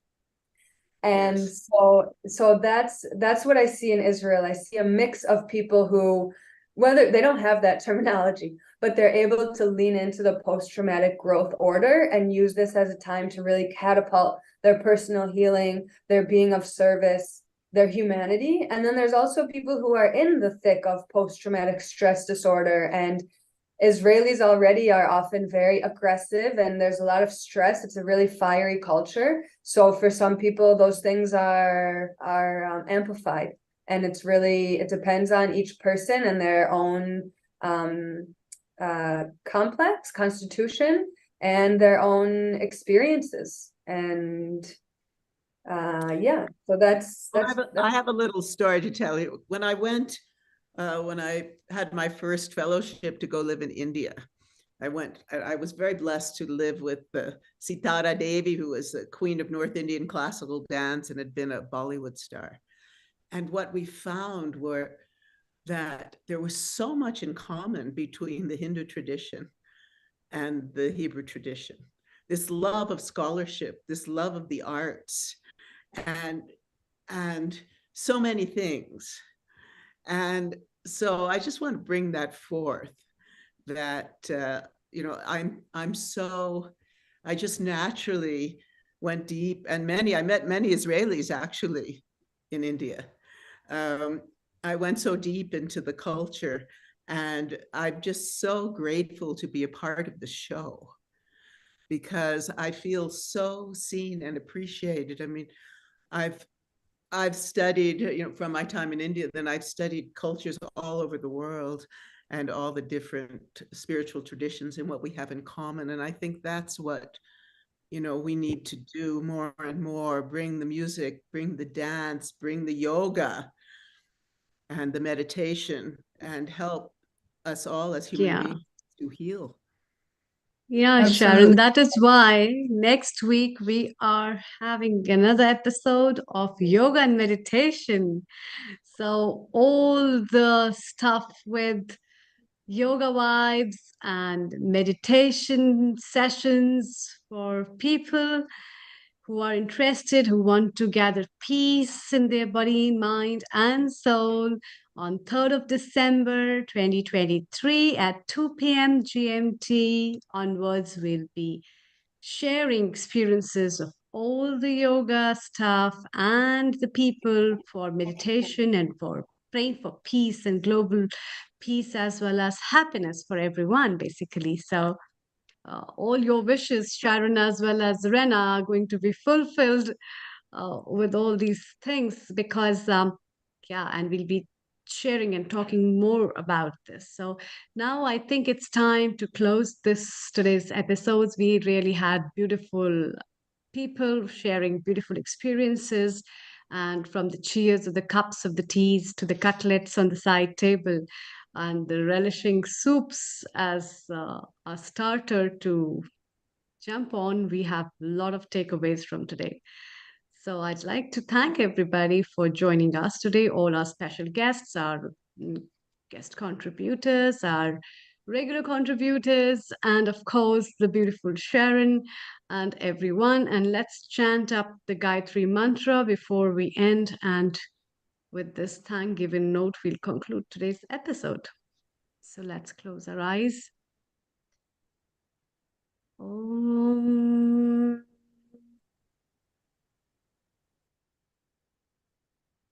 Om Bhurбhuvah Swaha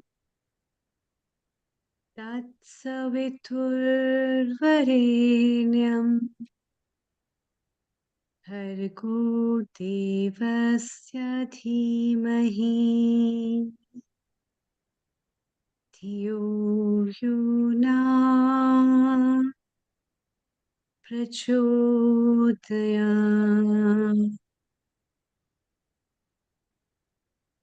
ॐ भूर्भुवः स्वः तत्सवितुर्वरेण्यं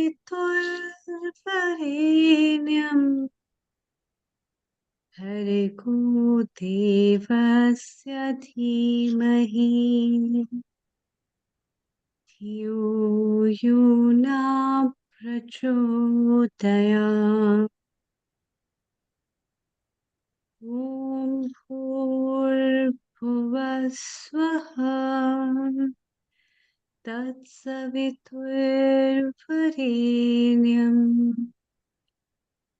भर्गो देवस्य धीमहि धियो यो न प्रचोदयात्।